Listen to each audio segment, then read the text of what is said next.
A large spaceship is floating in the galaxy. People were scared to die and were asking for help. Their bloodied hands thumped on the window while a loud crunching noise was heard. Their blood smeared on the surroundings. A growling of a monster can be heard, although out the ship. People kept asking for help. A dark blob-like monster with vine-like limbs parades on the ship. Its dark vine-like limbs secretes black liquid, and those vine-like limbs covered the whole area. This creature continuously secretes fluid, until a part of it was stepped on. The person wore a helmet which has a glass material on the face. There were several armed men who entered the ship. It was communicated to all units on the ship to assemble in the captain's cabin. The announcement kept going, and an armed man decided to end the call. He mocked the captain. His colleague asked him if they're not going to the said location. This man with a suit 01 replied that they don't need to follow the orders of someone who only cares about saving himself. He wants to do it according to the plan. He ordered his colleagues to save as many as possible. Everyone followed his command. One noticed something. He heard someone asking for help. The person's voice begged them. They followed the voice. But even then they were cautious. What they saw surprised them. It was a mountain of corpses. One soldier grunt, but 01 reminded him to stay alert. One decided to keep watch and stay, while the rest were off to find survivors as quickly as possible. A soldier turned to the direction where he heard someone asking if they were in there. A man buried beneath the corpses begged someone to help him get out. The soldier immediately took action. But what he saw was shocking. The one asking for help is actually a monster who baited him by moving the hand of a corpse. The soldier immediately yelled that there's a monster. The monster's hand grabbed the soldier's helmet and proceeded to devour him. One and another soldier watched it happen. The monster is black, with a head shaped like a squid, and has several limbs. Two of its limbs held the soldier, while blood dripped from its mouth. It took a bite of the soldier, revealing the soldier's internal organs on the abdomen. The monster smirked at them. They fired at the monster. They continuously fired. The monster scratched itself with its claws, revealing a green fluid from its body. Then the monster threw that liquid in the air, so that it would land on the soldiers. When it hit the soldier's suit, it melted. The monster had acidic blood. It penetrated the suit and burned the skin of the soldiers. One hurriedly ran towards them while reminding them to stay calm since they'll inject the medicine soon. But someone shot him from behind. He collapsed to the ground. He was continuously shot. Then he heard someone say that emergency treatment is complete. He was advised to go to the medical room immediately. The man groaned. His eyes looked lifeless, and that was because he now watches his colleague being devoured by this monster. That fired him up. He held a bomb in his hand, but he dropped it when the monster grabbed his hand. This monster waved its hand at him. It had a pink blob dangling from its tail. Then it dropped it next to the soldier's face, and the blob jumped to his face and devoured him by melting his skin first. He tried to move, but he was pinned down by the monster. Afterwards, the pink blob hopped around like a little child. Making its way back to the shoulder of the monster, it burped loudly. The monster made its way to the exit. They left behind a steaming skull. The monster noticed something. The door was closed.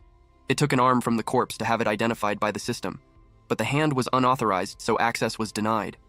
The monster was confused. The blob took out the bomb-like item that the soldier was holding onto earlier. The monster held it. The item fell and bounced, then it exploded. The monster passes through that recently destroyed door. It growled loudly. Two men shrieked when they saw it.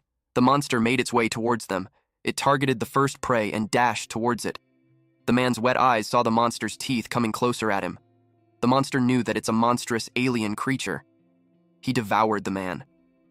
This monster is aware of how it lives, feed, grow, survive, and evolve. Now let's go back in time when it all started. In the middle of the vast universe, in the cargo hold of a cold metal ship, this creature had become a hostile alien creature in an SF survival game. Space Survival. It is an RPG game where one chooses one of the various species that exist in the vast outer space and survive, explore, and evolve. Sometimes one could become a metallic gremlin ripping out human ships, or become a mutant monster and massacre the enemies on the ground. Or they could become a group leader with collective intelligence and attack other planets. This player had played all space monsters that are likely to appear in nightmares, but he only had one favorite species. The unidentified aggressive space morph, also known as UASM. He calls it a morph. Its motive is based on the creature that appears in an alien movie, and it is a race that reinforces itself endlessly with the genetic information of the victims. It may seem to be the strongest of all, but because of its difficulty and level of survival, and has no ability to converse with other species to cooperate, it is considered one of the worst minority species in the game. It is simple why one of the worst species became his favorite. It evolves according to choice and willpower and becomes stronger that way. That is why this player is attracted to it. The system window showed details of the UASM. Its status is a hatchling, and its only goal is survival. Core, its retention characteristic, its super sense. The UASM watched the screen. It has crab claws. The monster sighed. His character decision on the game was influenced by the Alien movie that he liked. This monster has the body of a scorpion, but its head is round. He decided not to think about it anymore. But then he felt his body itch. He didn't expect molting to be such an uncomfortable process. He decided to look for something to eat. He crawled his way around the place that looked like a warehouse. He noticed the design, which made him think that the place belongs to Megacab or Star Union. He knows he'll get killed if he gets caught. He used super sense. Because of that, he could see the inside of the containers. He gets a full sense of the area around him because of this skill. He eventually found what he needed. He stepped on top of a green container. This container requires a passcode to open. He tried 1, 2, 3, 4 and it worked. The container opened and revealed packets. The monster ripped the packaging open. Then he munched on the chocolate.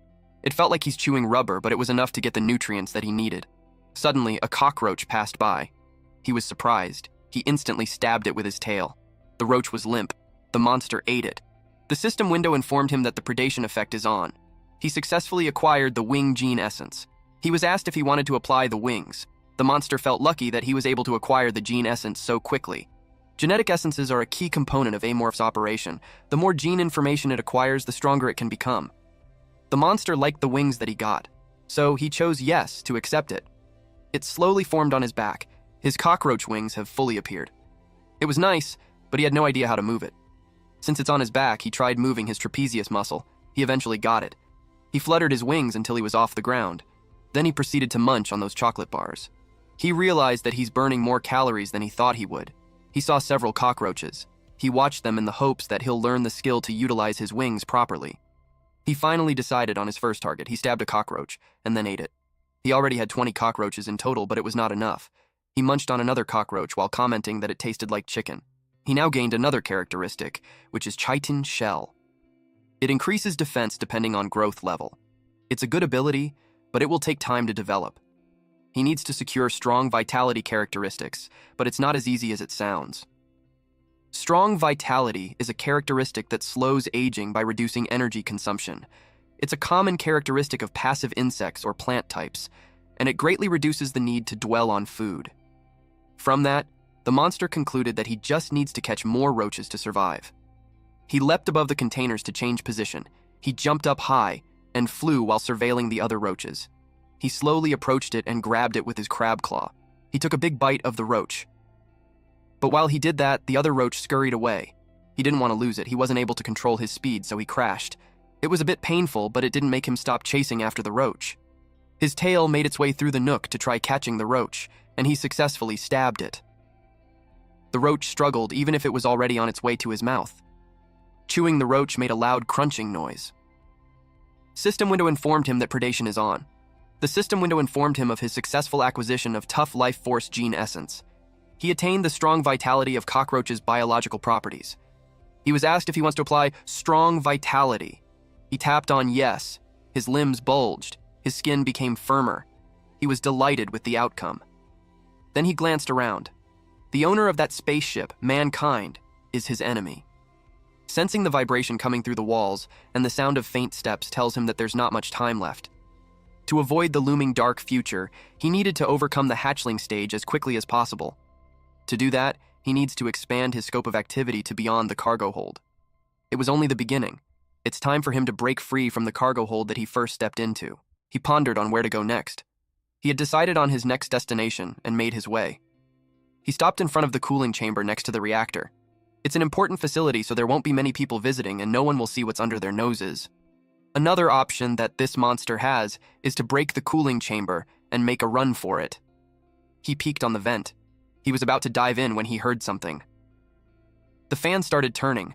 Going against the wind was intense. He unscrewed the bolt to remove the cover of the fan. Eventually, he was able to remove it. The blades of the fan kept turning. The monster knew that if he damages the ventilation, the AI is going to report to the humans. He decided to pass through the blades at the right time. He relied on Amorph's power. His senses helped him determine that there's iron oxide and fine metal powder mixed in the air. In addition, the joints of the rotating blades are so worn out, which made him believe that the blade will slow down at a certain point. His brain is speaking after reviewing all the information. It tells him how to jump in. He saw the chance. In he went. His tail has been struck by the blade. He sprints forward. He let out a breath of relief from coming out alive. He wondered what's next. While crawling through the vent, he saw a spider and ate it.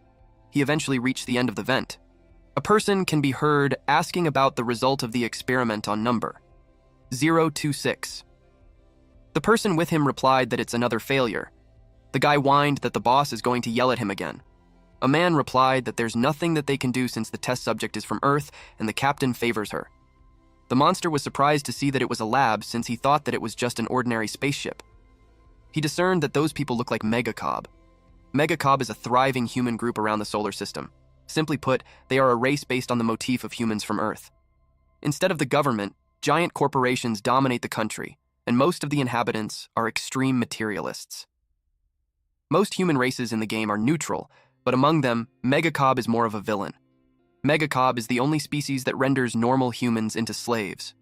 They're terrible beings in games, let alone in real life. The monster flew out of the vent. He looked around his surroundings.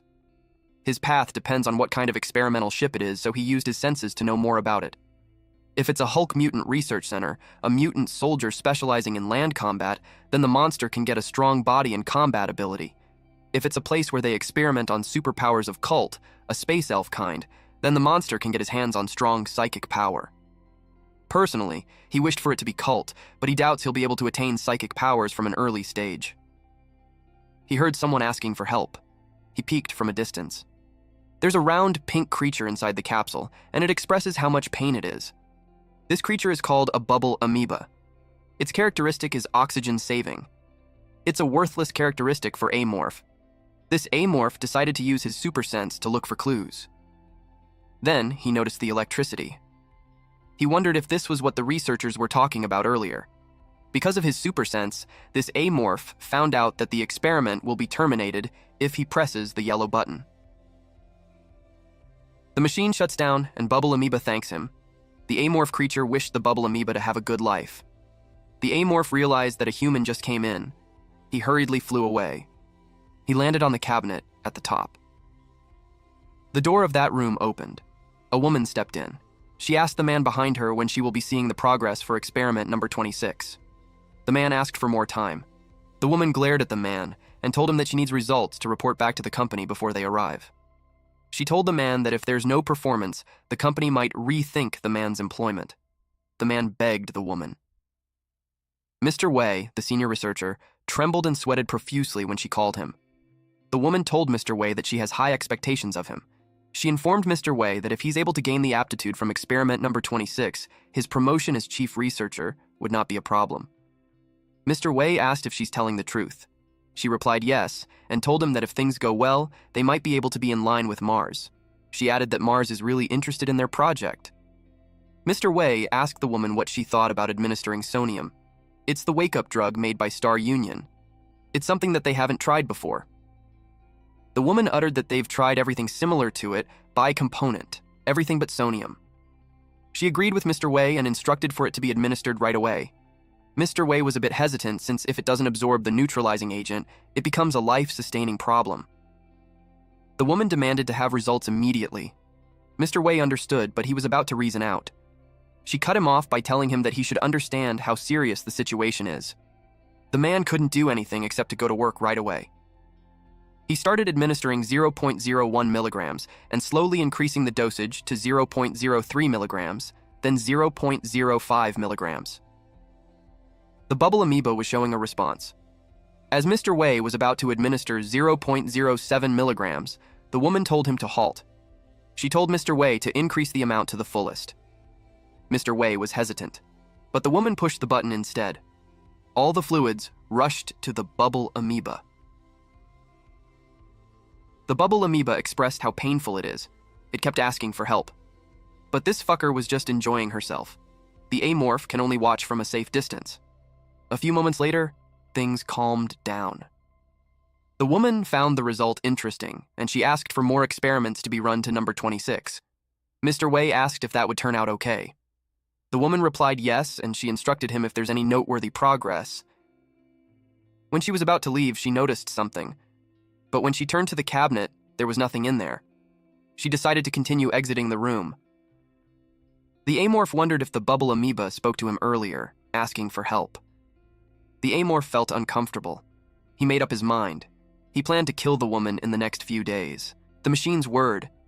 There were a lot of pipes connected to it, all leading to a hole in the center. The amorph monster kept chewing. Then he spat out green liquid. His preparations are complete. He uses his super senses. The vessel felt like his body. He scattered green fluid around the area so that when he used his super senses, he would be able to gather a lot of data such as where and what are the enemies doing and who they are talking to. After 4 days of being an amorph, his nest is complete. After completing his nest, he went back and forth to the nest and cargo hold to eat roaches and spiders. In the meantime, he has also been spying on his target and collecting information. He noticed that the woman was going out at the same time as usual. The woman is Kisaragi Yujin, and she's the head researcher of the vessel. The ship may be weak, but she's the most important person on the ship and a hazard to the amorph's survival. 2 days ago, an experimental specimen escaped, while all the other researchers were in panic. She came up with an exclusive tracking device in just 2 hours and succeeded in capturing the experiment. If the specimen was in the vents, she would have gotten the amorph too. That's why she needs to be killed as soon as possible. The amorph peeked through the vent. Kisaragi turned towards it. There was nothing in there, but she felt that she's being watched again. A soldier asked if there's a problem. She replied that it was nothing, and they set off. Meanwhile, the amorph was scared to death since it was a close call. The amorph commented that Kisaragi got one heck of a sense for a human being. It was like she had some psychic power or something. The psychic power is a characteristic unique to cult. Psychic power is kind of like telekinesis, telepathy, and mind control. It was like a superpower. But sometimes, very rarely among human beings, some are born with potential psychic powers. The amorph noted how Kisaragi is skilled, smart, sensitive, and she always has armed men with her. He wondered how he should approach her. Suddenly, the system window appeared and displayed a new skill: paralyzing venom. It's the perfect characteristic for the amorph who has such a weak body. His venom is on his tail, and a single drop of it is enough to subdue a grown adult. It only lasted 5 minutes, but that was enough for him. But the amorph knew that he could only use it on her when she's alone. Unfortunately, she always has soldiers with her. The amorph realized that thinking about it wasn't a help at all. He decided to go get some fresh air. He went down the vent, and from a corner, he slowly peeked. The bubble amoeba greeted him. The amorph replied that it looked like the bubble amoeba looked better.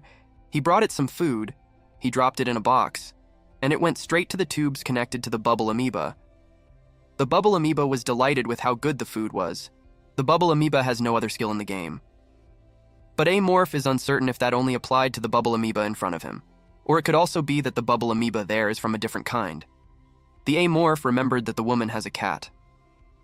Reflecting on it, the amorph realized that Kisaragi has a strong attachment to it. It made the amorph wonder if he could find any flaw in her if her cat dies. The cat doesn't have bodyguards like Kisaragi, and it's usually alone in the bedroom until its master calls for it. The amorph had decided to use the cat to lure the master. The cat wags its tail, and it stretched. The amorph watched it through the vent. He commented that it was such a spoiled cat. This cat is called Kaisar. He watched the call roll on the bed. It was so fat because it's being fed too much good food. That proves that Kisaragi is not just an average person. The cat seems easy to kill, but amorph knew he can't kill it right there. The ventilation entrance looks normal on the outside, but looking from the inside with super sense, there's a lot of laser light everywhere. A single move, and the AI will ring the alarm. The amorph slapped its tail due to the irritation that he hit the limit of what he could do. The cat heard the slapping noises. It opened its eyes, and sprints towards the vent. It scratched the vent and it triggered an alarm. The soldiers hurriedly came in. Then they saw the cat scratching the vent. They were disappointed that it was the cat again. One soldier commented that he should just kill the cat. Meanwhile, the amorph struggled to hide himself. He regretted attracting the cat with his tail. Then he realized something. He combined the data that he has, a bored cat, a stimulation, and the reaction of the guards.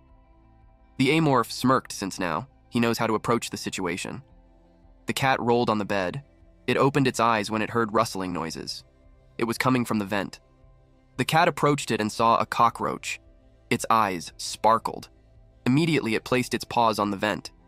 To its surprise, the cover of the vent was pushed open. The cat immediately entered the vent. It triggered the alarm. The soldiers decided not to check on it since it was just caused by the cat. They thought that the cat had nowhere to run to since they were standing guard on the door. But the cat chased the cockroach until it saw the end of the vent. Its ears perked up upon seeing the exit. It was about to go down the vent. It was focused on the cockroach before it, and that's when the amorph leapt behind it and struck its back with his tail. The cat was in immense pain. It wriggled furiously. It seemed like it was suffocating. The amorph devoured the cat. It gave off a loud crunch. It chewed happily, since the food was good. Just a disclaimer for the same folks like me who love cats. I know we hate to see this, but it's just fiction. Pay respect to Kaiser in the comment section below. Back to the recap. Kisaragi hurriedly walked in. She enters the room, which surprised the researchers. She went directly to the man on the seat. She called the attention of the captain. She asked when she would see Kaiser. The captain asked her to wait, but she got angry since it has already been 2 hours. She knew that Kaiser is strict on its meal, but it hasn't returned yet. That's why she became certain that something happened to the cat. The captain reminded her that they are on a ship. The captain insisted that unless the cat found a way to escape the vessel, it's just gotta be there somewhere. Kisaragi demanded the cat to be brought to her immediately.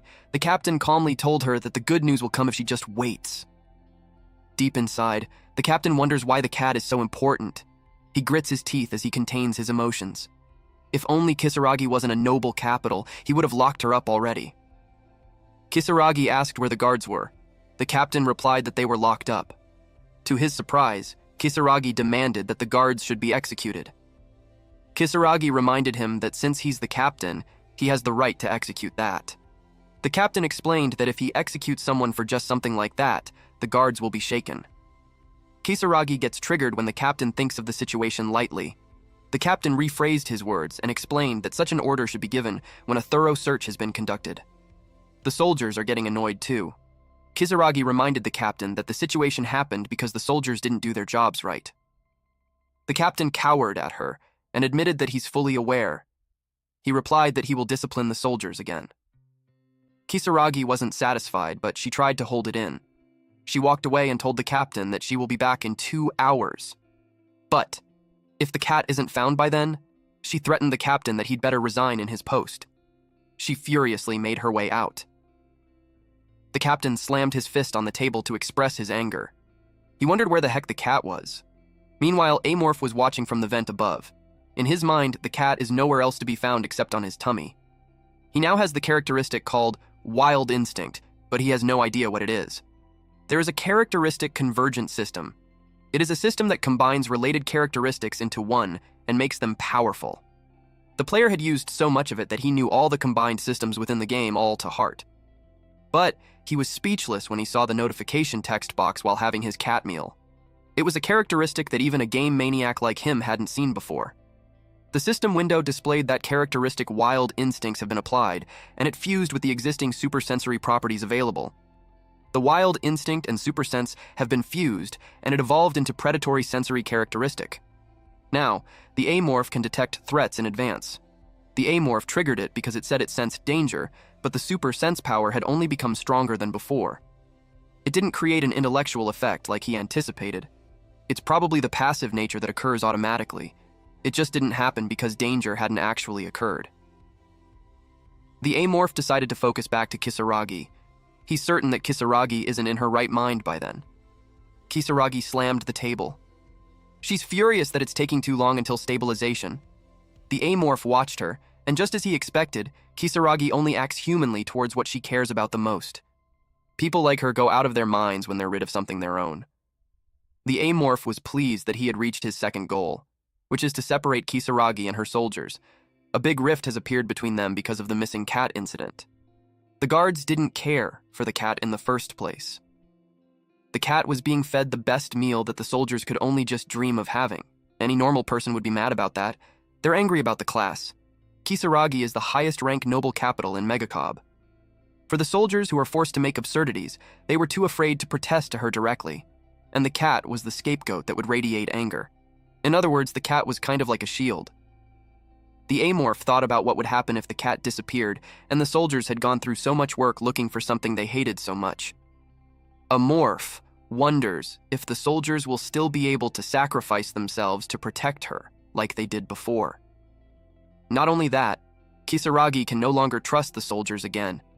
The disappearance of her precious cat was caused by the guards' negligence. The amorph had a devilish grin on his face, brought by his gratitude to the cat.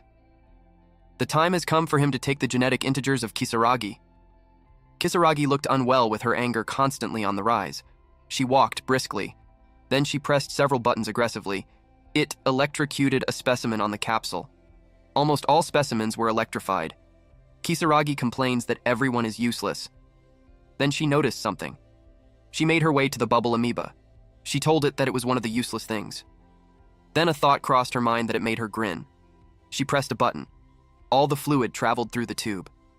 The bubble amoeba expressed how painful it is. It kept asking for help. After some time, Kisaragi pressed a green button. She turned away. She left the bubble amoeba continuously receiving the fluid. This angered the amorph. The amorph was surprised when the bubble amoeba said that it was glad to see him. The bubble amoeba waved at him. The amorph watched it. Then he hurriedly made his way back to the vent. In his head, the conversation isn't needed, since he plans to give the bubble amoeba something he needed more than just a few words. It was revenge. Kisaragi told the captain that his 2 hours are up. She asked for the results. The captain replied that the search had just taken place. He told her to wait a little longer. Her anger made her call the captain by his name. Yusung Samuel. She asked him if he's defying the will of a noble capital. He reminded her that he's the captain of the ships, so she better watch her remarks. She yelled and threatened him, that she could make him lose his position as captain. The captain replied that he won't tolerate arrogation, even if she's a noble capital. He told her that he has the right to detain her. She scoffed at that idea. The captain explained that it's his right to detain anyone who brings a distraction to order on the ship. The woman yelled at him loudly. The amorph enjoys the situation. It showed how the captain and Kisaragi had a conflict even way before he started watching them. Kisaragi left. She was so angry. She made her way to the toilet, but she stopped in front of the door. She told the guards that she needs to use the bathroom. She left. The other guard informed his colleague that he needs to go too. Amorph knew it was his chance. Typically, one of the guards should have followed Kisaragi into the toilet. However, it seems that they are sick and tired of her hysteria, and one of the guards had to go do his business too. In other words, Kisaragi is all alone in the toilet. Plus, there is no security system in the toilet that would interfere with the amorph's movement. It's the best condition for an ambush. The amorph peeked through the screen of the vent. Kisaragi was in front of the mirror. The amorph decided not to miss this chance. The vent's cover has been removed. Kisaragi was washing her face. The amorph creeped on the wall behind her. He was nervous. He flinched. He slowly creeped up the ceiling. Kisaragi's face was dripping with water. She let out a sigh. Meanwhile, the amorph scurried. Kisaragi instantly flinched. She glanced at her back and saw that the creature is targeting her neck. She moved and faced it, causing the tail to miss. When the amorph reaches the wall, it started going after her again. Kisaragi's neck was stabbed. She felt immense pain. She felt her veins popping out and foam forming in her mouth. She fell on her knees and dropped. A liquid dripped. She trembled as she saw it dripping, but she's unable to move. The amorph was salivating. He wondered what's on Kisaragi's mind at the moment. One of his theories is that it's fear of seeing an alien species in front of her. He also thought that she could be feeling anger towards the situation she's in. Or maybe the fear of death. Well, it doesn't matter since Kisaragi is going to die. The amorph gulped her down, starting with the head. It created a loud crunching noise. The amorph felt the human blood flowing to him. The moment her genetic information that was once in her blood reached his brain, he felt it. That one of the puzzles that could unlock his potential was put together. The system window appeared and displayed that from hatchling to youngling, the evolution has been met. He was asked if he wanted to proceed. It was the moment he's waiting for. He tapped yes. Suddenly, he saw a vision of the guard entering and shooting him, causing him to die. He was mortified. The amorph felt a chill in his body. His antennas tingled. He wondered if that was the predator sensing. According to his predator senses, a guard will come in soon. He wondered if he should run, but he doesn't have the time. He scurried away. He decided to deal with them right there. The guard entered. He immediately noticed something on the ground. He gasped at what he saw. It's the corpse of Kisaragi. While he's wondering what happened, the amorph flew behind him. He sensed it on his back. But he didn't have time to react since the amorph moved its tail towards his skull, and then it stabbed him. The soldier crashed on the ground. The amorph scurried away. He had to hurry since the soldier's colleague might come looking for him any minute now. The amorph also considered that those guys might have a tracking device that he's not even aware of. So he's going to run in circles all the way back to his nest. He moved quickly. While on the nest, he used his super sense. He checked all parameters and proceeded to do the evolution. Then it started. The amorph flinched. There is some liquid oozing out of the crab claws. Eventually, his whole body melted. It even covered his face. And a new large shell appeared. He looks bulkier this time. He finds the experience interesting. He wondered if it was similar to being a fetus. He could truly feel himself evolving into a different being. The mucus is reassembling him into something foreign. He wanted to see for himself, but it was impossible. That's because he lost all control of his body the moment he turned into a cocoon. He's done everything he can, and all he needs to do is wait. Quite some time in the darkness had passed. Eventually, the area was lit up again. Green fluid was dripping from the tubes. It fell to his cocoon, and the cocoon cracked open. He slowly starts to come out. He helped himself up, and eventually stepped down from the cocoon. His body emits some steam. His crab claw was replaced with 4 fingers. His teeth became sharper. And now he's colored black and could stand on 2 feet. A morph let out a celebratory roar. Another evolution was secured. Meanwhile, the captain asked if they were able to identify the cause of death. Mr. Wei replied that the head researcher died from getting attacked in the neck. He explained that it looked like the attack used some sort of small saw, but they'll have to get a closer look into it to know for sure. The captain asked if it meant that they would have to perform an autopsy. Mr. Wei asked if that's what the captain wants. The captain cursed that it made Mr. Wei flinched. The captain sighed and rested his head on his hands while replying that he doesn't even know now. He turned to the head security and inquired about the status of the manhunt. The head security replied that they had checked all the cameras within the vessel, but they had not found anything out of the ordinary. The guard, who is the primary suspect, is currently being questioned. The captain asked the head security if he thinks that the guard is the culprit. The head security responded that according to the information that they have, it's highly likely that he's not. The captain instructed him to report back to him as soon as they have results. The captain glanced at the empty chair. He told everyone that they must have heard of what happened in the lab a while ago. The captain shared that one of the most promising talents failed to obey the orders of the head researcher, and that guy's brain was extracted to float around in a glass tank. If that's what happens to someone who doesn't follow orders, he couldn't even imagine what will happen to those who are involved in the death of a noble capital. The thought gave everyone a chill. The captain emphasized that they need answers if they don't want to join that guy. One person suggested covering it up by saying that there's an experimental accident. An old man reprimanded that guy. The man was the crew leader. The old man argued that there are far too many researchers on board to go along with that story. The crew leader told the old man that he's being rude and he insulted him, that it's because of that attitude that the man is still a middle capital. Another old man suggested that Kisaragi was poisoned. One person refused that because they will be blamed for it. The old man got angry at the tech leader for refusing. The conversation turned into a fist fight. A man ordered them to be silent. This middle-aged man yelled that conflict only complicates things. Everyone halted. The man informed the captain that they are currently located near planet C08. The captain asked what about it. The man explained that C08 is the space dog's territory.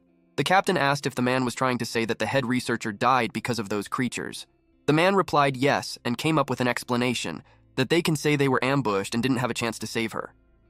The captain thought about it. The space dogs are a bunch who wander through space and plunder. They are one of Mangacapped's enemies. They are expert in fleet's combat, so even battleships led by veteran soldiers are also often damaged. The captain thought about their mere research ship and if it would stand against them. He knew it wouldn't, and there would be maximum damage. And unfortunate accidents can happen in the process. If they report that they are attacked by the space dogs, they will be able to cover up the death of the head researcher. It was not a bad plan, but the captain explained that their weapons are no match for the space dogs. The man replied that he knew some people from way back that he could contact. They were all mortified to hear that. That made the captain's head ache even more. The guy doesn't look like the type to have pirate friends. The captain asked how much it would cost. The man replied that it would cost them at least 1 million credits. The captain grits his teeth.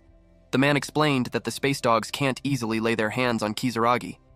So, it's reasonable for the pirates to ask that amount because of the risk. The captain replied that he'll get the funds ready, but the man had to make sure everything went perfectly. The captain stood up and informed everyone that he's going to hand over the authority to the crisis team manager and end the meeting. Mr. Wei asked what they plan to do on the body. The captain replied that they will keep it and hand it over to the space dogs. He commanded them not to let anyone touch it. Meanwhile, a steam comes out from the Amorph's body. The Amorph could clearly tell that being a youngling is different. Since he evolved into a youngling, he needs to change his plans. Until then, his plan was to avoid the eyes of the enemies, but now hunting and survival have become equally as important. Surviving is somewhat complete, so he had to think of the next step. He wondered what his next goal should be. The system window displayed that the first evolution is successful, so it meant that he had successfully become a youngling. Amorph's evolution is divided into 6 stages and goes through a total of 5 evolutionary stages.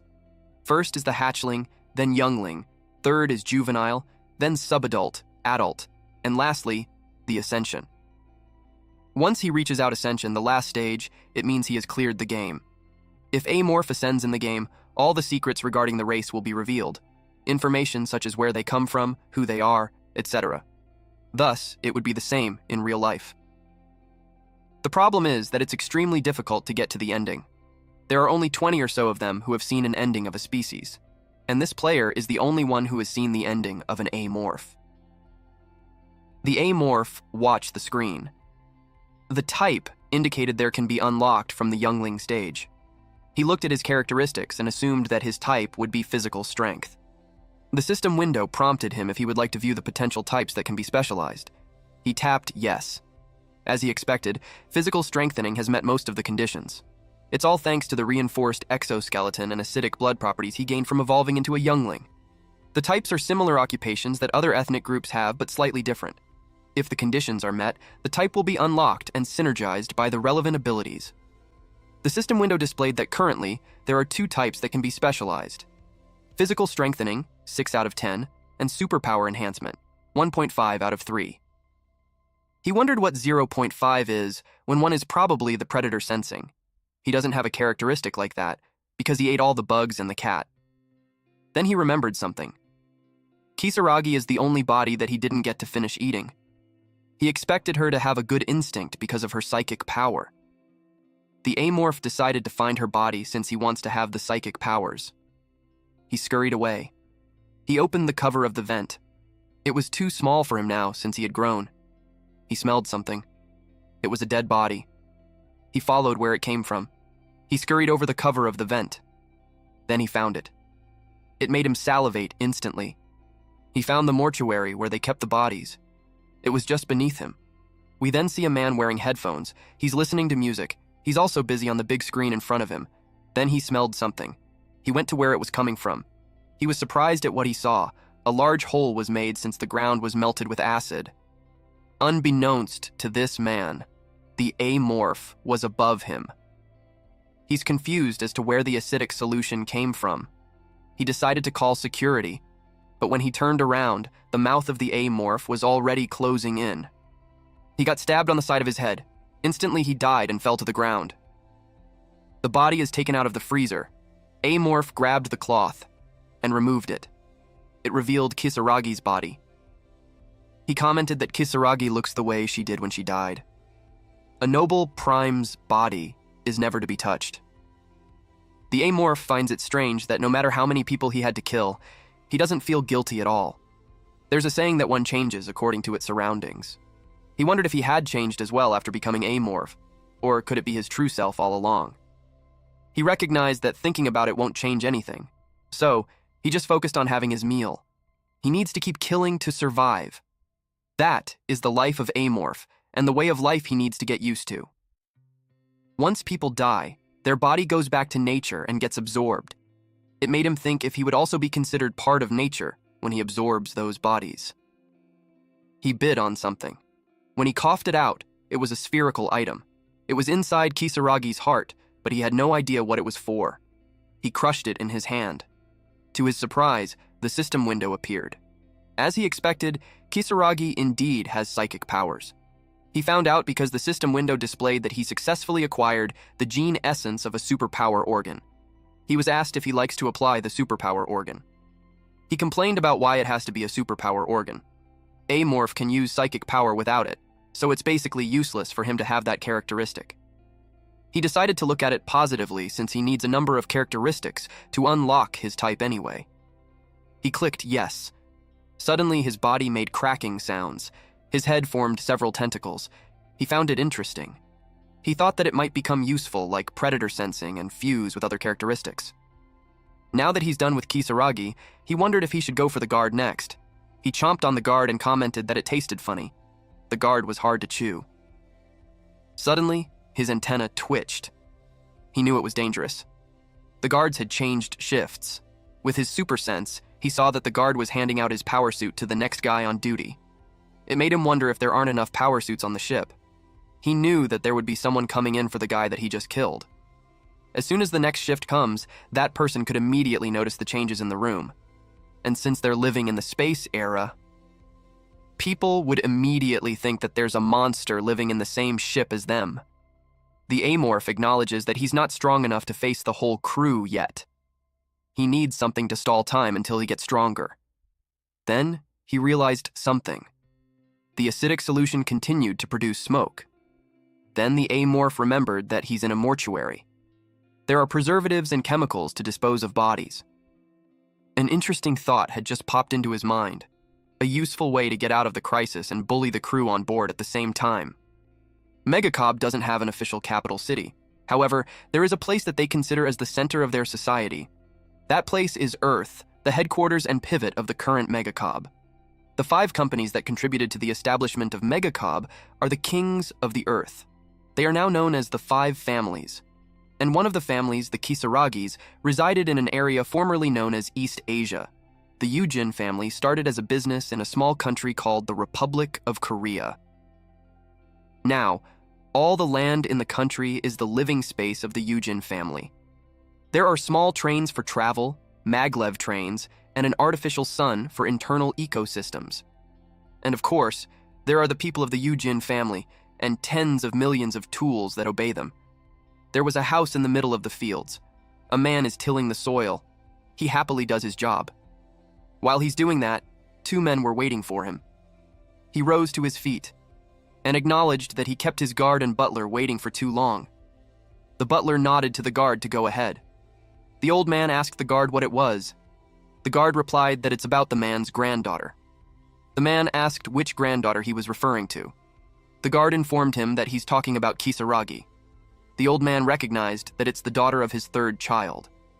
The man happily asked what was the news about Kisaragi. The guard replied that Kisaragi's signal device had been destroyed. The man refused to believe that since he had never asked her to do any stressful work. The guard explained that the last signal came from C08, which seems to be the space dog's territory. The old man tapped the man's shoulder, and then he whacked the guard's head with the farming tool. Blood painted the fields. The man was on the ground, trembling. The old man approached him. Then the old man continuously hit the guard, spilling more blood in the area. When he's done, he threw the sharp farming tool away. He instructed the other guards to clean up the mess. He reminded them that he doesn't need a tool that answers a question that wasn't asked. He told them that the tools are the most important thing for them. The head guard bowed and replied that he understands.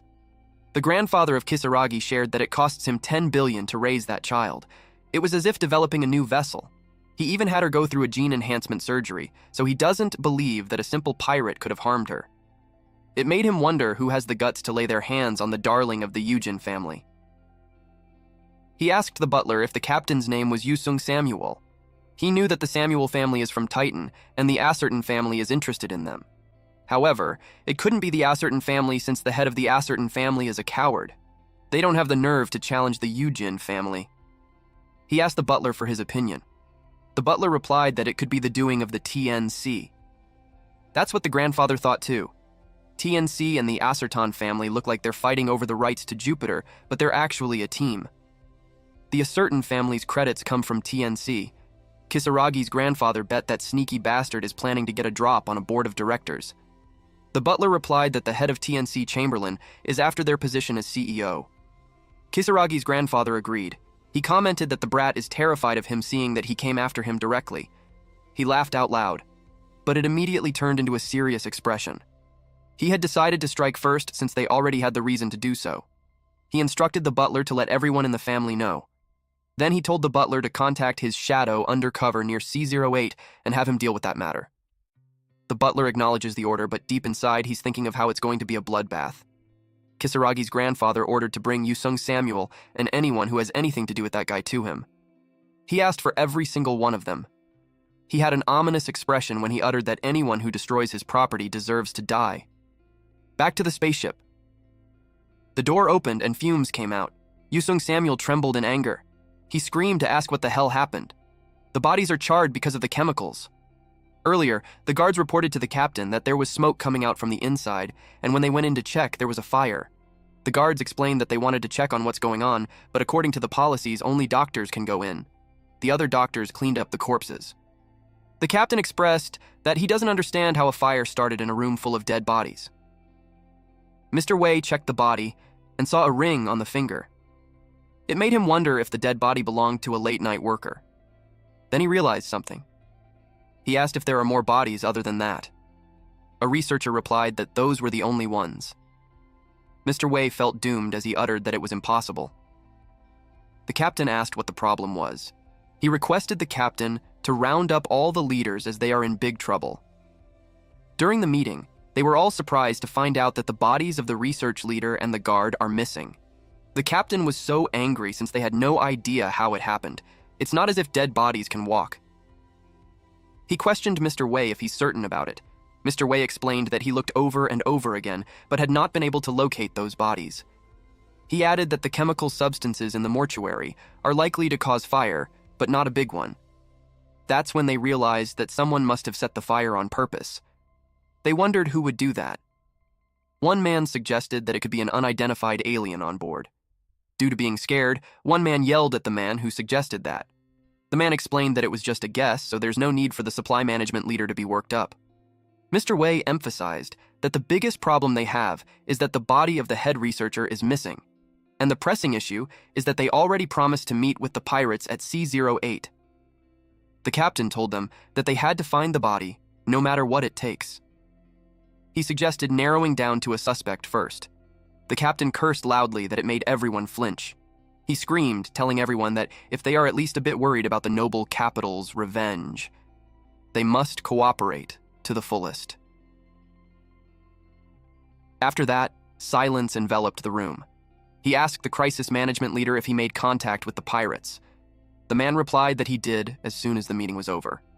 The captain instructed the crisis management leader not to tell them what happened and to just say that they're handing over the body as planned. The crisis management leader asked if that's okay.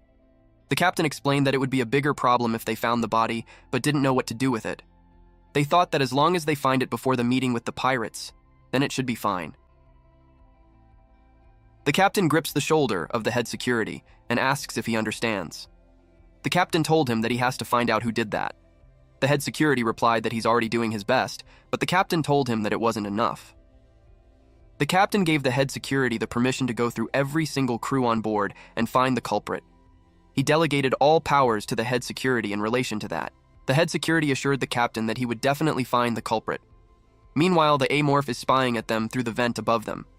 The Amorph was pleased that things worked out very well. He used fire to hide his identity as well as confuse the enemy. He mixed the chemicals in the mortuary to create a fire. No one would have guessed that it was done by an alien creature. After mixing the drugs to make a toxic substance, he added in a few drops of acid blood.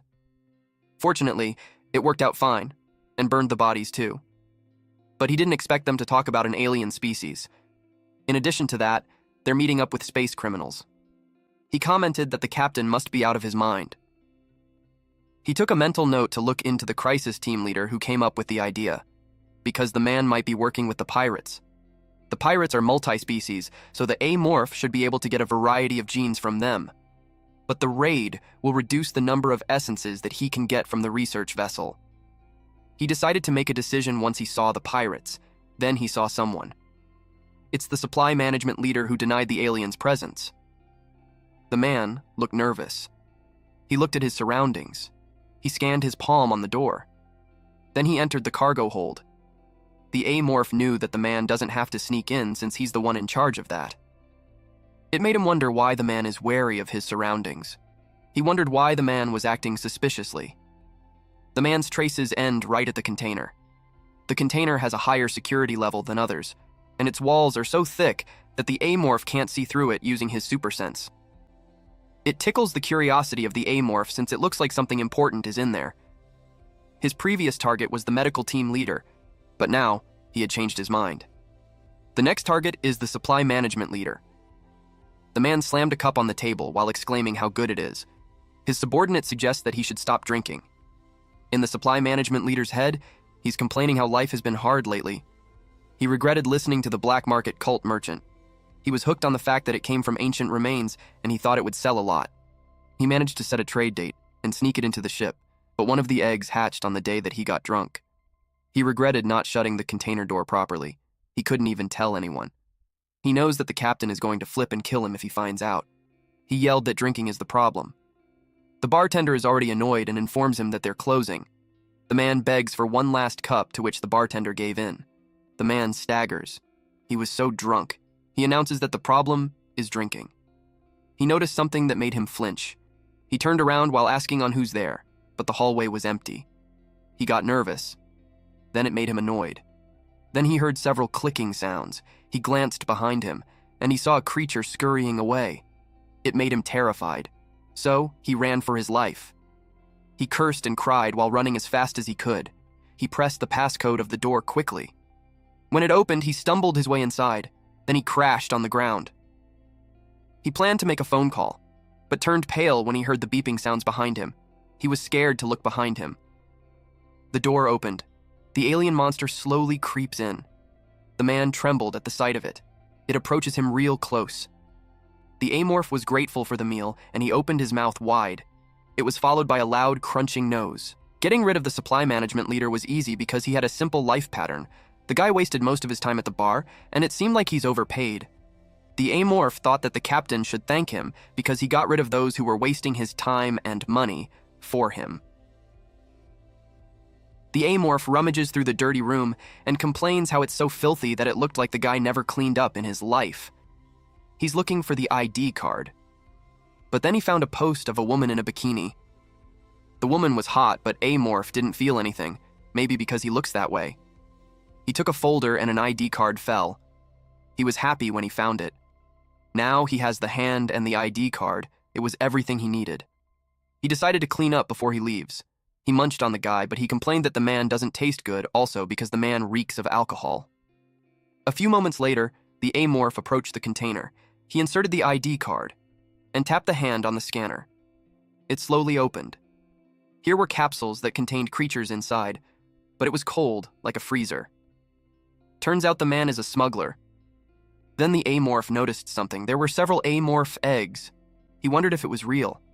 One of the eggs is empty. He wondered if that's the egg where he came from. The amorph realized that the man was trying to smuggle him.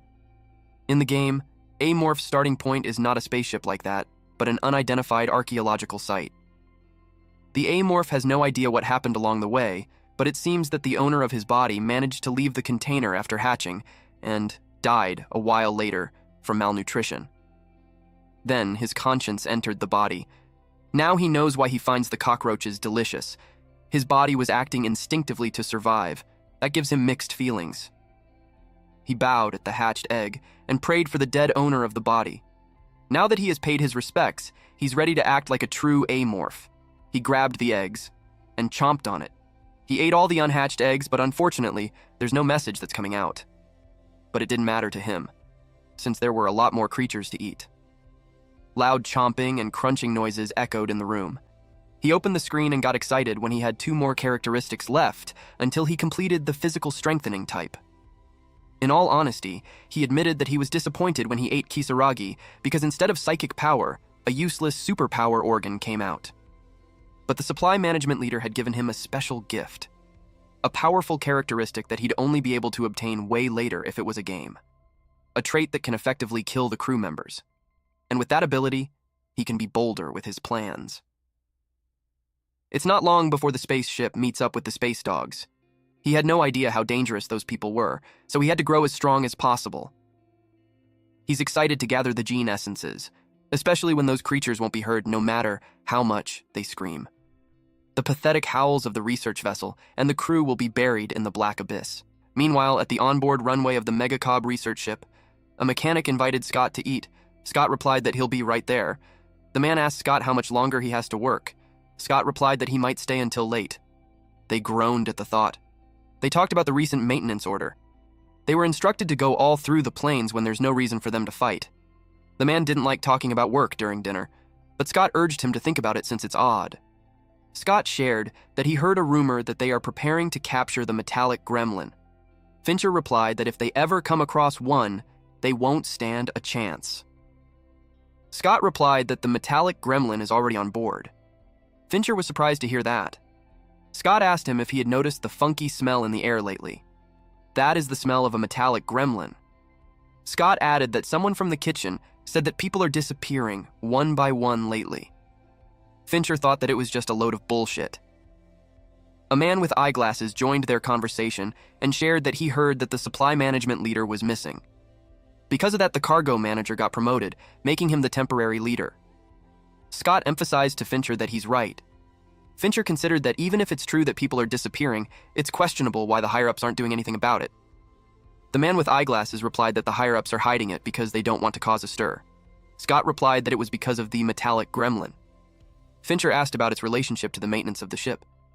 They don't have any idea since the rumors that spread are only about people disappearing.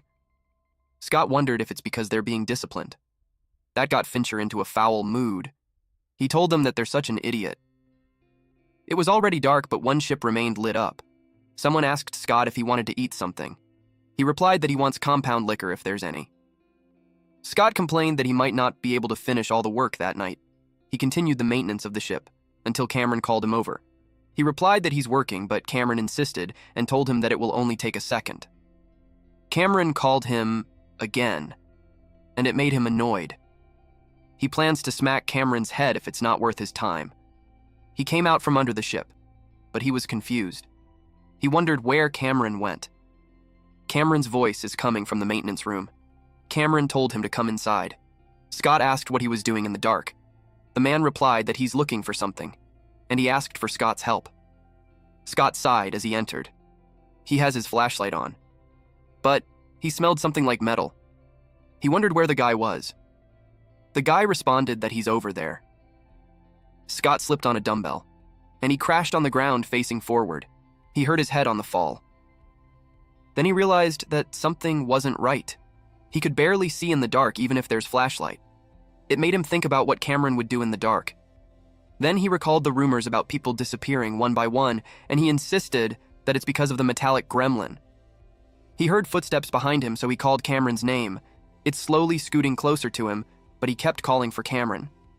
Suddenly, the amorph grabbed him. The amorph appeared in front of him and spoke to him, saying, "Welcome." Then Scott screamed loudly. It was followed by loud crunching noises. Amorph's skill, imitation, is quite useful.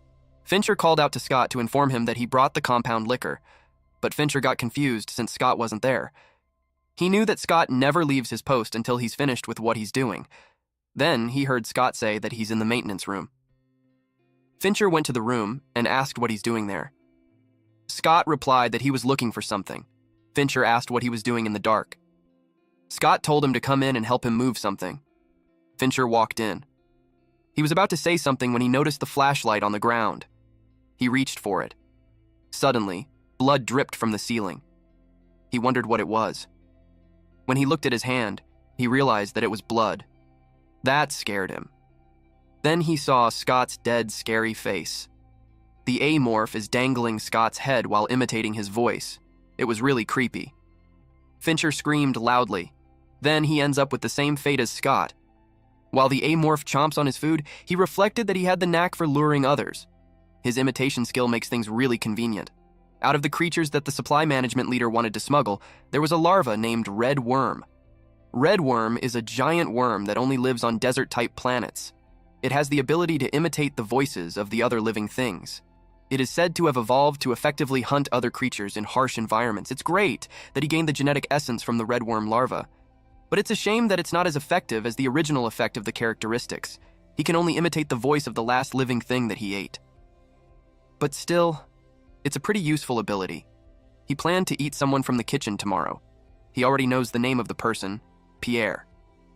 But the guy doesn't seem that close to Fincher. But it didn't matter. The amorph decided that Pierre is tomorrow's dinner. He thought of Bubble Amoeba and wondered if it's doing well. He can't call the guy Bubble Amoeba forever, so he decided to call it number 26.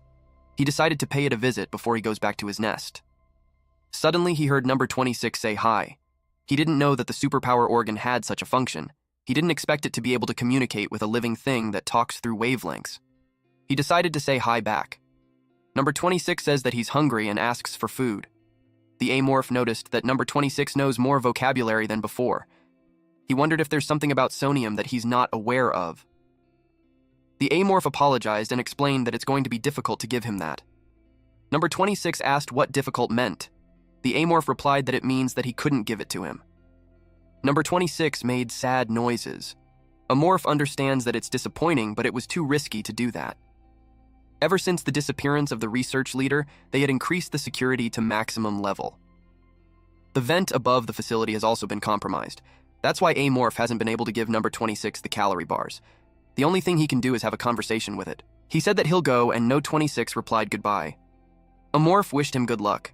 Amorph thought about it, and he'll be able to help number 26 when he evolves into a juvenile. But the problem is that the conditions are not easy to meet. In order to evolve, users must kill 10 members each from 2 species with intelligence and take their genetic essence. There are only humans in the ship, so it's impossible for him to evolve into a juvenile. There are pirates too, but he had no idea what's going to happen to them. He used his super sense. The crisis management leader is talking to someone, telling that person to report back near sea. Amorph got confused on who he was talking with. The crisis management leader says that everything is working out according to plan. But the guy flinched when he found out that an order came from the family. He called the person on the line, Sir. He reported that Kisaragi had been exterminated, and the ship will arrive on C-08 as planned, and Captain Yusung's order has all been recorded. The crisis management leader continued to say that everything is for the sake of the family, but he corrected himself and replied that it's to follow the orders of Youngwoo Yujin. For that, the man was willing to take the risk. It looked like they had a snitch. Amorph recalled that it was the man who convinced the captain to make his orders. But it looks like the crisis management leader is planning something far greater than that. The Amorph decided to keep his eyes on the crisis management leader to see if he's benefiting him or not. The captain was in rage. He asked the head security what the hell he was doing. The head security apologized, but the captain didn't accept it since his concern is that they will make contact with the pirates in 2 days' time, and yet they have nothing to resolve the problem. The head security explained that they had already increased the number of cameras and security guards, but to no avail. The captain called the navigation team. He asked how many missing persons they have on board. The man replied that they have 8. The captain asked why they haven't caught the culprit yet when 7 more people had gone missing since the first death. He asked them if they're part of the problem. They replied no. The Amorph had a silent laugh as he spied on them. The culprit that they are looking for is just under their noses. One guy expressed that the security team is telling the truth. It was the crisis management leader. The captain asked him what he meant. He replied that he checked everything and the security team had done everything they could. This triggered the captain because it seems like he's covering for them when they don't even catch the culprit. The crisis management leader raised his voice and said that it made the captain flinch. And he uttered that what he meant is that if the culprit is a human. He explained that he doesn't think that a human can hide as well as that. He shared that there is a rumor about a metallic gremlin living on the ship. and that there could be an unknown being that's attacking them. The A-morph sweats on how the situation changed really fast. A man interrupted the crisis management leader and shared that the AI on the ship was once used to fight in a battle. So, if a creature was wandering around on board, they would have known already.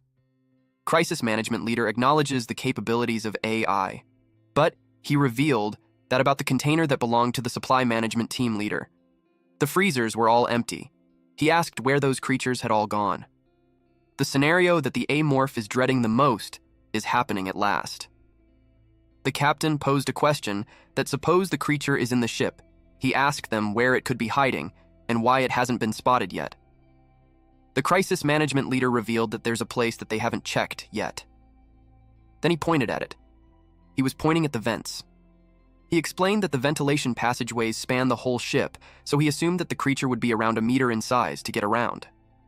One person expressed that a creature whose size is a meter would have been small to be able to kill humans. One person argued that a metallic gremlin is just 80 centimeters, but it can destroy a ship. A morph noted the guy's name, Arnold. He regretted not getting rid of him even if there's a risk. They realized that if what the crisis management leader said is true, then they are in big trouble, especially if that creature ate the head researcher's body. One suggested capturing it alive and handing it over to the noble capital. Another person supported the idea by saying that the noble capital would get over it when they learned that a creature ate up Kisaragi. Another person brought up on what to do with the pirates. The man replied that they'll have to fight them if there's nothing left of the body. He added that to win a war, they have to rule from within, so they need to deal with the monster first if they want to ensure people's safety. The captain asked the crisis management leader how many soldiers they would need. The man replied that he'll pick 6 people from Unit 8 and they'll search the ventilation passage. The captain gave him permission. Upon hearing that, A-morph scurried away. He's slightly in panic. He held out long enough and he knew that the day would come eventually. Arnold, crisis management leader, is definitely going to put up a security system in the ventilation, which means the A-morph shouldn't use that anymore. He had nowhere to go if he left his nest. The halls are covered with security cameras, and the ventilation passage is out of the question. It was time for him to make an important decision. He wondered if he's going to run or stay and fight. He thought about it deeply. He recalled what Arnold said earlier, that the culprit isn't human, and that it could be hiding in the ventilation passageway of the entire ship, and that they should capture the creature alive and give it to the noble capital. All of those recollections made the A-morph angry. He felt insulted, like he's some kind of a wild animal. Even if his limbs are torn off, he could still bite the humans with his head. He had made up his mind to fight. He vowed to show them that trying to capture an A-morph in a ship on a space with few soldiers is the most foolish thing that they can do. He promised to show them everything he got, that he'll make them experience hell in space. The A-morph pushed his fingers on the ground, and he created a link throughout. His subsidiary organs dug deep into the ship and started analyzing. It gives him the information on the structure of the entire research ship and the location and movement of the enemies. If he were to compare the spacecraft to an organism that sails deep in space, he's nothing but a parasite in the brain of an inorganic creature. He knew that happens on the ship just as well as the owner of the ship. Captain Yusung and the team leaders are gathering at the bridge. Considering that Arnold is present, it seems like they're going to command the operations there. The A-morph also sensed the movement of the armed soldiers. As expected, they have divided the forces and are coming from 2 different directions. The major groundwork for the plan has been roughly laid out. He decided to work on the details depending on the enemy's armament and moves. The A-morph smiled. He decided to go and greet his guests. The A-1 soldiers reported the initiation of the operation. They were answered by the control room. Then B-1 also responded. The control room advised B-1 to check their transmission since it's unstable. They watched the soldiers on a big screen in the control room. The control center instructed them to report back as soon as they discover anything suspicious. Arnold is thinking that the monster was the one who killed Kisaragi. It was supposed to be his job, but there's no change in his plan since he had to get rid of as many variables as possible. He wouldn't make any mistakes until they got to Si-hyun Yujin. Arnold vowed to kill the monster that day. A-1 reported that there's a crossroad up ahead, so they chose to move to the right. B-1 experienced the same and also chose right. B-3 reported that their transmission isn't stable, so they will follow up after fixing it. The control room acknowledges that message. Arnold informed the guy at the control center to tell everyone to be cautious since the pathways are very complicated. Then Arnold noticed something. B3's camera isn't moving, so he told the guy to check that. The control center talked to B3, but there was no response.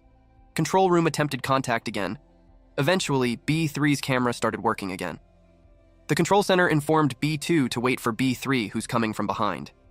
B2 acknowledged the message. B3 and B2 are close to each other, while B1 is on the other side. Eventually, B2 and B3 made contact, but it was followed by loud screams. They asked B2 what was wrong, and B2 replied that it was the creature. Then they lost contact. They contacted B3 since they lost contact with B2. The creature has B2, but they couldn't see anything on the screen, so they want B3 to explain. B3 replied that he couldn't see it because it came out of nowhere. But hearing that voice, the two leaders panicked. They dashed towards the man in the control area, and it made the man panic. Arnold was too stunned. He couldn't believe that it was over in just a blink of an eye. He saw how a soldier in an intermediate reinforced suit went out without even a fight. It's not easy even for a skilled assassin. He realized that it was a huge mistake to think that it was just some kind of wild creature. This one is quicker and more dangerous than he thought. He instructed the soldier to deliver a message to everyone. His command is to open fire if anything so much as twitches. Then he instructed B3 to join B1 and start searching for B2. That was relayed to B3 and B1. Arnold knew that they were going to be destroyed. B3 and B1 are about to meet each other on a crossroad. B1 reported that he's hearing something. The control room asked what exactly it. He can't be sure because he's at the crossroads. B1 corrected and relayed that it was just B3 because he heard his voice. Arnold was relieved. They were all relieved. The control room instructed B1 once he had joined B3. They waited for B1's reply, but there was nothing. Then he reported that B3 had been taken away by the enemy. Arnold was surprised. He stepped down from where he was. He snatched the headset from the soldier on the control panel. He told B1 to elaborate the situation. B1 replied that he wasn't able to reply because it happened quickly. This made Arnold furious, that his veins were about to pop. His yelling caught the attention of other people in the room. He inquired how B1 could have missed it when B3 was just right in front of him. B1 apologized. Arnold threw the headset on the ground. To him, it doesn't make sense that B1 doesn't know when he was standing right there. Arnold also took into account that B1 and B3 weren't caught on camera either. He thought about how those soldiers are avoiding getting the monster on the camera. Then he realized something. He grabbed the headphones. He introduced himself as the team leader, and he asked B1 to state his name and rank. He demanded for him to say it immediately. The captain was caught off guard. Then Arnold heard in an amused tone, "You got me." He saw the monster's limb crash on the camera. Then they heard the monster munching on it, until the connection was cut off. A1 asked what was going on. He asked the control room to answer. Arnold was pissed off. The Amorph had taken care of all the Team B. He got the idea from the conversation that he had with number 26. The plan was to intercept their radio using wavelength. Thanks to the wavelength that he emitted, B3's radio was static, causing B3 to fall behind others to fix the equipment. Then Amorph neutralized them with neurotoxin, a newly fused characteristic. It was just downhill from there, so he got to feast. His next target was Team A. He used his super sense, then he found them. They're very alert. But it is to be expected since the earlier team didn't know about him at all. But now, the rest of them know that he can imitate voices. He thought of using the information against them this time. He arrived at the crossroads and expected Team A to arrive there soon. While waiting for them, he questioned if it's really true that knowledge is power. Because to him, knowing just enough can be harmful. A1 turned on their headlights. A1 reported that they have arrived at a crossroad and they'll go right. The control room acknowledged their message. The team leader spoke again and emphasized that the creature can imitate the voice of humans. He instructed them to open fire as soon as they heard human voices. They heard someone asking for help, so the soldiers fired. They didn't hold back. They saw the monster cross. So, they decided to hold fire. The control room instructed A1 to check the status of the enemy. A1 acknowledged the order. The rest were instructed to keep their position and provide cover for A1. Little did they know, the monster was already behind them. A morph grabbed the last guy's head. A3 started screaming. They asked him what was wrong. A3 alerted them that the enemy was at the back. A1 and A2 were tasked to open fire immediately. But they hold fire since the creature is holding A3 as hostage and is hiding behind him. If they open fire, A3 could get injured, but Arnold demanded that they open fire. Arnold called out A1 to open fire immediately. A1 hesitated but still followed the order. He opened fire, and the monster ran away. Some bullets grazed the monster, so he scurried out of the line of fire. A2 reported that they have one man down. The control room replied that they should not fall back, and they had to get that creature. A3 choked on his own blood. A1 and A2 tend to him. They prepared to inject him with the remedy since A3 is already having a seizure. They injected the remedy. A1 reported that they have given the remedy and will continue the mission. The control room instructed them to proceed. Arnold cursed and expressed that he'll definitely rip out the monster's arms and legs. They reported that the monster had sustained injuries as well, because they found its acidic blood on the trail. They were surprised to see it has acidic blood. They had no idea what kind of monster it could be. They carefully followed it. The path was too narrow, but they still pushed forward. A1 requested permission to infuse enhancing drugs for effective suppression. The team leader allowed them to proceed. Their eyes become bloodshot, and they fell on their knees and trembled. The increase in their strength was evident. They vowed to kill that monster. They crouched, since they saw that the acidic blood was able to melt the ground. A1 reported the huge hole in the ventilation, but they didn't see any signs of the monster around us. They assumed that the monster had gone down the hall. The control room acknowledged their report. The control room asked for their exact location so that they could check the halls. Unbeknownst to these soldiers, the monster is behind them. The amorph leapt. One soldier turned around when he heard the noise. They fired at the monster, but it kept going. The monster grabbed the soldier's head and smashed it on the ground. That alerted the other soldier. He screamed loudly and fired at the monster. The monster's tail reached for the soldier. It stabbed the soldier's arms for him to stop firing. The soldier ran towards the monster in an attempt to punch it. He screamed for the monster to die. His fist missed the monster. He chased after the monster and fired at it. The soldier is becoming enraged. A morph moved fast inside the vents. The soldier was stronger than he expected. Even with the enhancing drug, they aren't usually that strong. He decided to adjust his plans. He won't be able to fool A1 anymore, so he thought of another way. Then he remembered something. He found the other option. A3 was left dying in the passageway. He's in so much pain. He heard footsteps. The monster peeked from the right passageway. The soldier screamed loudly. He saw the monster moving fast to approach him. He trembled at the sight of it. He screamed loudly, but he couldn't move away from it. Our MC grabbed him and stabbed him on the back. The pain made the soldier yell loudly. The monster ate the man. He feasted on it. It was so messy as the blood splattered everywhere. After a while, he felt satisfied. He dropped the skeleton. Now everyone will know that A3 has been attacked. He saw the camera on the helmet. He stomped on it, and the control room lost vision. The control room announced that A3 had been attacked. A1 ran. He's breathing heavily. Despite seeing the blood, he asked A3 if he's all right. He approached A3 and demanded that he answer him. He moved quickly to administer the cure to him, but suddenly, a tail came out from A3 and attacked A1. A1 was poisoned. He rolled to the ground while screaming. Blood gushed out from A3's stomach when the monster's limb came out from it. A1 was so confused. Turns out, our MC hid himself inside the suit. He slowly came out of the body. Witnessing that made A1 trembled. The monster growled. A1 screamed loudly while attempting to crawl away. The monster grabbed his head. A morph removed the helmet and choked the man. He made sure to look at it in the eye while telling him that he would eat him now. A morph took a bite at the man, which made the man's eyes turn white. A morph pulled the head away from the body, eventually beheading the man. A morph consumed the head. Even though there isn't any sound coming from the communication device, a morph could feel how afraid the humans are. They watched him devour A1.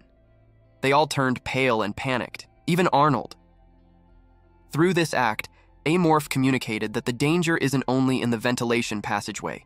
Humans feel that he's coming for them next. Amorph was curious to know what kind of plan the enemy would come up with. With 6 humans dead, There are 90 more soldiers, including the soldiers and generals. With the warning that he had sent, he expected them to come at him with full force. He knew that they didn't have enough power suits on the ship, but the problem is their weapons. He won't be safe if they carry any plasma weapons. Plasma weapons are high firepower weapons for spacecraft battles. They are mainly used to destroy ships and tanks, but they're usually too big and heavy for one person to carry. Although there are lighter versions of them, they're extremely expensive. Somewhat lighter plasma launchers are distributed to each squad by mangacap. But looking at the supplies on the ship, he doubted that the ship will have one. He noticed movements from below. The soldiers are moving to the agriculture sector. The soldiers must have thought that he's getting ready to stage a sit-in. He found his chance. While the soldiers are investigating the wrong part of the ship, he decided to look for the top management. If he takes down the team leaders, it will disrupt the command structure. And above all, he planned to kill Arnold since his existence alone is a threat. The soldiers asked the crisis management leader where the monster came from, but they also asked what it was. Arnold replied to the captain that the supply management leader had a creature that he didn't register, and that could be the monster that they are facing. The captain complained since they allowed those soldiers to have the leader's power suits, but they had no progress. A morph was listening to their conversation. Power suits are what protects humans in space. They should have spent more on them. Their attempt to save money is about to cost their lives. Arnold replied that it wouldn't have happened if they had better equipment, and he corrected the captain about them not making any progress. The captain flinched at that. Arnold stated that they now know that the enemy is a dangerous creature with incredible intelligence, and it eats humans. The captain antagonized him. But Arnold explained that collecting information is vital in battle, and they have to move based on the little information that they have acquired. Arnold told the captain that he has an additional request. The captain looked unhappy, but he asked what it was. The captain was taken aback when Arnold requested permission to use the plasma launcher in the armory. They contradict him since they plan to use that on the pirates, and it's unsafe since they're on a ship. The ship used to be a battleship, but thinking of using it inside is suicide. This confirms Amorph's thought that they have it. The enemies are in a state of confusion, so he took that as his chance to kill them, but his priority target, Arnold, is too far away. The one closest to him is the researcher. It was Dr. Wei, the one who always tortures number 26. He made him his target, which turns out well because he also planned to kill that man. He smashed the vent cover. That caught Arnold's attention. He jumped down right above Dr. Wei, and he had his mouth open wide. He was getting closer to the researcher's face. At the time he hit the ground, he chomped at Dr. Wei's face. Everyone else watched him devour the man. They all ran for their lives while screaming loudly when they saw that the monster was chasing them. The head security got bitten. Another researcher was stabbed. The rest of the humans ran towards the exit. Arnold instructed the soldier on the control panel to alert everyone on the ship. The guy on the control panel acknowledged the command. When the soldier opened his mouth to announce to all soldiers, the monster stabbed him right in it. Blood gushed out, ending the life of the soldier. They fired at the monster. It was Arnold. A morph expected him to run, but he got some balls, even without the power suit. But that gun won't leave a scratch on the monster. This made Amorph curious as to what he's thinking. He was about to confront him. But he saw a vision when he attacked Arnold and he was shot, but he was able to stab Arnold. But then Arnold's last shot got him. Amorph was taken aback. Arnold has a plasma pistol. It's expensive but deadly and convenient to carry. If he gets shot in the head or chest, he could die immediately, or he could get a serious injury. Amorph sensed that this man had a relationship with the Eugene family. Arnold noticed something about the Amorph. He acknowledged that the monster noticed. He dropped his gun and took something from inside his coat. It was the plasma pistol. The captain was surprised to see it since it's so expensive. Arnold uttered that he doesn't know the monster, but it reminds him of someone. The monster had various abilities, akin to Arnold's master, Si-hyun Eugene. Arnold fired the plasma gun. It has a loud noise when fired, and it was effective since it drove the monster away. Arnold declared that he's ruling out all variables until a certain person arrives. Amorph knew that it wasn't looking good for him. So far, it's the greatest crisis that he has faced since he was born in the cargo hold.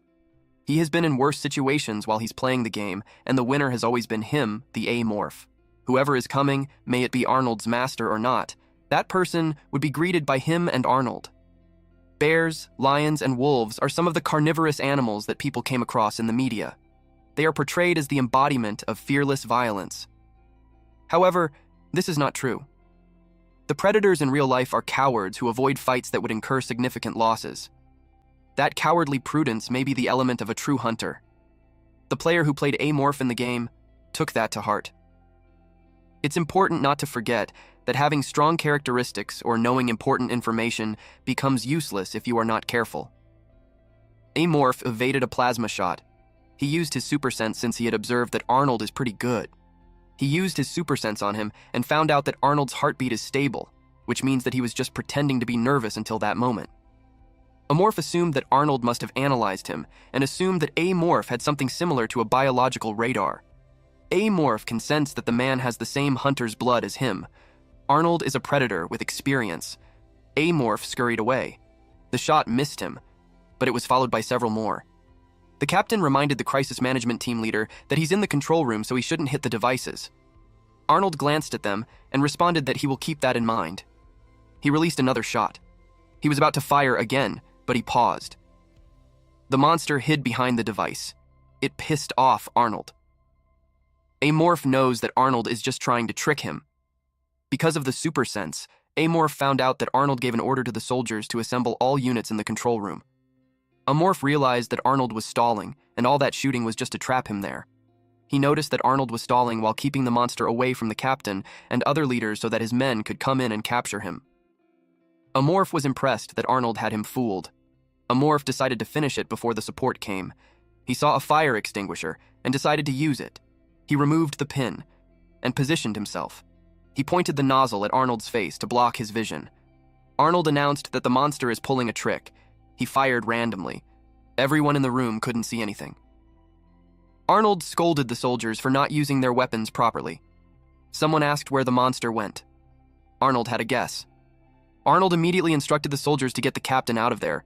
Amorph noticed how Arnold caught on quickly. However, that wasn't his plan. He poisoned someone else. Then he took a bite out of that man. One soldier looked for the captain. The captain replied that he's in there. But another person joined the conversation and told the soldier that the captain isn't there since the captain is with him on the other side. Arnold told them not to be confused since the monster is just trying to confuse them. The monster chased after a man. He caught the man and immediately killed it.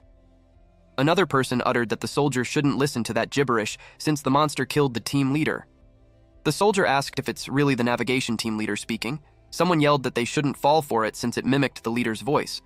But the navigation team leader insisted that he's the real one. Arnold yelled that they should be alert and it was the monster talking. Arnold instructed to shoot the monster. The soldier just fired randomly. He heard someone groan. Upon hearing that, the soldier trembled. Arnold was the one hit. He glanced behind him when he sensed the monster. He fired at it. Amorph evades the shot. He kept running. Amorph's back is being ripped open. Then his wings appeared. He flew directly towards Arnold. His mouth is almost at Arnold's face. Arnold clearly saw the sharp teeth, and just like that, Arnold's head was gone and blood gushed out from his body. The headless body fell to the ground. It dropped the plasma gun. The body just laid there in the pool of blood. The monster stepped on the blood. A soldier pointed the gun on a silhouette of a monster. He was surprised when something appeared on his side. He was taken aback at what he saw. Arnold's bloodied face was carried by the monster's mouth, and it was placed right on the soldier's face. The monster walked past him. He was too scared to move. The monster climbed up the vent. Amorph wished he could enjoy his meal, but he doesn't have time since his gut is warning him to leave. The captain was furious. He asked the soldiers why it took them some time to arrive. The soldiers could only apologize. The captain cursed and instructed them to clean up the place. The captain was informed that all casualties had been accounted for. That person is the temporary medical department leader. The captain asked if there were any survivors. The temporary medical department leader replied that everyone is dead except for the head of the research department. He was surprised when he found out that the senior researcher is still alive. The temporary medical department leader replied that the man is in the recovery room. It was fortunate for that man to be immune to the monster's neurotoxin, but he lost his sense of sight, smell, and taste permanently. Even if the man lives, he will require support for the rest of his life. The temporary medical department leader suggested that they should just surrender to the space dogs. That made the captain angry. He told the man that he's so selfish. Then, he walked away. The man chased after him, but the captain had had enough of his nonsense. The captain thought about the number of men they lost. The leaders from the research, technical, medical, navigation, and crisis management teams. And the head cook are all dead. He knew that they're never going to survive the battle with the pirates that way. He thought of abandoning everything and running away. A soldier noticed something. The gun looks different compared to the rest. He uttered that it looked like one of the leader's weapons. That caught the captain's attention. He asked the gun to be brought to him. The soldier gave it to him. He inspected and saw that there's 60% left. It's slightly cracked, but it could still be used for self-defense. Now the captain couldn't trust anyone to protect him but himself. He counted the problems. The monster is still on board, and they'll be encountering the pirates in 2 days. He sighed as he wondered what he should do. A morph had eliminated most of the leaders. He knew that it's going to take some time for the AI to report the problem. He doesn't think that he needs to worry about Captain Yusung. He decided to expand his nest. There are their spots that he could choose from. Since he had the nest in the cooling chamber, he can choose 2 more places. The most important place is the cafeteria, since food is key to survival. He planned to contaminate the food and cut off the supplies. Next is the armory. That's where the plasma launcher is being kept. A morph needs to do something about it before the enemy uses it to kill him. Lastly, the lab.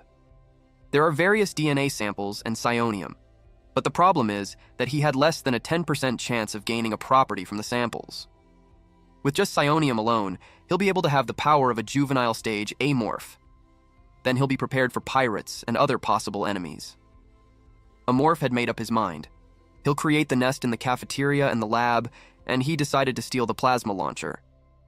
He thought of using the weapon, but he kept thinking about what Arnold said, that his master, Si-Hyun Yujin, or whoever that is, might team up with the pirates or disguise himself as one of them.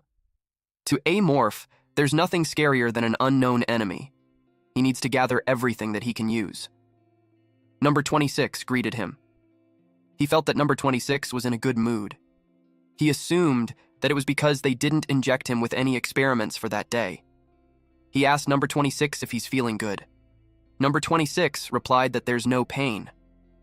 Amorph realized that it would be unlikely for them to run experiments in a situation like that. He assumed that they must all be hiding in their rooms. He thought of making a bold move. The red security light had lit up. The alarm had rung. Number 26 asked Amorph what he's doing. He replied that he's waiting. It's been about 30 minutes and no one is showing up, and that confirms Amorph's thoughts. He doesn't need to sneak around anymore. He removed the cover of the vent. He greeted number 26 that it has been a long time since they met. Amorph noticed that its color looks good and healthy, but he knew that it would starve to death if it stayed there. He wondered if he should bring number 26 with him. A bubble amoeba isn't really picky with food. It's also immune to neurotoxins, so there's no problem keeping it in his nest, or he can take it along with him wherever he goes. He asked if he wanted to get out. Number 26 asked where. He replied that it would be out of the lab. Number 26 enthusiastically replied yes. Amorph reminded it to be careful. Then he charged right into its capsule. And then he shattered the glass and grabbed number 26. Number 26 jumped around while thanking Amorph. He said number 26 to hang on. Number 26 asked what he's doing. He replied that he's making a nest. Then he spat out acid from his mouth. He covered the whole area with it. The acid was like vines that covered the entire lab. Because of that, humans won't be able to use the lab now. He realized he overdid it when he got hungry. He grabbed the brain. He noticed that it's still alive, but it doesn't taste good. But he settled for that now since he's getting nutrients instead of savoring the flavor. Number 26 ate with him. Amorph noticed that number 26 was enjoying the food. But then Amorph sensed something. There's someone coming. One of them is a soldier, and the other one is a researcher. There were only 2 of them when not even a whole unit could fight Amorph. The door opened. The men were surprised at what they saw. The whole area is covered with vine-like acid. The soldier took a closer look. He didn't realize that the monster was behind him. Eventually, he sensed it, so he raised his gun. He fires away as the monster approaches him. He saw the monster's hand getting closer to his body, and he was stabbed right in the heart. He coughed up blood while tears streamed down his face. Eventually, his body flopped on the ground. The monster made its way to the researcher, and the man begged for mercy. The monster grabbed the man's head. But Amorph got distracted when number 26 yelled, "Pain!" Number 26 hopped to Amorph's shoulder, and it looked like it's complaining. Amorph understood that the researcher is part of the bubble amoeba experiment, and number 26 must have been angry seeing its torturer. Amorph had forgotten that bubble amoeba could kill people too. He stabbed the man with his tail, causing the man to be paralyzed. Then he hands out number 26 to the man. Number 26 jumped to the man's face as if it was ready to devour it. And it actually did. It covered the man's face and melted it. While watching them, Amorph wondered who had it worse. If it's the soldier who died instantly, or the researcher who died slowly with his head melting away. But he didn't think much about it since they all died anyway. So, the process didn't matter that much. While he was feasting on the brain, the system window appeared. He felt lucky. He had reached his goal faster than he expected. He was asked if he would like to unlock physical strengthening. He had eaten over 500 different samples but gained only 3 characteristics, but he's satisfied with what he had acquired. He took number 26 while thinking of heading back to unlock the skill. He said number 26 that it won't take long. He accepted the skill, and his body made loud cracking noises. His legs become larger. Spikes had appeared on his back. Number 26 was impressed by how big he had gotten. Number 26 bounced his way towards him while telling him that he had gotten so big. Amorph told him that he had grown. Number 26 didn't understand what the word meant. Amorph replied that he had grown from a youngling to an adult. Number 26 asked if youngling is a baby. Then he called Amorph a big baby. But when Amorph thought about it, biologically, he's not fully mature, so it isn't entirely wrong. He decided to explain it when number 26 learns how to speak more properly. Amorph noticed that his body feels heavier and sturdier. He felt like a cheetah turned into a rhino. He had become taller, too, and his arms and legs are covered in armor. His legs have acquired strength enhancement and have become much thicker. He checked his characteristics. He now has natural recovery, blade tentacles, and contaminant organs. Natural recovery has been fused with strong vitality and turned into regenerative power. Everything on his stats looked good except for the type penalty. Amorph has no limit to the types it can acquire, but every time it acquires a type, the requirement to obtain a new type doubles. For example, if Amorph had obtained superpower strengthening type first, then the number of the requirements for the physical strengthening type will go from 10 to 20. If it was a game, he'd reconsider the timing of obtaining the type. But he doesn't have a choice with the danger coming ahead. He decided to postpone unlocking the next type. It was time to test his newly obtained characteristics. The durability of the blade tentacles was too weak. He stabbed a pillar, and he realized that it has been upgraded and strengthened by the physical strengthening type. Next, he tried out the contaminant organ. He released acid from his neck. He can apply some of the characteristics that he has, and it can even create spores that pour out acidic liquid. With this, he'll be able to turn the whole ship into a fort. It's the perfect skill to use when fighting with a fierce opponent. Now that he had checked everything, he decided to get going. Number 26 called him baby and asked where he's going. He replied that he's off to the hangar. Amorph was interested to know how the crew will react if they see him now. He imagined them crying or maybe running to the escape pod. He'll find out soon. The humans ran as fast as they could. They had to hurry because the door couldn't wait any longer. When they had entered, the door should have been immediately closed, but it didn't happen because the man in charge was too terrified to make a move. The man got angry and kicked the cowering soldier to move him aside. He hurriedly pulled the lever. The door was slowly closing, but the monster's hands were able to hold it on the remaining gap. Then Amorph pushed it open. He was growling. The men shrieked in fear. They all screamed for help, but there was no salvation for them. The monster immediately killed them all. Their bloodied hands left a print on the window. Amorph kept chewing. The sound echoed through the ship. Meanwhile, in another room, Dr. Wei's brows twitched. He's inside a capsule in the recovery room. He looked hideous because his half face doesn't have any skin, the muscle is seen, and his other eye was shut. He also had bruises all over his body. He wondered what's going on because he couldn't hear any footsteps. His hands trembled. He couldn't believe what's happening. He's too thin, and he wonders what he did to deserve that. He would rather die than live that way.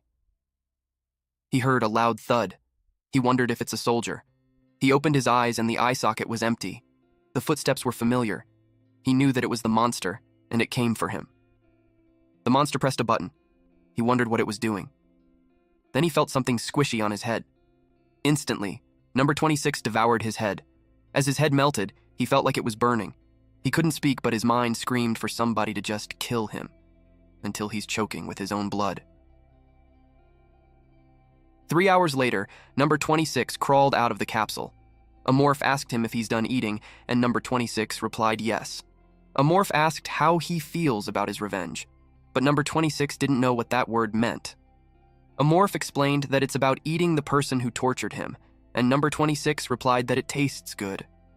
A morph realized that number 26 doesn't feel complex emotions like vengeance, but he's not certain if it just hasn't been learned yet or if it's his nature. He finds it suspicious that researchers are interested in number 26. He hoped that the bubble amoeba wouldn't develop into a sea demon or something. Sea demon lives only on seaplaners like bubble amoeba. It's about 25 meters long and has tentacles that are hidden inside its body. Because of their similar looks in the game, the users suspected sea demon and bubble amoeba had something in common. But it just turned out that the game company didn't put much effort into the character design. But this time, it's their reality. So, no one could really tell the truth about the creature. Number 26 called the amorph baby and told him that he's full. A morph noticed that it looked tired. He walked back into the nest. So far, it's coming along fine. Then he had decided what to do next. To look for his next prey, at C08 Space Dog's Drava cartel ruling area. Someone is yelling for help. A man grabs an arm. A woman is being dragged away by a man and a green male alien. The woman calls for her husband to help her. Her blonde husband demanded that she would be let go. But the man was shot on his back. The woman yelled loudly. The rest of the pirates took the treasure. The pirates were instructed to take everything and to kill all men and capture all women. That is the creed of the Drava cartel. A creature with a mechanical eye looked bored. This creature looked like a lion with a mechanical eye and arm. He looked unhappy because of the low quantity of treasures. This lion creature was addressed as boss, and he was accused of betrayal. The humans hired the mercenaries for protection, so they couldn't believe they did that. The boss replied that the man was a fool for thinking that they are friends. The boss told him that he shouldn't have expected that from a complete stranger. The man cursed at the boss. The man threatened them by saying that the defense forces should be on their way after receiving their distress signal, and the boss and his subordinates will all be executed. But the boss didn't care. The man continued to say that death is too good for trash like them. He vowed to turn them all into Hulk mutants. That elicited a reaction from the boss. He stood up. His subordinate was terrified to offer him his sword. He told the captain that it looked like he's not familiar with the mangacap mercenary code. The boss decided to explain it to him. He grabbed the head of the captain. He stated that it's a crime for a mercenary to betray during a commission, but it's invalid if there's no witness to prove it. He crushed the hope of the captain by saying that the defense guard won't be of any help since no one would be around to explain what happened. The captain asked if he's planning to exterminate them. The boss replied that he's not sure what that word meant, but he's certain of one thing. And he shared that his hobby is to skill mangacap pigs. The scene was horrific as the blood splattered while the man loudly yelled. Later on, the boss opened the door. He was warmly greeted by his subordinate. He threw the skinned face on the ground and commanded his subordinates to take it and deal with it like usual. The boss remembered that they had something to do. His subordinate was confused. Instead of reminding the guy, he just instructed it to go get a manual. Deep inside, the boss was annoyed for being surrounded by idiots. The subordinate informed him that the woman had arrived. She looks like a researcher because of her white lab gown. She nervously asked the boss what he needs from her. The boss asked about the work that needs to be done. She fidgets while finding the courage to answer. Then she explained that they are supposed to meet someone whom her connection introduced her to, but they suddenly went off the grid. The boss yelled, and the woman shrieked. He asked her to explain. She elaborated that a request came in from a research ship led by Captain Yusung Samuel. They asked them to get rid of the body. The boss asked if the Samuels were there. The woman inquired if the boss knows them. The boss replied that they are the third capital of Titan. He asked on whose body it is. She replied that it was a noble capital, a woman from the Yujin family. She added that those men promised to pay them 1,000,000 credits. The boss scoffed at it. He thought that those bastards must be hiding something. He felt that lately, things within Mangacap haven't been quite right. Rumors say that the Acerton family, the young blood of Mars, is challenging the Eugene family, who has been the king of Earth for the longest time. The Ascertons mainly focus on developing vessels, but they have been secretly working on DNA modification. The boss knew that a body from the Eugene family should have all sorts of DNA modifications. He entertained the idea of stealing their body and handing it to Ascertons. The Ascertons would have been willing to let him name his price for such a body. He grinned at the thought that it was an opportunity for him to get rich. He would love more than anything to rip apart the Ascertons for turning him into Hulk mutant, but he understands that a grudge is a grudge, and business is business. He remembered Manuel saying that the ship couldn't be reached. He asked if they were ambushed. Manuel isn't sure about it. The boss was annoyed that someone was lurking in their neighborhood. He doesn't know who that is, but he knows that one has guts. The boss decided that as soon as they had finished their business there, they would head for Yusung Samuel's ship. He instructed his crew to prepare to attack. His men were all fired up. He instructed them to blow up the vessel and to ensure not to leave any evidence behind. Their ship made loud noise as it charged up for energy. Then it flew real fast as soon as the adjacent ship blew up. Their speed made them look like a shooting star. The bomb started beeping on the other ship. The explosion was huge. Meanwhile, Amorph is spying. Even when he's in his nest, he senses someone. He placed his hand on the ground and created a link. His senses flowed through the tubes. It was like a dark vine connected to him. Because of that, he figured out that the pirates are drilling through the research vessel's outer hull for forced docking from the outside. He saw the mark of the space dogs. Their drilling is almost over. In no time, they were able to make a hole. They bustled inside. Amorph senses that they're heading straight to the bridge. It is evident that they're experts and really know what they're doing. But he wondered if they were really smart or stupid. Because normally, people would have noticed that there's something wrong with the research ship. But maybe those men were just blinded by their greed. The men were surprised at what they saw. The whole area is covered with vine and somewhat acidic. They reported to the boss that they had taken over the bridge, but something was strange. The boss asked what it was. They reported that there's not a single soul on the ship and that there's creepy-looking trees all around them. The boss was angry because it sounds ridiculous to have trees in space. They insisted that they were telling the truth. The boss decided to see it for himself. He threatened them that if they're lying, he's going to smash their head. Amorph sensed that they have 2 high-powered engineered hearts and machinery. He also figured out that the Hulk mutant is their leader. He checked on others. There's an insect man that releases pheromones from its body. A Star Union cyborg with a mechanical heart instead of a real one. He was pleased with the multi-species cartel. Since he's having a hard time finding and killing 2 different species aside from humans, it makes it easier to achieve the evolutionary conditions to become juvenile. But then he noticed something. There was an ordinary person with them. It's as if the computer inside this woman's head instead of a brain is making her seem normal. Amorph made sure to keep an eye on her. Number 26 asked where he's going. He told him that he will be out, but he advised number 26 to stay in the nest because it's dangerous. He pointed at the plasma gun and requested number 26 to keep it safe for him. He told him that it's important. Number 26 happily obliged. Amorph took his chance while the enemy's guard was down. He planned to cut off the path that they can retreat by destroying the power source of their ship. He expected them to protect both the research ship and their own ship, since they are greedy. He had perceived them dividing their forces into looting and defense groups, and while they start dividing into groups, that's when Amorph plans to begin his hunt, like he always does. Amorph's fingers slipped through the door.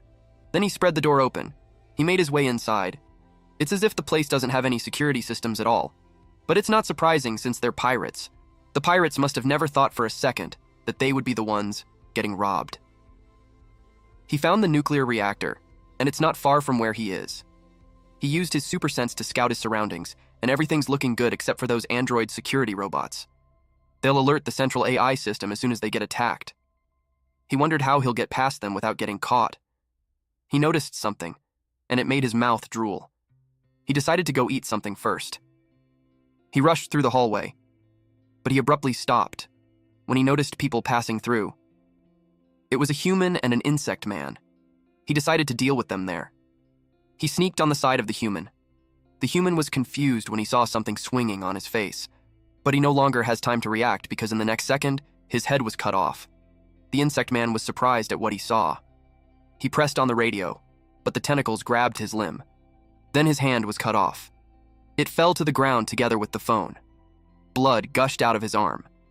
Then he was tackled by the amorph. Amorph grabbed all his limbs. He tried to ask for help. But at the next moment, his head was ripped from the body. Amorph munched on them.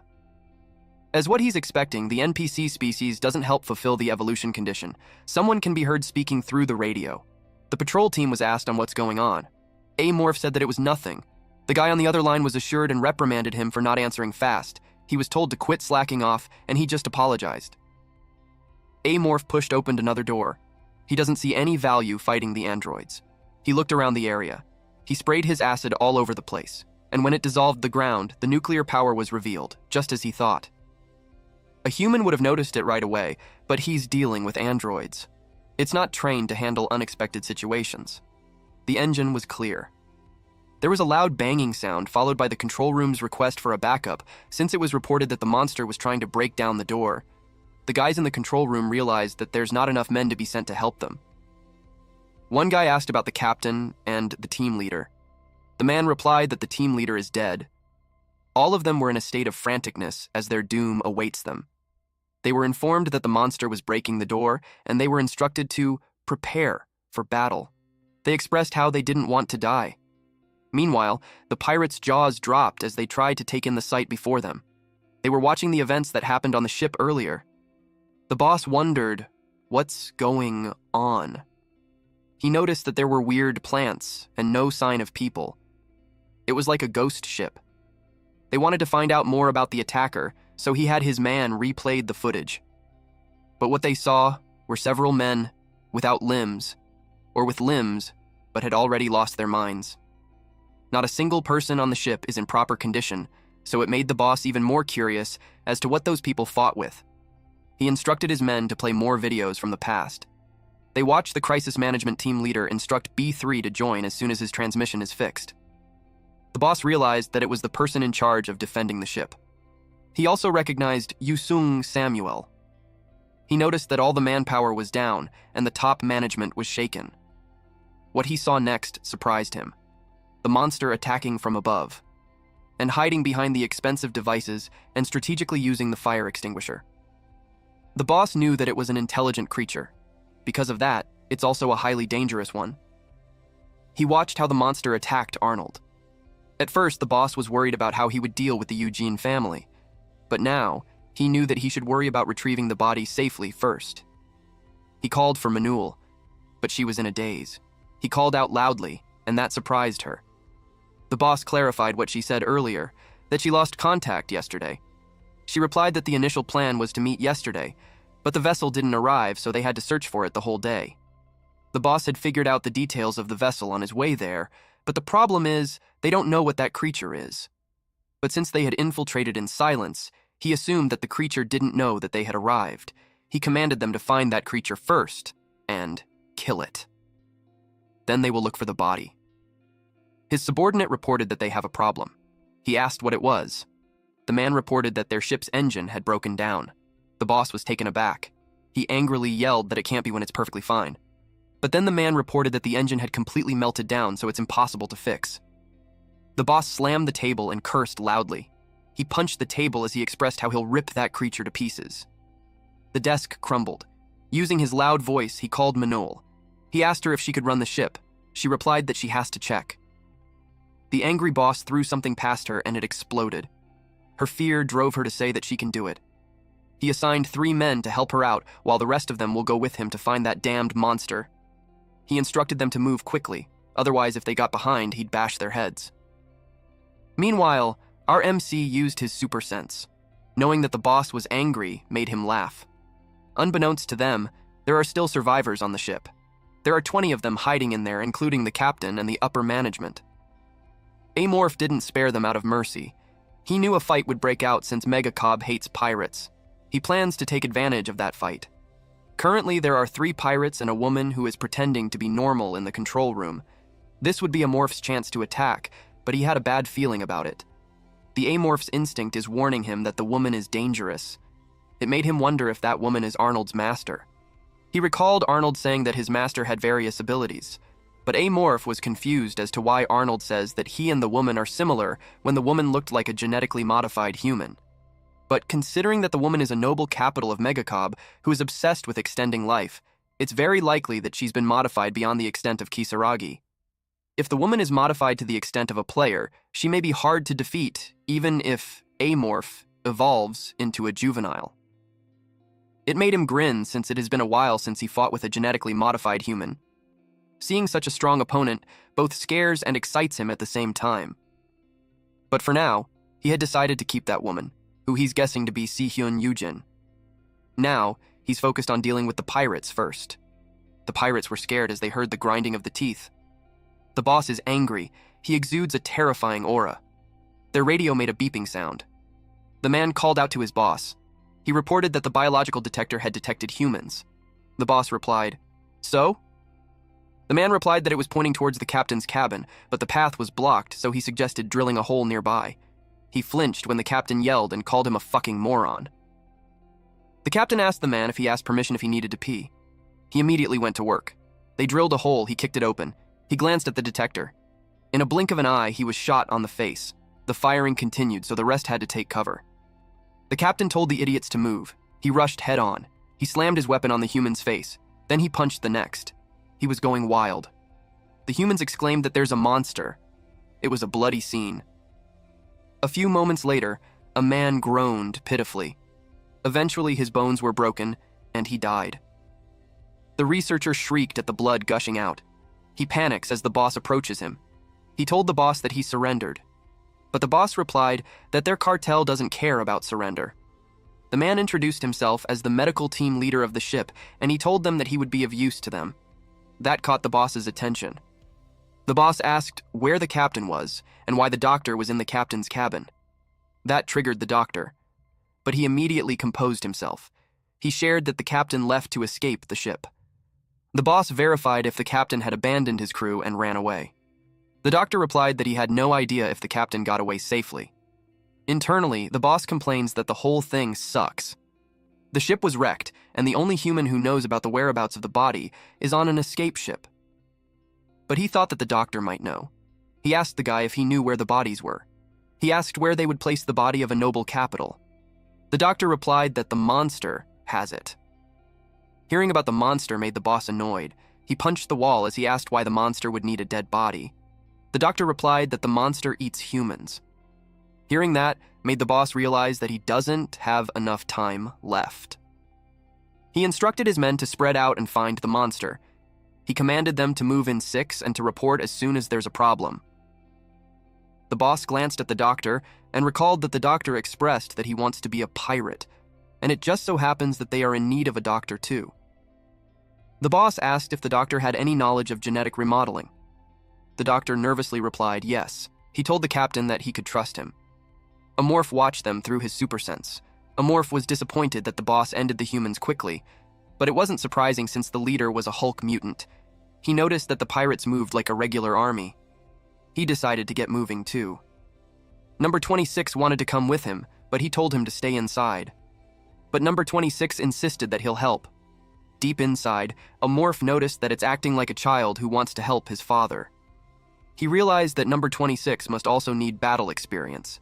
Even if it can't be of much help to him, he can't let it get away. He picked him up. He advised them to be careful since their enemies are dangerous. Number 26 responded that Amorph should be careful too. Amorph thought about where to begin. He decided to start in the armory. There were pirates in there. The pirates complained the area was a jungle. They had no idea as to what kind of monster has the ability to grow plants taller than the door. The pirates need to get rid of all the plasma cutters. They slashed the vines, but they were surprised that it secretes green fluid. They thought it was mucus. One pirate complained how disgusting it is, especially given that it sprayed on his upper body. Another pirate was about to say something, but he stopped mid-sentence. He noticed his sword melting. Then the man who was sprayed with the fluid earlier yelled loudly. His face started melting and it looked hideous. It made the rest of them confused. They heard stomping sounds, and in an instant the pirate was stabbed right on the chest. The rest yelled that the monster was there. They commented that it looked different from what they saw. 3 pirates fired at it. But it had no effect on the monster. The monster charged at them, and with its blade tentacles the pirates' bodies were sliced. The insect man was about to escape. But to his surprise, the bubble amoeba covered his face. His body trembled from the pain. Suddenly, Amorph heard someone asking for help. There was a guy on the phone reporting that the monster was there. Before he could ask for backup, his skull was already bitten, and Amorph continuously chewed on it. It could be heard from the radio that the person on the other side is asking where they are. Amorph picked up the radio and replied that it was nothing.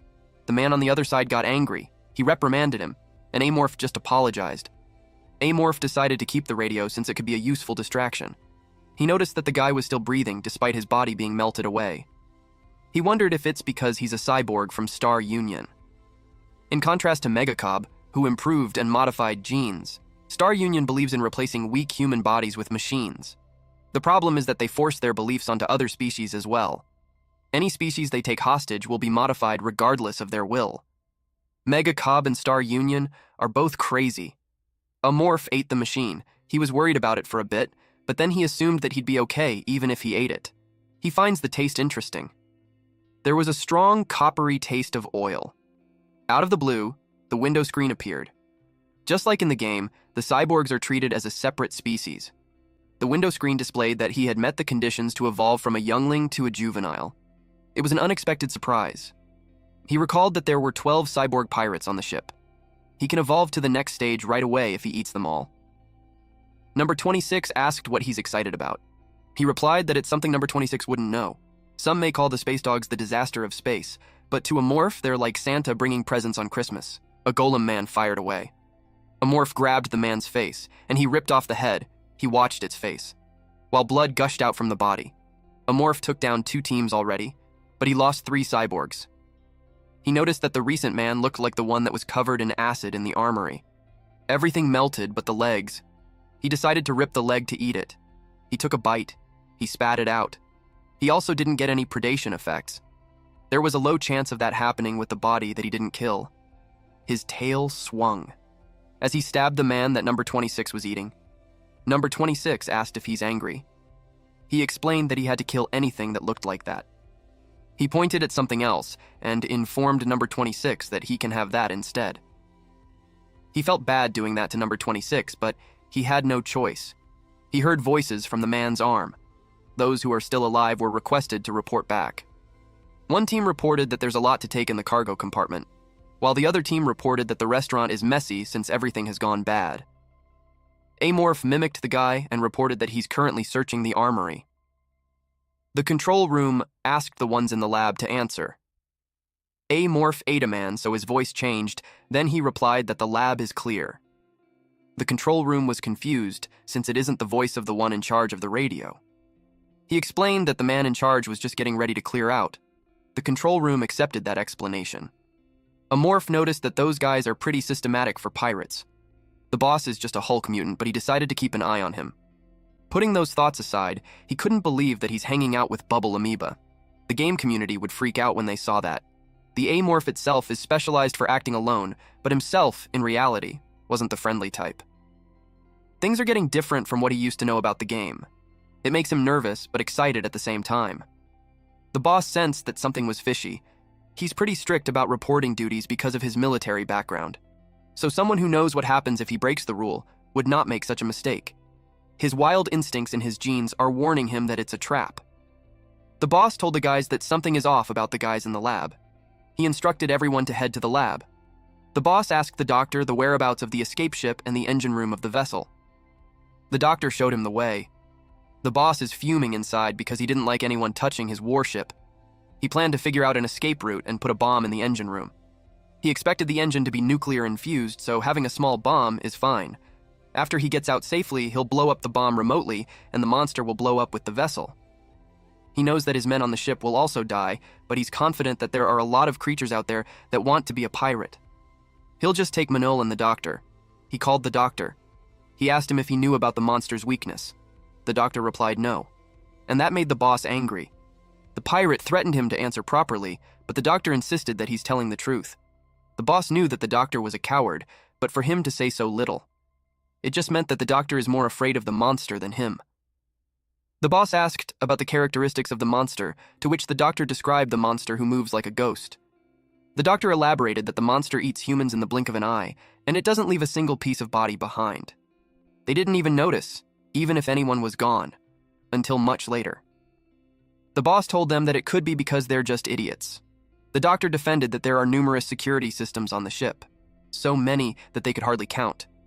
But he added that the monster was still able to avoid it all and kill people. That's why he described it as a ghost.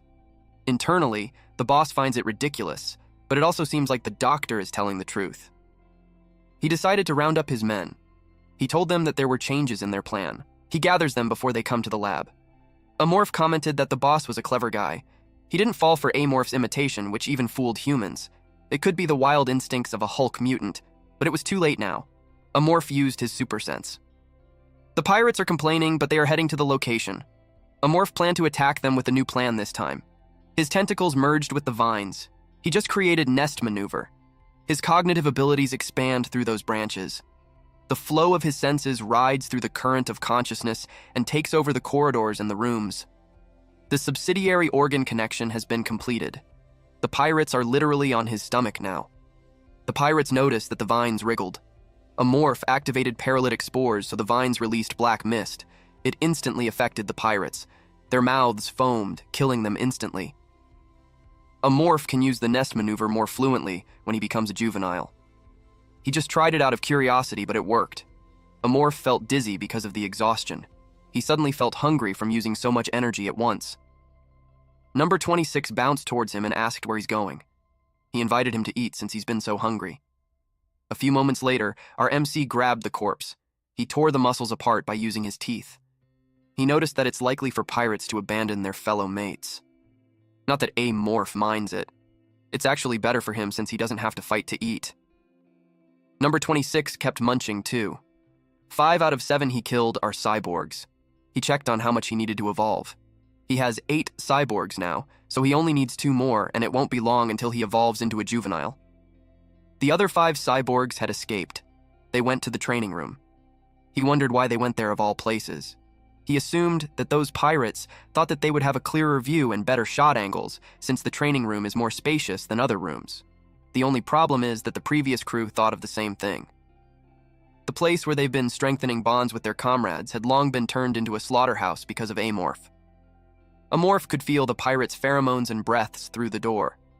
The pirates must have been shocked at the sight of the room. He informed number 26 to get behind him since it will get dangerous. More than 20 people were killed in that place, and killing 5 more doesn't make any difference. Amorph dashed towards them. The pirates fired at him. It didn't have any effect on him. He approaches them. The pirate cursed that the guns weren't working against the monster. He decided to give up on it. He took out a lightsaber. The man intimidated the monster by telling it that he's the second in command of the Drava cartel. He swung his lightsaber while daring the monster to approach him. Amorph used his super sense and realized that it was a sonic blade. It could damage his shell. But he knew that the weapon doesn't matter when the one holding it doesn't know how to use it right. Amorph's subsidiary organ tells him that the man is an ordinary male in his 30s with lifestyle diseases. It's so typical of a pirate to act hastily. The man swung his sonic blade, but Amorph easily scratched him. The man crashed on the dumbbells, but Amorph didn't take a rest on pursuing the man. The man cursed at the monster. Amorph was astonished. The man is the first prey to be that persistent since Arnold. He decided to kill the man before that man experiences more pain. He stabbed it with his tail. Now, there are 4 left. He's guessing that they're hiding in the dressing room. The system window appeared. It made him curious. He had acquired human gene essence, so now he can claim human nature. He wondered what characteristic is that. The name sounds overly comprehensive, but he's not in a position to be picky. He wondered if he should accept it. Thousands of characteristics exist in space survival. However, not all of them are advantageous. For example, the Hulk mutant's rampage characteristic. They gain twice the physical ability, but lose the ability to control themselves. There are characteristics that disadvantages outweigh advantages. The characteristics with ambiguous names were usually lethal. Given that space survival itself is like a dystopia full of vicious beings, there's Star Union who kidnaps people and turns them into robots. Then there's also mangacaps who create monsters by remodeling genes however they like. It's a universe where species like them lead human civilization. There's a way that would be a characteristic that gives human qualities. He thought about it. And if it's a characteristic that strengthens human emotions, it's a disadvantage to an amorph that feeds on intelligence. The risk is too high, so he decided to decline. Suddenly, he felt something. His subsidiary organ warned him to reconsider. He realized that it could be valuable. He thought about it since the tiny tentacles never forced him to make dangerous choices. He decided to trust it. He accepted. A bright light appeared. Then, that's it. Nothing happened. He checked his head, but nothing was coming out. He tried to feel it, but there's no extreme guilt in his heart. Human nature is a mental characteristic. 3 more, an amorph will be able to acquire superpower enhancement type.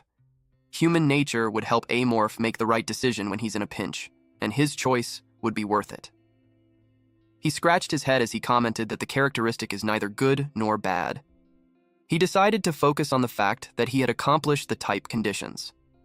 Number 26 approached him and asked if he's okay. He asked what was wrong. Number 26 told him that he wasn't moving, and it was strange. Deep inside, he knew that number 26 shouldn't worry about him. They get moving. Amorph could smell the pirates from different parts of the training room, and he had no intention of letting any of them go. In the sea of blood, people were screaming for help. One man held his gun with his trembling hand. He hid in the closet while wondering if he's going to be the next. Compared to the other guys, he considered himself pretty decent, so reasoned that he didn't deserve to die. The creaking noise made him alert. As the sound continued, he could feel that his end was coming. He wished for Chief Zubaka to look over him. In his head, he begged this person. Amorph knew which direction he should go. The man let out a sigh of relief when he heard footsteps going far away from where he was. He planned to run away once everything is over. He'll go to Star Union. He glanced at the small opening. At that moment, he was stabbed in the abdomen. Then, from the small hole of the closet door, the monster slid his fingers, and then pushed it open. The man was surprised. He saw those bloodied, razor-sharp teeth. He screamed loudly. Eventually, he was eaten. His machine parts fell to the ground. Amorph munched on the body while thinking that no one could hide from him. Amorph has finished 11 cyborgs now. He just needed 1 more. But the problem is that the other one is in the control room, and the person he wants to avoid is in that room. The human with modified genes whom he assumes is from the Yujin family. He decided to take care of the leader first. Then his tiny tentacles made him sense something. A man fired at him while cursing. Amorph was able to dodge. He scratched the ceiling. The boss was furious that his men got killed, even his second in command. Amorph didn't expect the boss to find him first, but it's for the better. A Hulk mutant has many useful genes. Amorph took this as a chance to replenish his gene essence before he moves on to the control room. He noticed that the temporary medical team leader was there. He didn't expect that the man would side with pirates. But it doesn't matter because the man would end up in Amorph's stomach anyway. He told number 26 to hide himself. Number 26 expressed that he's scared and that Amorph should be careful. Amorph replied that there's nothing to worry about. Number 26 attached himself to the wall. Then he camouflaged himself. He told Baby to be careful. Amorph observed the boss, and he's more intimidating than Amorph expected. The boss is bulky and over 3 meters tall. Some could say that Amorph won't stand a chance, because the boss was an improved Hulk mutant. Amorph was excited to see what that man is capable of. The pirates in the control room watch on the screen. One person suggested going to where the boss is, but the others didn't like the idea because they have to follow the command of helping Manul. They asked Manul how much longer it would take. She replied that she's almost done. The pirate asked why the piece of crap is taking so long. Manul explained that it's because of the AI of the Mangacap battleship. It's the core of space engineering and computer science, so it can't be easy. The pirates don't understand a thing of what she just said. They told her to just hurry up. In her mind, she commended Arnold for doing well. The monster cunningly hid itself using a smokescreen, but it can't fool her, who has her remote viewing. She noticed that the creature emptied the lab and got his hands on the gene samples. It was indeed a clever creature. According to the records, the creature only took the samples.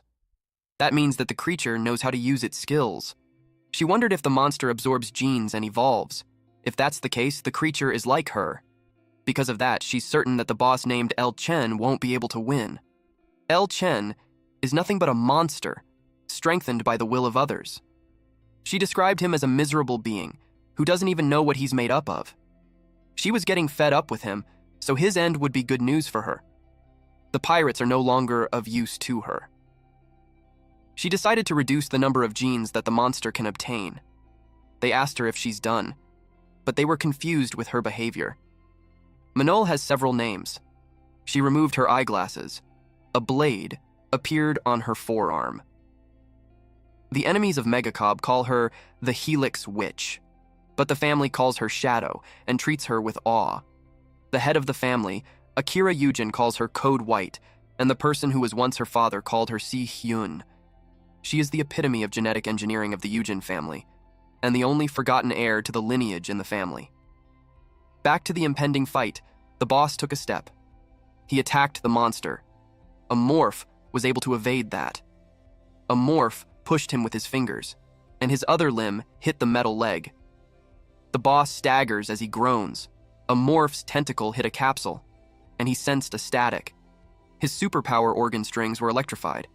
That's when he realized that the boss had laid out the pulse grenade without his knowledge. He wondered if the boss thinks he's some sort of battle android. If that's the case, the boss was wrong. But his selection of weapons was good. The boss found out that the creature wasn't a new weapon created by Star Union. He asked the creature if he understood him. The boss moved a part of his thick hair. It revealed a red button embedded on his body. A morph wondered if it's the rampage switch. The boss said that he installed a bomb in the nuclear reactor, and the detonator is synced with his heart. He told the creature that if he dies, the whole ship will explode and everyone will die. A morph used his super sense since he's suspicious. The doctor's body reaction tells him that the boss isn't lying. A morph focused on the important thing, whether the boss would blow up the bomb or not. The boss noticed that the creature seemed to value his own life. He noted that this creature has high intelligence, a transcendent body, and arrogance. So he knew that there's nothing about the creature that would lower his will to survive. He pressed his blade on the button on the side of his head. His cells started moving. It became abnormal. It was like they were evolving like crazy. And that made the boss scream and cough blood. His bones made a cracking sound. It looked like he turned into a tenacious beast. He was breathing heavily. Then he growled loudly. Inside his head, Amor finds the boss hideous. It looked like more things happened to him, and not just the transplantation of genes. The boss stomped, and it shattered the ground beneath him. Amorph recognized that he's got the genes of the mountain crawler. They're also called the dragons of the rocks because of their hard shells. The boss roared loudly. Then it moved fast. Amorph hit its chest with his tail, but he stopped the second he saw the bomb. And that's when Amorph took a blow. The boss waited for his reaction, but he got confused when Amorph didn't move. Then suddenly, Amorph scurried away. It made the boss angry. He was growling while Amorph maintained a safe distance from him. Amorph's body is throbbing. He could have been dead if not for his rock-hard head. It made him wonder why the boss brought up the bomb when he aimed for the head instead. He realized that the enemy was just playing dirty. The boss told Amorph that its attack is no use. Amorph knew that unless he aims for the heart, there aren't many places he can aim for. The shells of the enemy are way too strong. Nothing should be able to break through that unless it's a plasma weapon. Amorph knew that he could win as long as he could stab the boss anywhere on his body, but it seems like the boss knew that, so he went after Amorph's tail. The enemy charged, but Amorph was confident since his tail isn't the only thing that's dangerous about him. He dodged the attack. Then he leapt away while the enemy kept attacking him. Amorph can emit poison from his teeth and fingernails. He knew he would win if he broke the shell and attacked. It made him think on how he could get through that shell that the enemy is confident about. And that's when he grabbed the sonic blade. Hulk mutants have an inveterate weakness. Amorph knew that he had to hold out until that weakness came to surface. The cargo hold is where Amorph woke up to the world. And there's no better place than that to stall time. A loud rumbling sound echoed in the cargo area. The boss chased after Amorph. He'd crush into several things, but he didn't mind. The cockroaches in the area scurried away. One of those cockroaches got stabbed by Amorph's tail. Amorph ate it while thinking that he had no chance against the boss's monstrous strength. Hulk mutants are quick and strong, but they use up energy fast. That's why he has to take a short break in the middle. If he continues to provoke him into using his energy, he expects the Hulk mutant's body to stop attacking whether he likes it or not. There's only one option left for Amorph, and that is to wait. The Hulk mutant yelled to ask where that insolent insect is. Amorph kept himself hidden while waiting for the chance that would come soon. Amorph remembered that the guy has two hearts. He wondered which one was connected to the detonator. Amorph knew that Hulk mutants have a main heart on the left side. So, it's very likely that he connected the detonator there. However, Amorph recognized that the boss is a clever one, so he couldn't be certain on where it would be located. To his surprise, the Hulk mutant had located him. Amorph ran away quickly. But the guy chased him, and even called him a coward. The Hulk mutant's body lets out a steam. Then he was panting. Amorph noticed that. He assumed that the Hulk mutant had reduced his weakness as he was being enhanced. Normally, he would have stopped moving by now.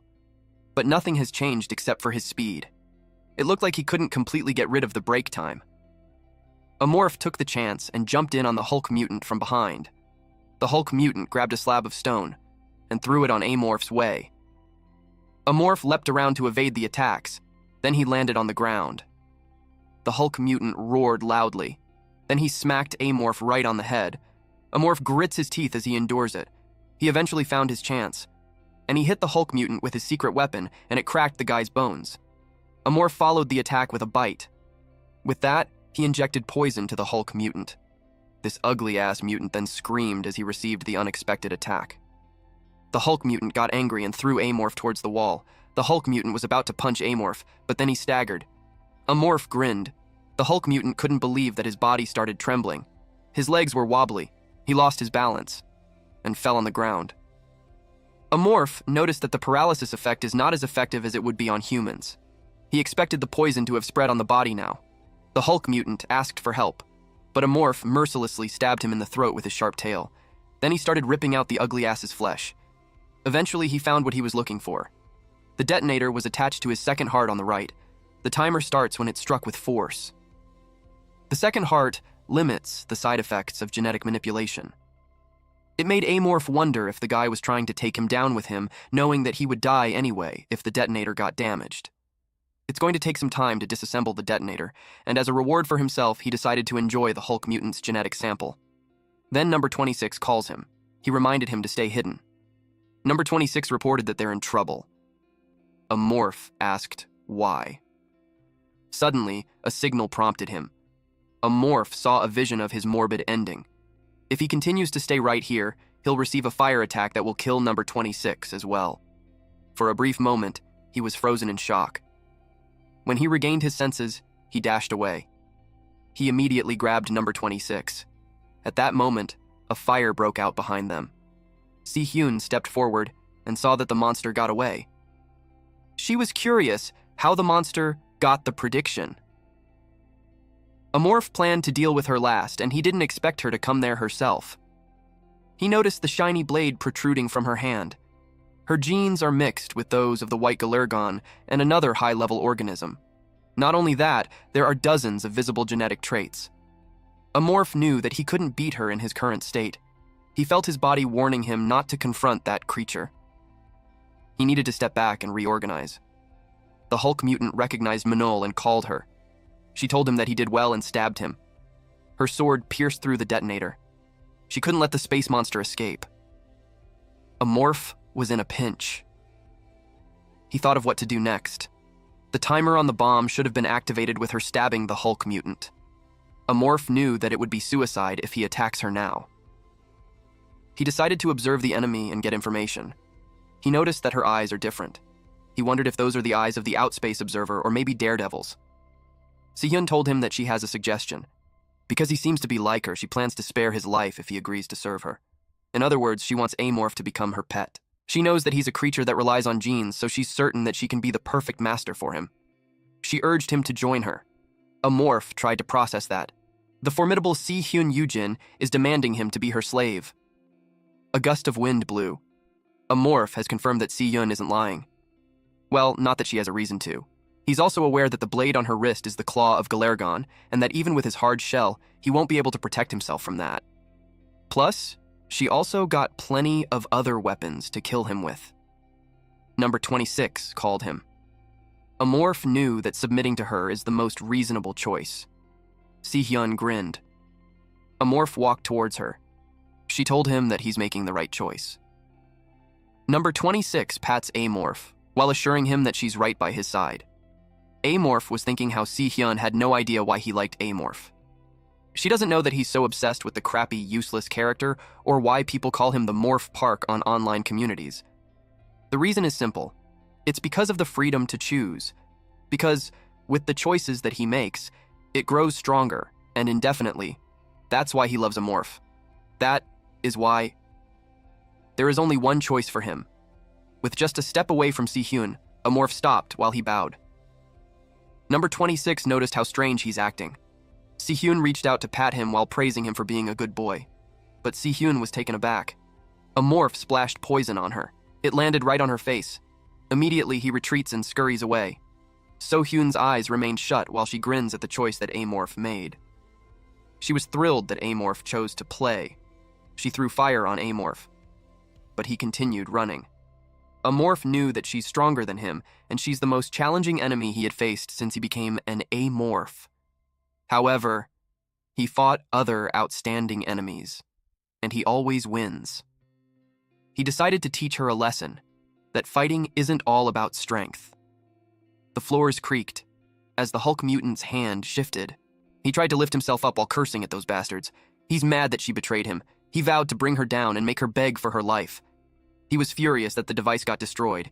It will be all over for him if he can't get to the engine room in 10 minutes. But his strong will of not dying kept him strong. He crawled his way to the engine room while thinking that he's different from others, because he is Elchindrava. Meanwhile, Amorph is trying to run for his life. Number 26 asked Amorph if he's in pain. Amorph replied that it's all better. Number 26 asked, "Really?" Amorph pats him and replies yes. Amorph knew that Si-hyun's daredevil eyes have X-ray vision, so a surprise attack won't work. And even if he hides, she'll find him in no time. And he's certain that she also has other sensual abilities other than her eyes. Amorph knew that he's working on a tight schedule, and stalling for time won't work in his favor. He expected Si-hyun to have realized by then that he's worried about the bomb.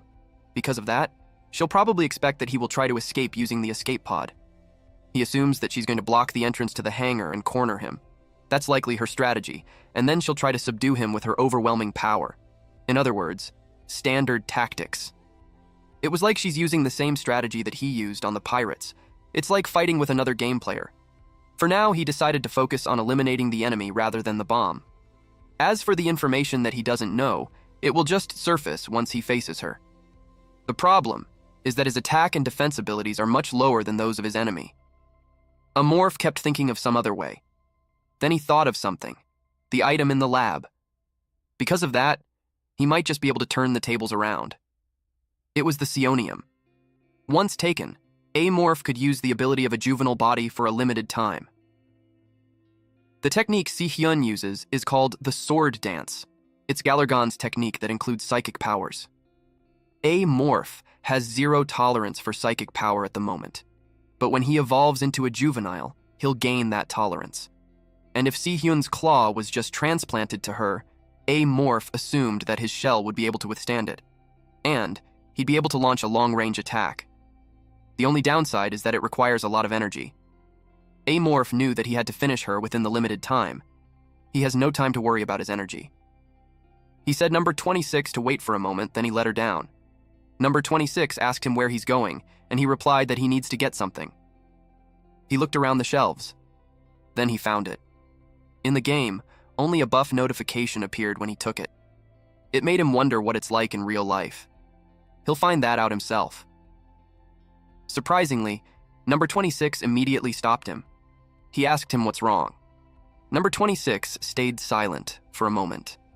Number 26 was wiggly from anxiety. Amorph wondered why it's acting like that. In normal circumstances, he would wait for him to answer. But Amorph is running out of time now. He drank the liquid from the container. Right after that, his heart pounded loudly. He feels like his whole body is on fire. His bones are cracking and his veins are popping out. His body broke through from its old shell. Major transformation is happening on his muscles. He screamed loudly because it was so painful. But he knew he can't just pass out. The evolution kept going, until his eyes had changed, and his whole body became larger and stronger. He has large horns now, and his limbs had increased. Our boy became more chunky and muscular. You guys know shits goes down when you see an alien like this. Meanwhile, number 26 bounced with joy. He's impressed that baby got big again. Amorph's evolution worked. He took out his screen. It states there that he's temporarily a juvenile. He also noticed some changes in his characteristics. The reinforced exoskeleton has been upgraded to a monstrous exoskeleton. He has magnificent horns on top of his head now. He should be able to use them to ram into his enemies or stab them. He inspected his body and saw his new spike bone launcher organ on his left hand. Its strength matches that of a plasma pistol, and he can even apply characteristics to it. His outer shell is covered with a shield that protects him from psychic power. He can now stop Galargon claws with that. The last thing that he checked is the time limit. In the game, the effect of sonium lasted for 5 minutes. He assumed that the time limit should be about the same in reality. Si-hyun was within range of his senses, so he knew he should hurry. A morph released red mist to drain Si-hyun of her strength as much as possible before the fight. After releasing that mist, he used Link. 5 minutes isn't a long time. He decided to settle the match as quickly as possible. Si-hyun is walking down the hallway. She paused when she saw something wriggle at the ceiling. Then it bursts, splashing her with acid.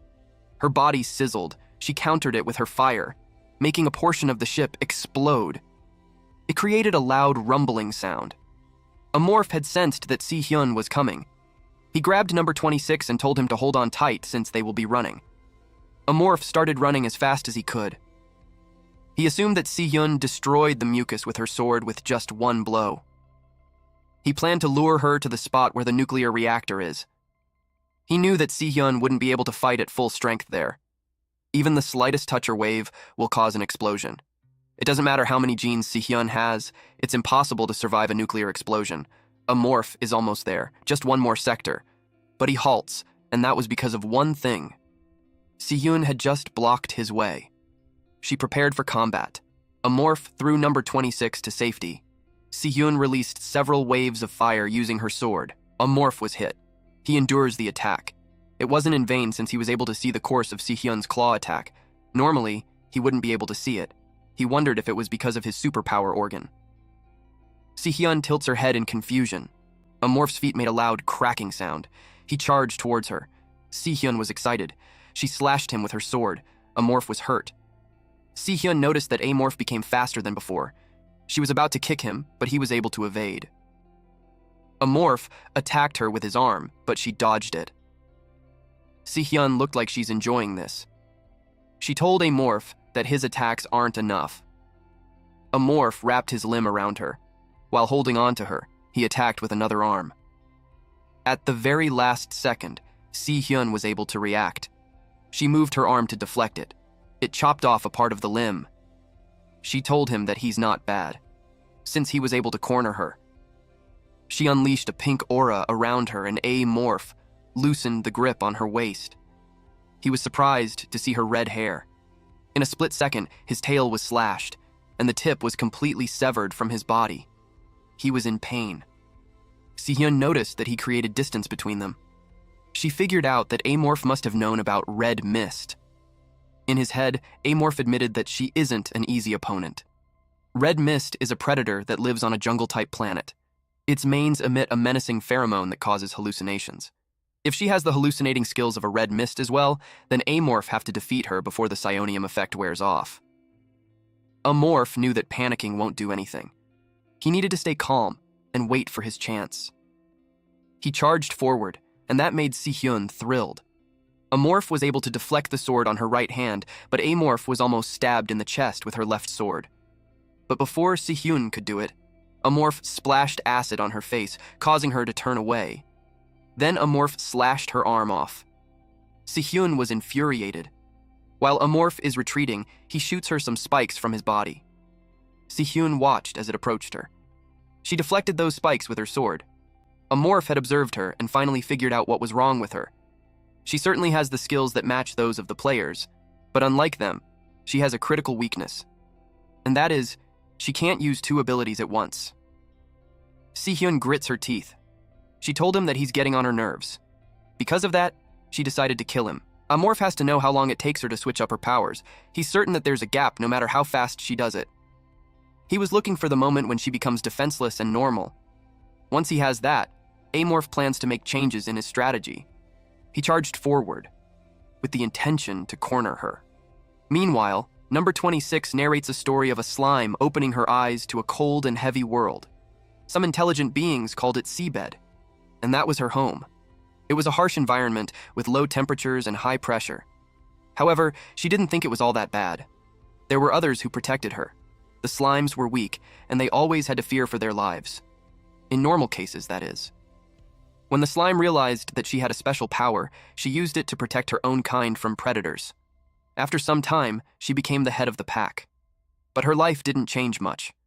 Sharing food and sleeping together with her pack was the greatest happiness in her life. However, that didn't last long. When she heard the others screaming, she hoped desperately. She hoped that she could fulfill her duties as the head of the pack. She wanted to protect her loved ones. She thought she had successfully protected everyone. But sadly, that wasn't the case. There was no miracle, but only unbearable exhaustion. After years and years, the head of the pack, who hadn't been able to fulfill her duties, woke up. She found herself in a reeking liquid prison. In there, she watched the miserable deaths of those who should have been protected. When a being with a hairy animal in its arms named her Number 26, there was no one else of her kind left in prison. At the bottom of hell, she prayed and prayed for someone or anyone to come and help her. If they do, she would sacrifice the rest of her life to protect others. Back to the present time, the only one who helped Number 26 was our MC. And right now, he's in deep trouble. Si-hyun yelled that she's getting sick of their fight.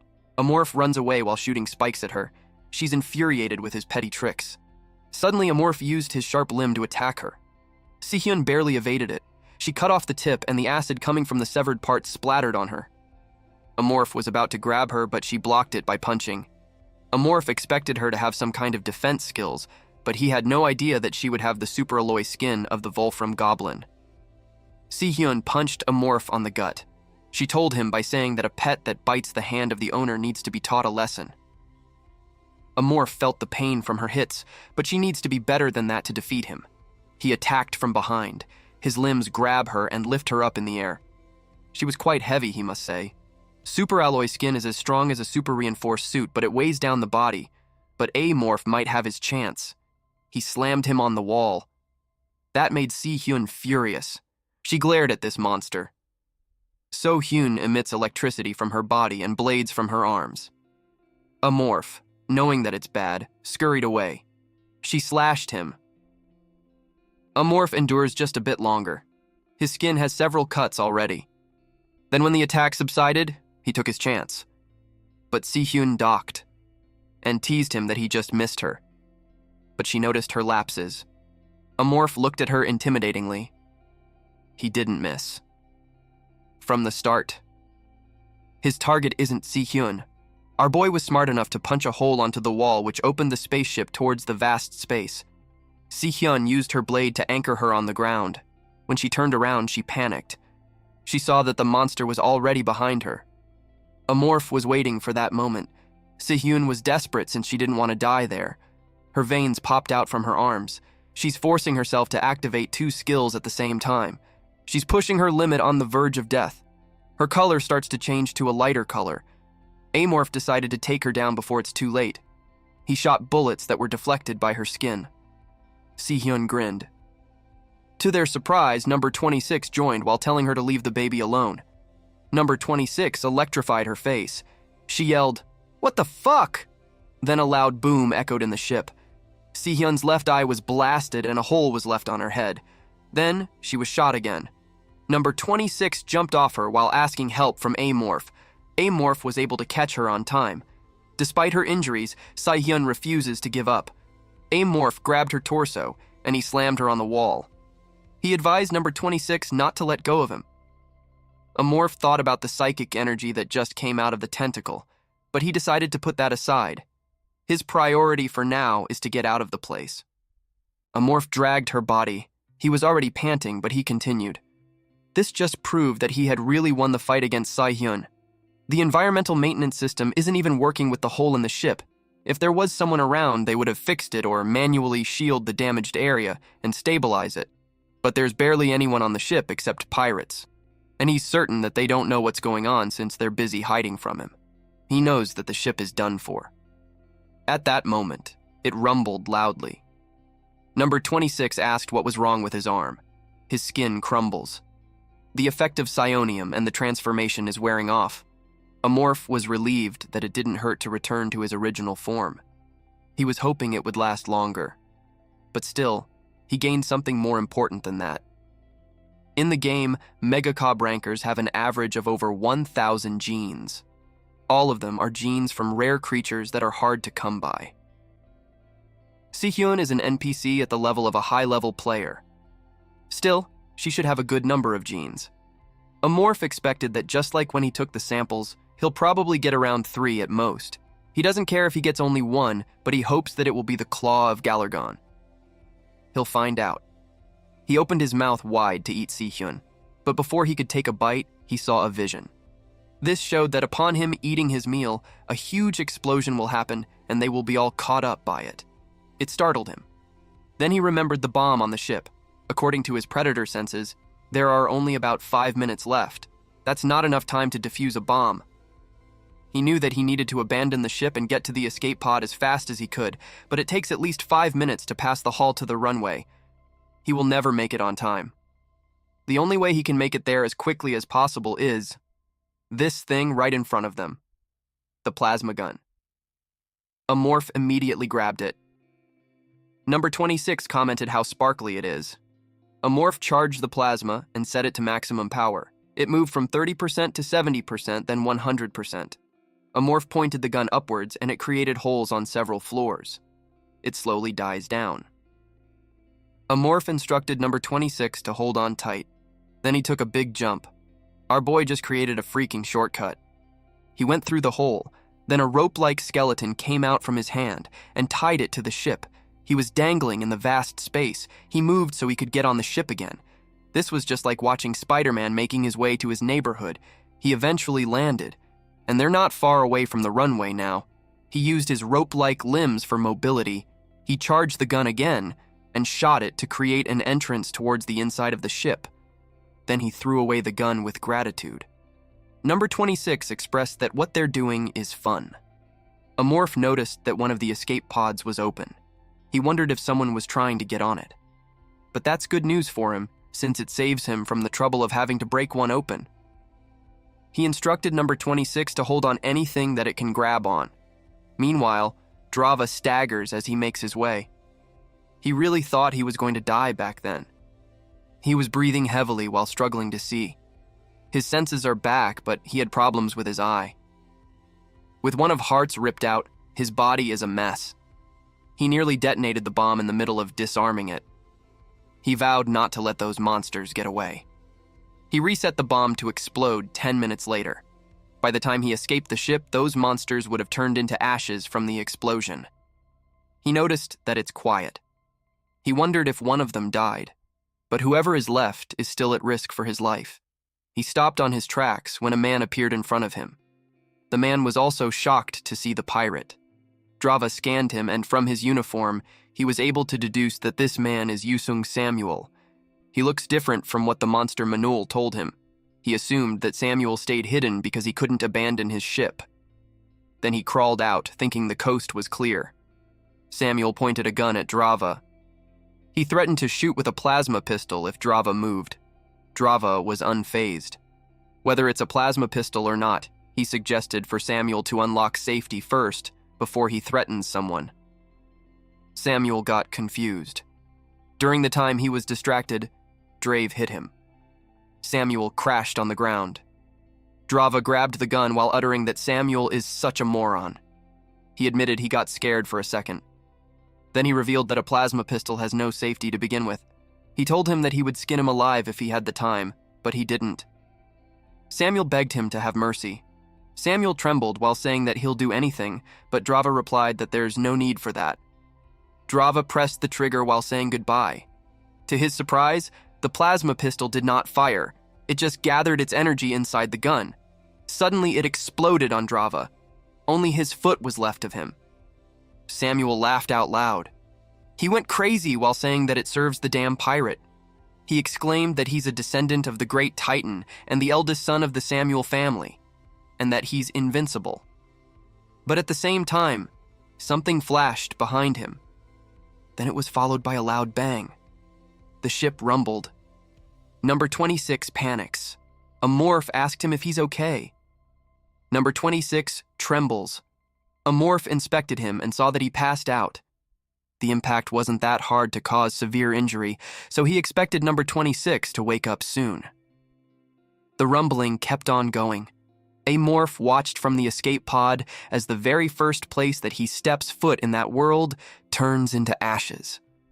It was time to say goodbye to the research ship, the foundation of his growth and evolution. A morph grabbed a bottle of wine. He wondered if someone drank there. It bothers him, so he decided to look up internal record videos on the escape pod. The keyboard beeps as he types on it. It played the recorded videos. There was Samuel. A morph didn't know he was alive. Samuel has been hiding out there and drinking himself away. Looks like he's been waiting for things to settle down. Then it showed that he's headed towards the exit. He must have noticed when things quiet down and stepped out to see what was going on. A morph wondered if he hoped for the soldiers to kill him or that a passing ship would come to Samuel's rescue. Whatever it is, a morph knew it wasn't his business. He decided to delete the clip. The system notified him that the internal video had been deleted, and from navigation mode, it was changed to standby mode. The system displayed default destination settings on the screen. It showed one of the planets under Megacob's command. Usually those kinds of planters are stationed with a large-scale army. A morph knew to avoid places like that as much as possible. He looked at the closest place from there. He saw one that could work. It is the T&C Special Trade Center. It's a large space colony floating in space. It's also a place where the players in the game would gather to trade. He had experienced hunting players there and picked up the genetic essence. Thanks to that, people had been calling him all sorts of names, starting with the cowardly amorph nerd. But there's nothing that he could do when amorphs are made that way. He redirected their course. The system notified their new destination is T&C Special Trade Center. They flew towards it. The system changed to autopilot. The remaining time until arrival is 3 hours. It is a colony with various species. It would be a perfect place to get his nourishment. His focus shifted. He checked number 26, which he didn't expect to be a sea demon.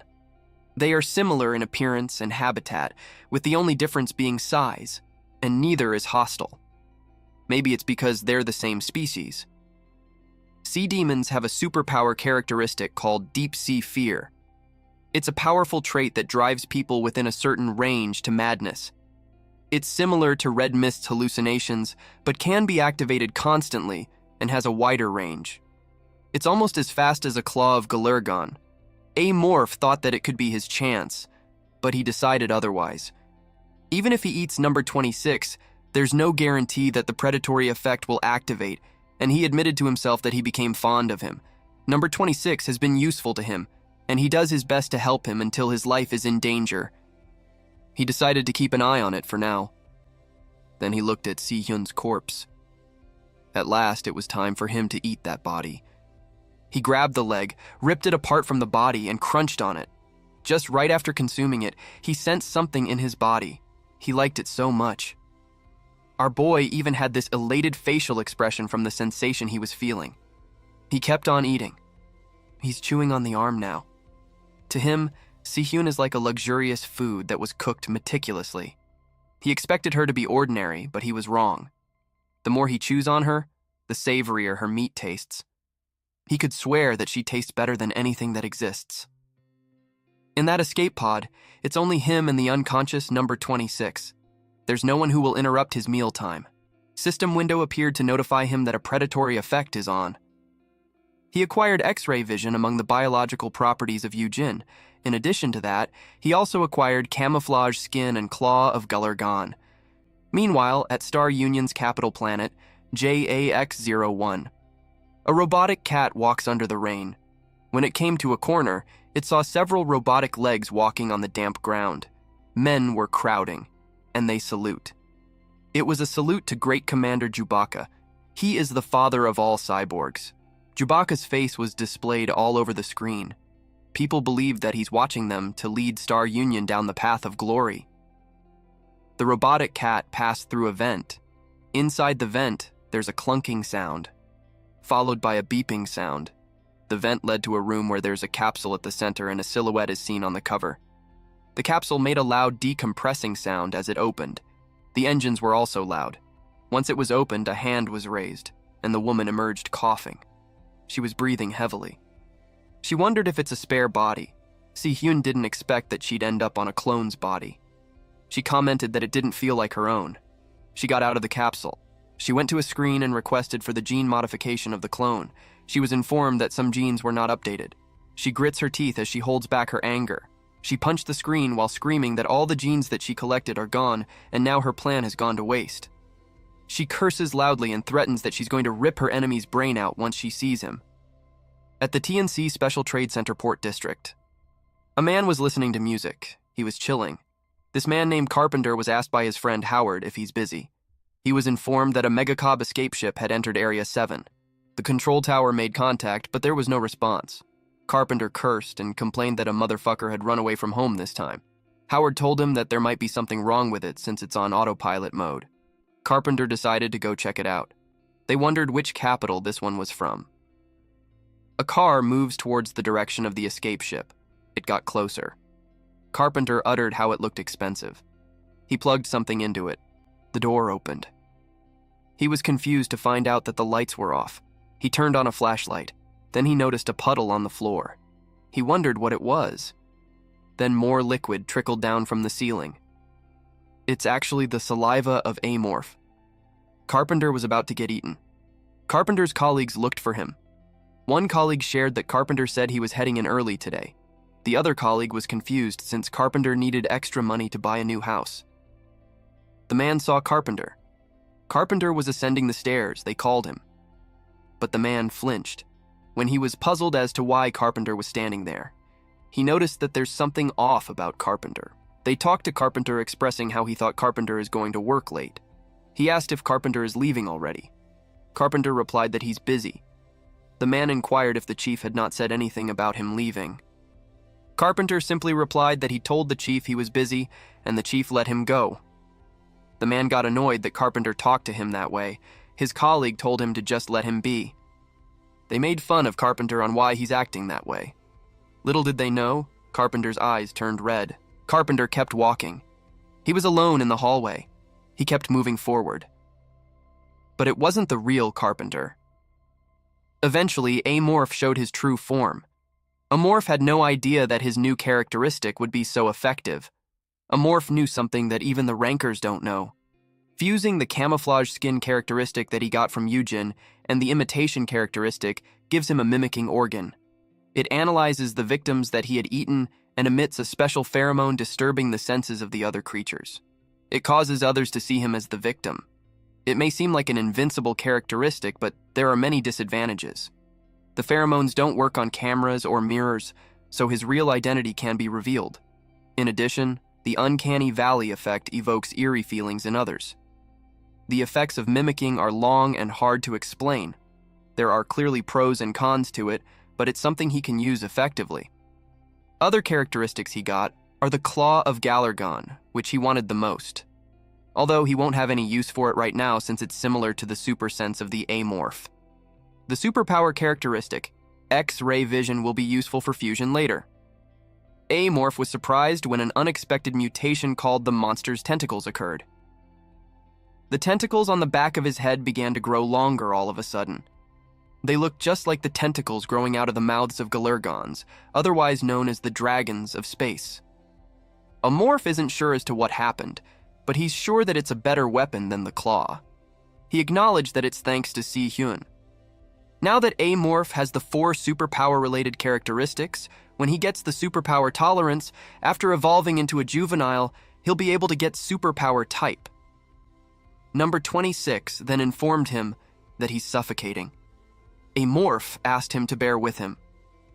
As Amorph walks around, he recalled how he's been there several times in the game, and now he's in there in reality. The T&C Special Trade Center may look fancy on the outside, but it's dead on the inside. That's one of the reasons why he chose this place. It's divided into 4 districts and a central administrative district. The entertainment and residential districts have the lowest level of security. The entertainment district is where Megacob's citizens unwind with hired slaves. A combat android is always going around to catch criminals. The residential district is close to a slum where the low-class residents live. This is a place where no one finds it strange, even if someone disappears. A morph chose to go to the residential district. He shouldn't have problems as long as he watches out for the android that comes there occasionally. Now, the problem is how he's going to get there.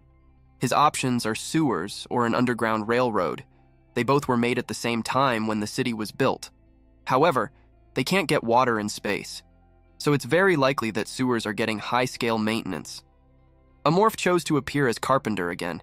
He would go through the sewers if this was a game, but this is reality. It's a shame, but he decided to take the underground railway. The passage he used to use should be somewhere around there. He turned into a corner and grinned. He found it. Only he knew about the place. He turned the knob to open the door. The door opened. A morph entered. An underground railroad that is located on the border of the port district. It is his very own special passage. A monster roared loudly. It was being restrained in the wildlife smuggling monitoring office in the port district. Several men held down this monster, but they're reaching their limit. They wondered what the binding team was doing.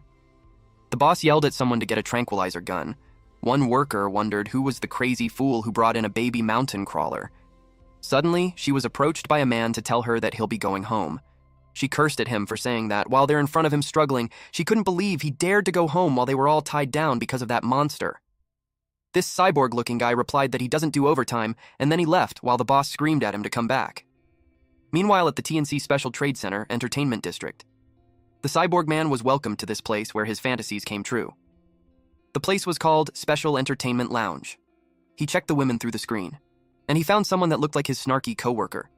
He remembered that she was a regular there as well. He decided to pick her. After that, he washed his bloodied mech hands. He was pretty satisfied. In fact, it was better than what he expected. He glanced at the body while wondering if he was too harsh with her. The room was a mess because of the bloodstains, and the woman was dead with bruises and blood all over her body. He was complacent that the store will clean it because he pays them well. He inserted his card at the machine, and it thanked him for using their service. Now that he had fun, he craves alcohol. He decided to get 2 bottles of liquor before he heads home. He rode the train and got off at his destination. But he was surprised at what he saw. The streets were so dark. He angrily asked who broke the streetlights. He felt so annoyed. He turned on the flashlight on his arm. As he walked through the dark street, he started wondering when he would ever get out of the dump area. And then he smelled something. He had no idea what it was, but it was giving him an unpleasant feeling. So, he hurried, until someone called out to him. That person asked him where he was going, and he replied that he's on his way home. It was really dark there, so that person asked if he could tag along with him. He told the guy to follow him, and the guy thanked him. They continued to walk. While following him, the guy called out to him, and asked if he's a cyborg. He replied yes. The guy answered, "I see." And it made him furious because he thought the guy was mocking him, a cyborg, for living in the Megacob area. So he turned around and flinched at what he saw. The guy was carrying a pink blob with tentacles. It continuously wriggled, so he wondered what it was. He remembered his coworker telling him about it. He was told about a madman who only takes people's heads and plays with them. He staggered backwards. He knew that if he didn't do anything, he'd end up one of the victims. So he sprinted away. He ran as fast as he could. Black mist came out of the man holding the pink blob, and then he transformed into a morph. The guy was gone, and he knew exactly why. Number 26 thought he was afraid of him. A morph wondered why, but he had no idea. A morph noticed that. When the guy saw number 26, his heart rate hit its peak. He wondered what the man was so afraid of, especially when he was just holding a bubble amoeba known for its cute appearance. Number 26 was a mutant, but he shouldn't be much different from the normal ones. He was puzzled how someone was afraid of that cute little thing. He truly doesn't understand that cyborg. A morph remembered that the guy said he was a cyborg. While pondering on that, the psionium effect had worn off, and he had gone back to his youngling form. He needed to eat another cyborg to evolve into a juvenile, and the man was exactly what he needed. Meanwhile, the cyborg was nearing the entrance. He immediately went inside and slammed the door. He popped the cap of the liquor and gulped it down. He thought he was done for. He staggered as he walked inside while planning to call in sick tomorrow. He flopped on the bed and turned on the TV. Then he complained of how much he's sick of the dump area. He planned to move out as soon as he earned enough money. Little did he know, a morph had followed him to where he lives. A few hours later, the cyborg went to buy liquor again. He stayed back because if he went home, he knew he'd probably ended up as food for some mountain crawler, but he missed the chance to blow off some steam at the arcade. He had already reported the monster, but he was still worried that the bastard had come into his place. He cautiously made his way home. He thought he'd be fine now since he's far away already, and all that stress had made him thirsty. He planned to grab a nice drink once he got home, but he was surprised at what he saw. He was hiding behind a wall when he saw Amorph tinkering on the machine in the wall. After that, Amorph made his way, and he was gone. The cyborg's hand trembled as he tried to dial in his cell phone. He called the Residential District C area police station. He reported that a monster broke into his house. Meanwhile, Amorph opened the door and saw how cramped the area was. It was a basic studio apartment. The place was pretty run down, but the bed was fancy. He assumed that the guy liked sleeping like a rich guy in the capital. Once he decided to eat cyborgs, scouting became a must. During the day, he coped with who lived in every unit. Turns out there's way more variety in species than he expected. There were cold-blooded reptilian humanoids and half-human, half-beast wolves. To reach the subadult form, the species he needed to hunt got complicated. He had to eat all 60 playable species and get 4 additional types to become a subadult. Most players quit once they unlocked those types, but the requirements after being a subadult got even worse, so it was a wise move for them. Special trade hubs were full of different species, so he thought collecting genes would also be easy there. And Megacorp had diplomatic ties with the cult, so he expects there to be tons of cultists in the Central Administrative District. He imagined getting 60 would be a breeze. He wanted to stay there for a while, so he checked what the area was like. He realized that the soundproofing wasn't great. He could hear noise from the next room and upstairs. And he also found out that no one lives in the apartment below. He sensed someone coming his way. There were 3 of them, a cyborg and 2 cops. He was ready for the fight. Number 26 asked him what was going on. He told her that someone was coming. He wasn't ready to fight openly, so he just observed at the moment. The cop confirmed what the cyborg reported. A monster went into his house. The police officer checked the door, and it was completely fine. The cyborg told them that the monster unlocked it by itself and went inside. The officer doubted him, especially when he's holding bottles of liquor. The police officer confirmed with him if that was alcohol. They also checked the record and saw that he also filed a false report last night about seeing a suspicious person. So they suggested that he was just drunk. The cyborg got annoyed with them. If they weren't civil servants, he already beat the crap out of them. They had to check inside, so he was instructed to open the door.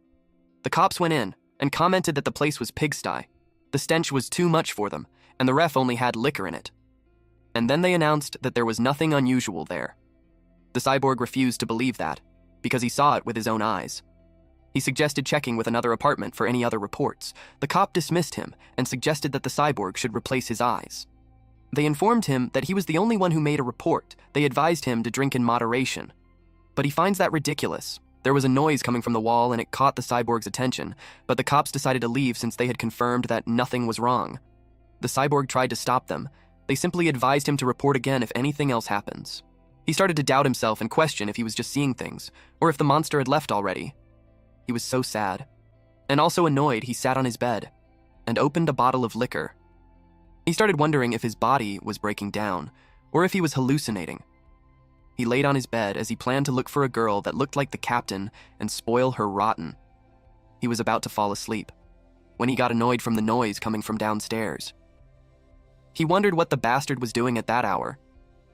Then he remembered something, that no one was supposed to be living downstairs.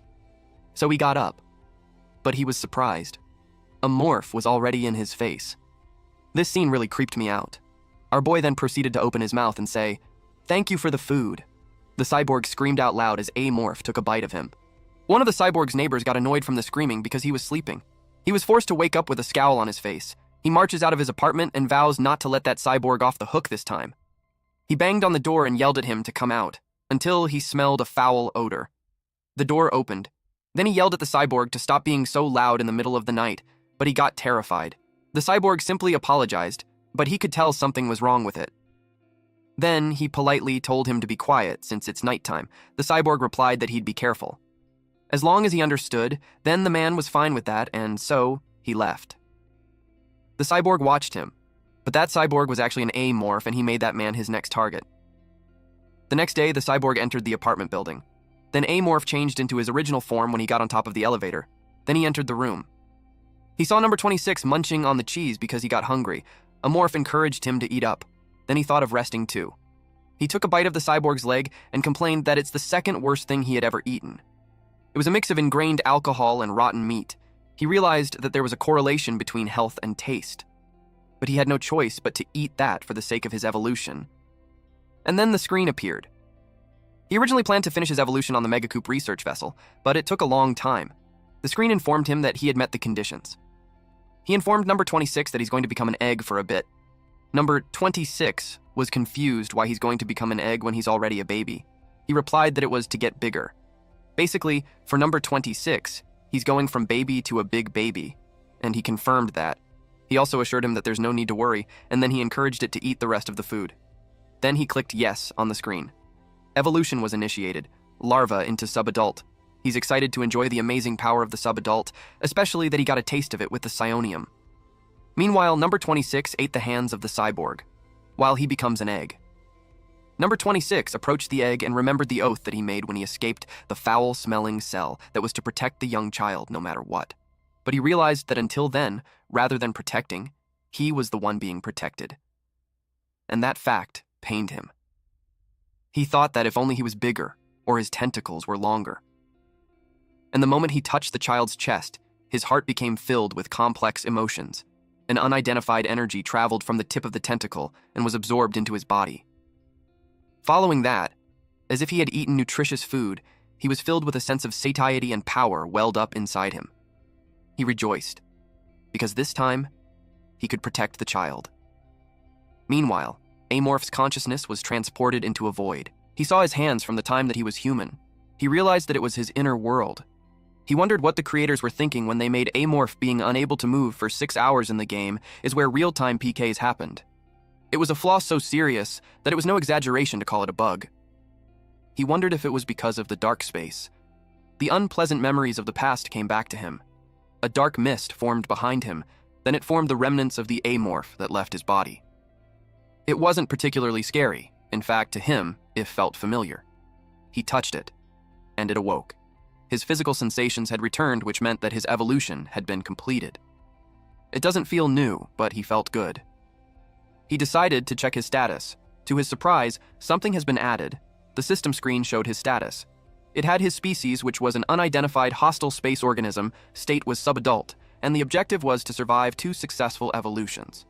His physical traits were wings, chitinous exoskeleton, regenerative power, neurotoxin, kaiju skeleton, acidic blood, leg strength enhancement, mimetic organ, saw tentacle, contamination organ, and spine launching organ. His psychic traits were predator sense, monster's tentacle, humanity, psychic resistance, and physical enhancement type. Also, he had some unread messages that didn't happen when he ate the psionium. He realized that a new system only appears after a formal evolution. He clicked yes, and the message was displayed. It informed him that the new system called Transcendence had been unlocked.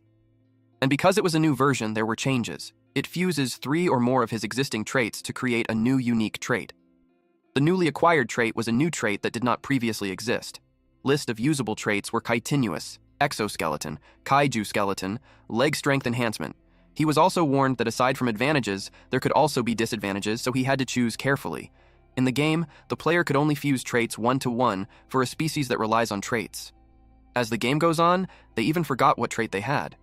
And by the time he reached the ending, he had over 500. It was enough to make even a morph maniac like him go crazy. He couldn't believe that it could be modified like that. The problem was, if he fused his physical traits at that point, his physical enhancement type would be cancelled for not meeting the conditions. And his psychic enhancement type was already at 6 due to the time penalty. And if he requires a physical trait after that, the penalty would increase the required number for the psychic enhancement type from 6 to 12. The new unique trait has its merits, but the risk was just too big. He decided to put the transcendent system on hold. He was tempted with the unique trait, but he knew he had to be careful. To him, it was better to take the safe route even if it takes time. He decided to use the transcendent system only after he secured enough physical traits. The egg started to crack. An amorph emerged from it. He noticed how he had gotten taller. Number 26 was happy to see him. A morph asked if he had changed. It made number 26 ask if he can go back to how he was. He replied, yes. He also noticed something new from him. There were a lot more tentacles. The shape was also different from before. It used to be around the size of a human head, but now it is bigger. He wondered what happened. He held him and asked what it was. Number 26 shared that something grew out, and it was from the time he touched the egg that Amorph was in. Amorph realized that it was the sea demon's saw-like tentacles. Just touching them could tear flesh apart. Number 26 must have absorbed some of the energy he released during the evolution when he touched the egg. It made number 26 proud that he could protect him now. Amorph didn't dwell on how it happened and just simply pats his head. The sea demon he saw in the game was quite massive. It was a quasi-boss level monster, no more than 20 meters long, with hundreds of tentacles. And if that thing would be on his side, it would be a huge advantage for him. He couldn't share his genes with him, but he could toss some unwanted scraps. They went out to eat. The target was the house next door. He got thrilled for his next meal. The motto of the TNC was to maintain their position and keep advancing. It was a company that started out as a New York insurance firm. Rather than divide the limited land, TNC aggressively pursued the development of space colonies. They shifted their focus from Earth to new frontiers. They poured massive funds into artificial habitat construction and terraforming tech. They grew their reach through projects like Mars terraforming, solar system stations, and orbital colony construction. The result was the first space city connecting the solar system to outer space T, and C's Special Trade Center stretches a full 60 kilometers in diameter. Thanks to it, countless alien races now visit daily to witness humanity's architectural milestone at the Monument Tower in the Special Trade Center's administrative district. A woman with blonde hair told the Human Resource Management team that they need an explanation for the 3% drop in incoming supplies. She was informed by the human resource staff that the production dropped on Z101 Ranch Planet and P82 Livestock Planet. She replied that they could handle up to a 20% reduction in employees sent to the entertainment district.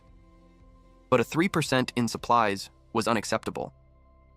The human resource staff was scared of her, so she stuttered to reply yes. She knew that the entertainment district generates 40% of the special trade zone's total revenue. If the human resource management team lets the supply drop by 3%, that district would have to shoulder that loss. Then she asked the deputy captain, Pizarro, if she knew what was most important to a merchant. Pizarro asked if it was credited. She replied that the most important thing was credibility. Even if they can make excuses this time by blaming circumstances, they could lose credibility because of that. The guests went out of the way to come there, and if they're disappointed even once, they won't bother coming back. She asked her if she understood what she was saying. Pizarro replied that she'll take it to heart. She informed everyone that it was a crucial time because the first board meeting was scheduled to be held there. A massive number of tourists would be coming to the city. They couldn't afford to make even a single mistake. She asked if everyone understood, and they all replied yes. She ordered them to get in touch with the planetary leaders and tell them to use whatever means necessary, even aphrodisiacs, to meet the quota. Then she moved on to the other agendas. When that was done, she sighed. She had more work to do, and she wished that she had one more body. But if everything goes according to plan, the head position of the family might be within reach. There were two surnames in T and C, Thompson and Chamberlain. The winner of the competition becomes the head of T and C. The head monopolizes all T and C related rights and profits within Megacorp. The Chamberlains have held that power for generations, so the Thompsons were desperate to take it this time.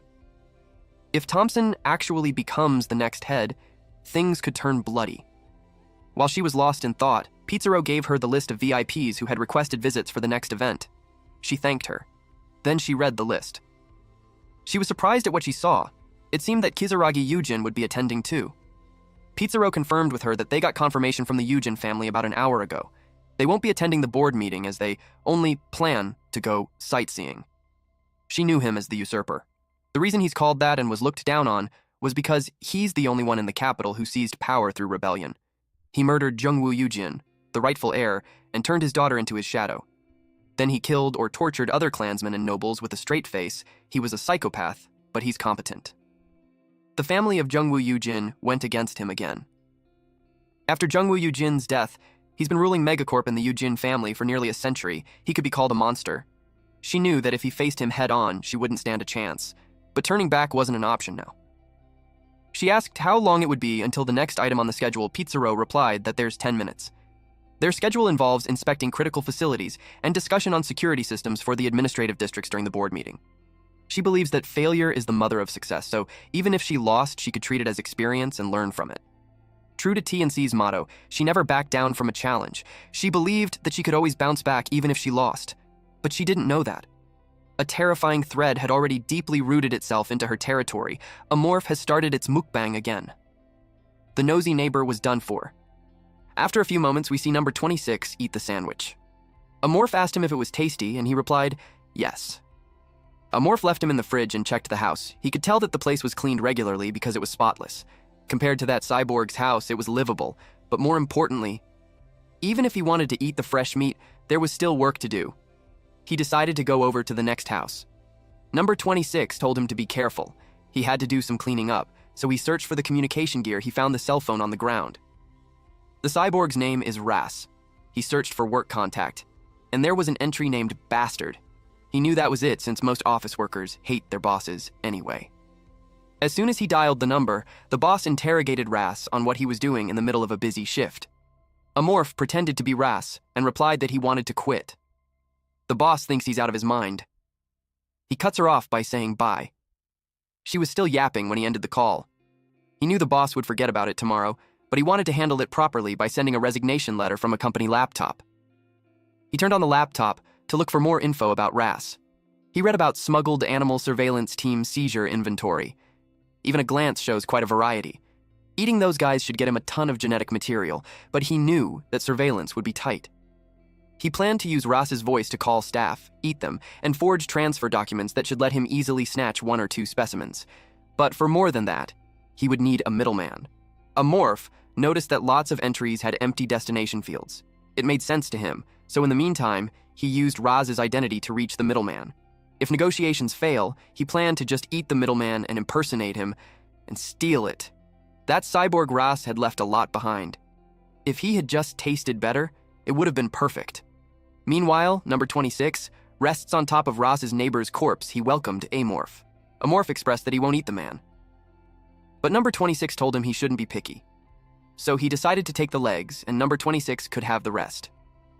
Number 26 asked if that was okay, and he told him to eat it all. Amorph planned to find something tastier, and he placed the leg in the fridge. Once Ras's role was done, he planned to impersonate the neighbor next. He started thinking about who he should call next. From the contacts that he saw, Ras doesn't have many connections. He wanted someone who knew the middleman, but aside from the captain, there weren't many options. If the person in charge disappears, it would cause a scene, so that won't be good. He needed someone who would be forgotten fast if they disappeared. He noticed that there was someone whom he talks a lot to. The name was Lloyd. He assumed that it's a friend who enjoys the same unspeakable hobby as Ras. He could tell that it was some kind of adult entertainment. There was a shop in the Special Trade Center that was pretty famous even in the game. People constantly debated whether it was ethical. It even made headlines. If Lloyd was the kind of guy who was into that shady stuff, he would know something about the middleman. Amorph checked the phone, and they were in contact until yesterday, so he assumed that they were pretty close. He texted the guy. Lloyd heard that he quit his job and told him that the bastard went nuts. He asked what happened. He replied that he just got tired of it all, so he figured he'd try something else. Lloyd agreed since the job was garbage anyway. Then he was asked what he's going to do now. And he simply replied that he could only do the same kind of work. Lloyd asked what that was, so he replied that it was smuggling. Amorph was cautious. He knew that if the conversation got any longer, Lloyd might get suspicious. He decided to wrap it up quickly. Lloyd reminded him that he already said he would stop doing dangerous work. He also questioned what was the point of quitting. Now, Amorph replied that he can't think of another way to make money, so he just wanted to give it a shot for now. Lloyd gave in and agreed to send him the info. Amorph took that chance for them to meet up and talk. He shared that there was a bar he went to in the Port District. Lloyd was surprised that he's buying him some drink because it wasn't like him. He simply replied that it was because he quit his job and it was just right to buy his coworkers around. Lloyd thinks he has grown up after quitting. Then he asked what time they're going to meet. Amorph suggested 9 p.m. at the edge of the port. It was because it would be easier to eat him after he's done for the day. Lloyd sends a text that going to the bar alone feels lonely. But in Amorph's mind, he wouldn't be lonely because he'd be joining Ras soon. Now that the meeting has been set, he thought about what to do next. Meanwhile, number 26 expressed that he's full, and since he's still young, he needs to have proper sleep. Amorph pats his head. He settled beside the laptop. Amorph then decided to read the seizure inventory before meeting Lloyd. He saw that mountain crawlers were on the list too. To his surprise, they even caught an outspacer. He wondered how the hell they managed that. On cell number 20, the destination was blank, which means that the outspacer was still there. Outspacers, like their name says, were an alien species from beyond the cosmos. If Amorph was inspired by aliens, then that one was the alien from that old game. Playing as them makes the Hive Queen who grows their swarm by absorbing other species' DNA to evolve their soldiers. Like Amorph, it's a late-blooming species, but the gameplay was completely different. Personally, the player of Amorph still prefers Amorph. Outspacers were rare, but if they're not locked samples, he could still go after their predatory traits. He decided to get that one first. And for the others, there weren't many with over 10 units, so even if he ate them all, he might not gain much traits. That part always comes down to luck. After he had planned that, he closed the laptop. He expected someone to come soon. Number 26 asked what was wrong. He told him that they would go out for a bit. It made number 26 where they were going, but he simply replied that he would find out once they got there. Amorph jumped out of the building to reach the rooftop beside, and then he looked out in front. He bared his sharp teeth, because it was hunting time at the port. Amorph moved quickly. He jumped from one roof to the next. Eventually, he jumped down and ran on the street. He could sense the entrance to the underground tunnel, so he kept going. He used sound waves, and then he hid. Two bright eyes stared ahead. It was from a robot. Number 26 asked what was wrong. He replied that there was an enemy the robot kept walking. Amorph had sensed that it was a combat-type android. It was a different model from the ones that were guarding the pirate ship's reactor.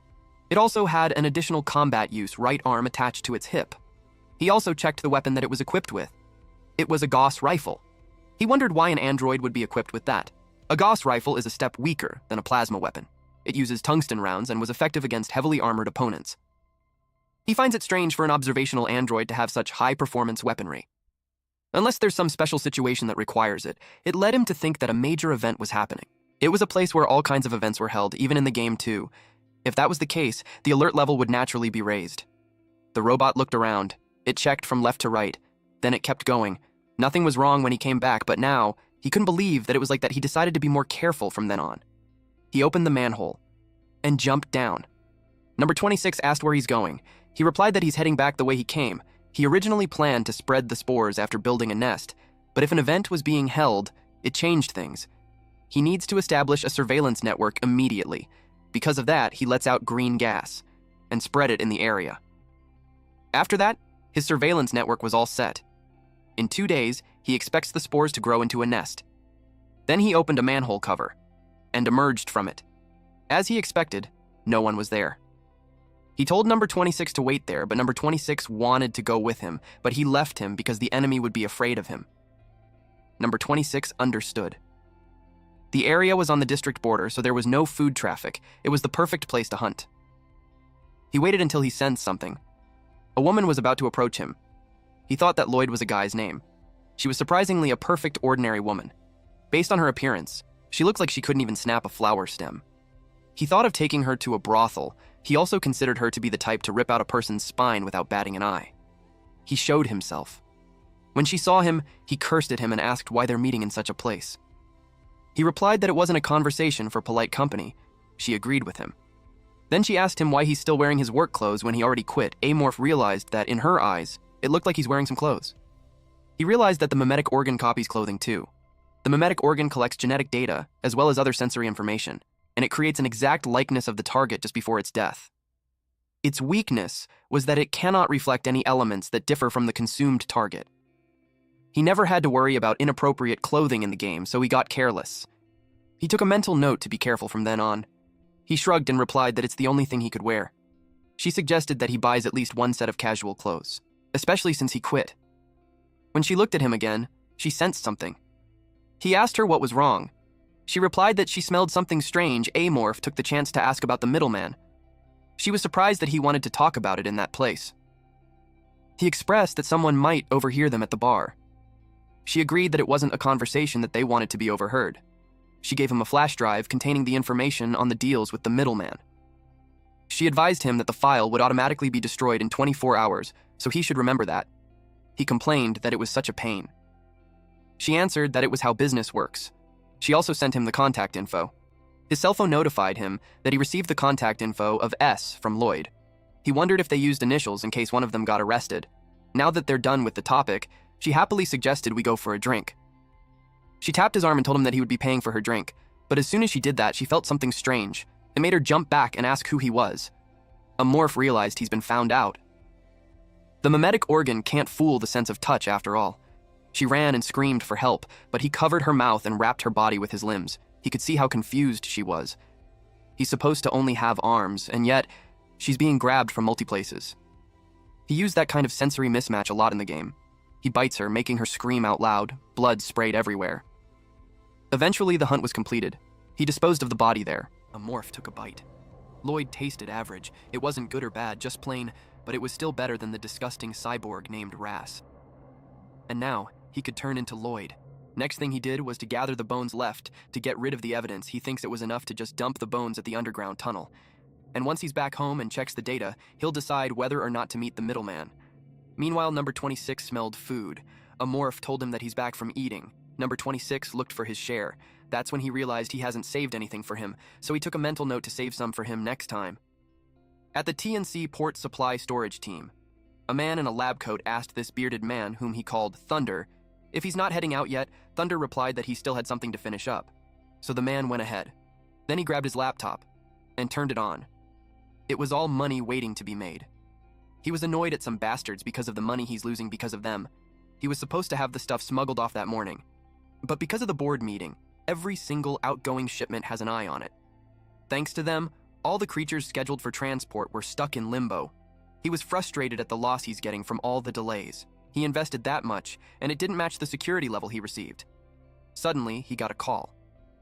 It was another bastard. It was named L in his phone, and he's annoyed because he already told her that things were heated. When he read the message, he didn't expect that someone would want to buy the Outspacers, since those creatures were pretty dangerous. He wondered who wanted to buy them. He read that the buyer was the cult from the administrative district, which made sense. Those guys love collecting rare animals and ancient artifacts. He knew Elle was sharp, but he didn't know that she had some connections with the cult in the administrative district. He thought of asking for some introductions. Elle messaged him to meet at 10 p.m. in the Port District, container berth, near the crane. After reading that, they knew that there was no need for external transport since they would handle it over there. He was about to do his next task when his phone rang again. She wanted to change the time to the middle of the night. It annoyed him since first she demanded a deal when security was that tight, and now she wants to change the time. He decided to call her because something was fishy. So he asked her what was the big idea since she never had requested to change time, before she reasoned that she had to work overtime. He was puzzled about what she's talking about, and then he realized it. He heard from a guy at work that some idiot tried to smuggle a mountain crawler a while ago and got caught, causing a huge mess. He asked if it was because of the mountain crawler.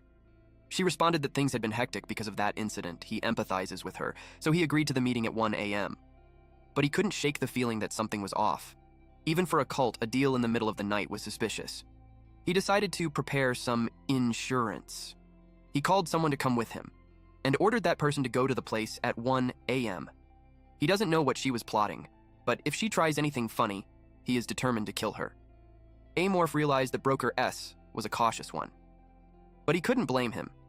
He had a guess that the guy was a goods manager for the supply storage team, or a security guard on the port security team, in other words, a middle manager. So if he eats him, the cleanup would be a nightmare. There were too many people involved, and they would be on his tail in no time, so he needed to find a way to use the guy for the long term. But it's not like there wasn't a way. The Outspacers have a trait that can solve the problem. But the issue was that whether he could get that trait through predation was up to luck.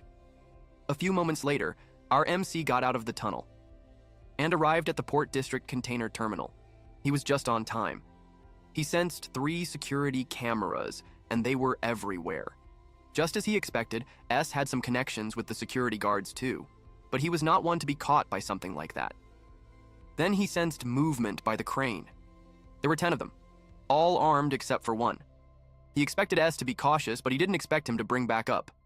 He wanted to handle this as peacefully as possible. He showed himself as Lloyd. Then she asked S on who they were. S told her not to mind them, since he was their insurance. Amorph realized how it was. He didn't really mind, but there was a troublesome race among them. It was a wolf. His mimicry organ could fool the wolf, but they would feel a stronger sense of unease compared to other races, so he had to finish it as quickly as possible. She asked for the item. S replied that it was in the refrigerated container over there.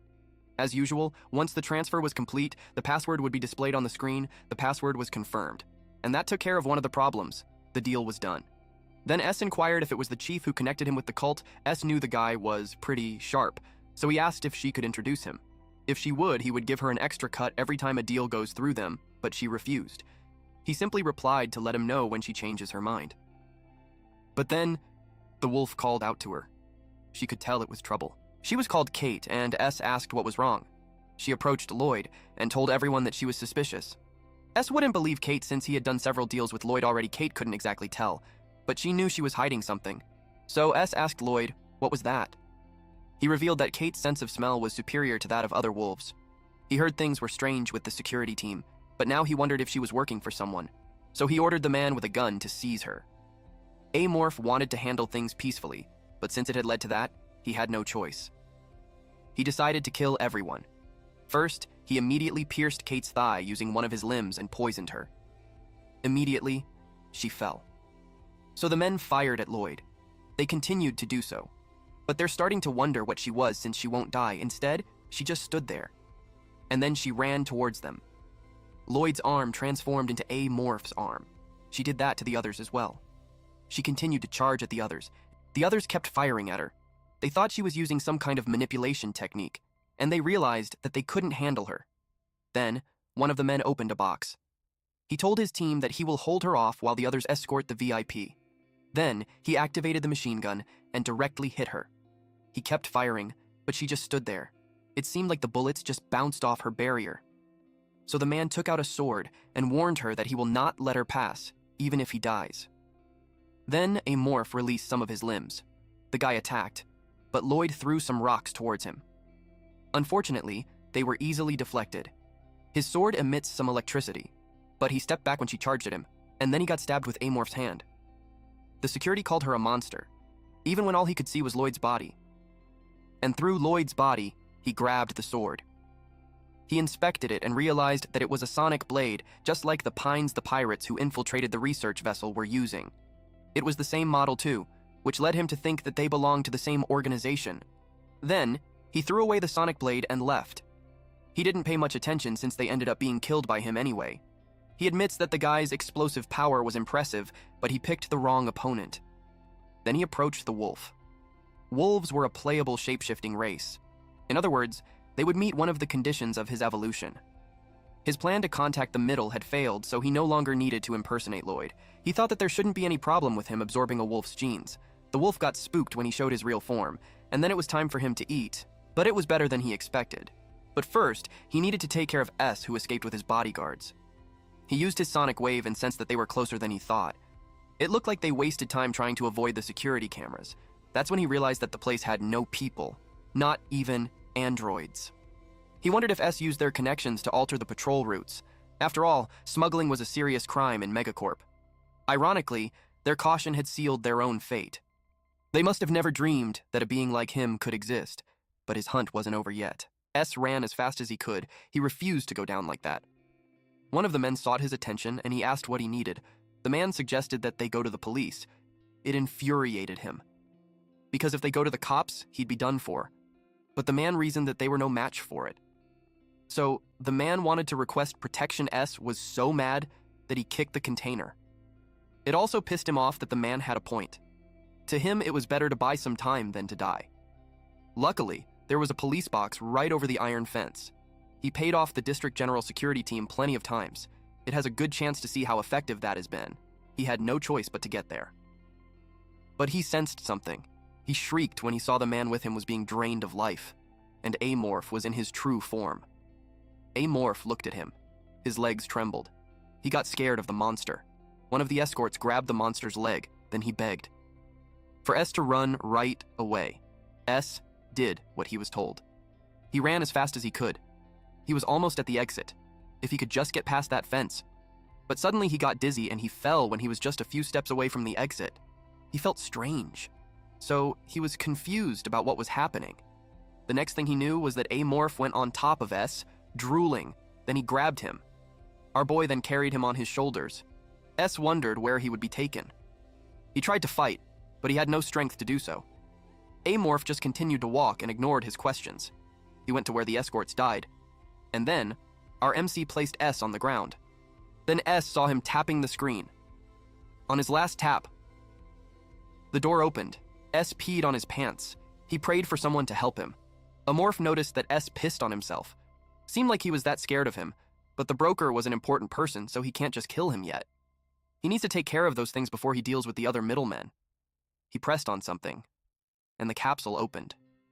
It revealed the Outspacers, an unfortunate race that had its psychic abilities stolen by Vortex Swarm, the strongest race in the game. Their ultimate goal was to return to their homeworld, which was destroyed by the Vortex Swarm. To do that, they need enough psychic power to envelop the entire galaxy. They're trying to accumulate that power by preying on the cult. For that reason, they were hostile to the cult empire. They couldn't handle psionic attacks from multiple species at once. That's why the cult was a natural counter to the Outspacers. They looked like crab, so he wondered what they taste like. The taste was kinda nostalgic for Amorph. It was like eating a frozen crab straight from the freezer without thawing it. The first round was a dud. Luckily, he had 19 more to go. He grabbed another one. After eating so many, there was still no luck. He knew it was hard to get the genetic information from 20 or fewer specimens. That kind of thing happened in the game too.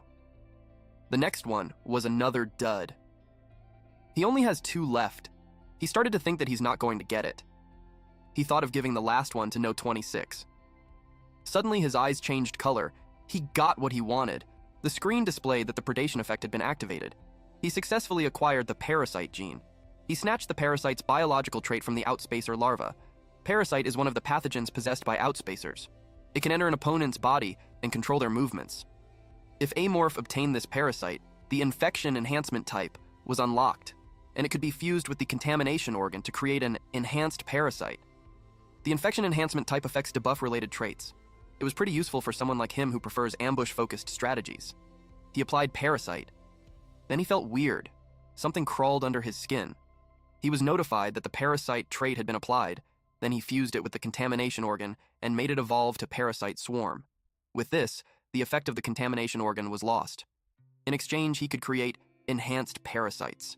There are currently 2 available trait types: Psionic Enhancement Type 5/6 and Infection Enhancement Type 1/4. The system even expressed that it couldn't comprehend why he would favor such a disgusting trait. That is normally how people would think.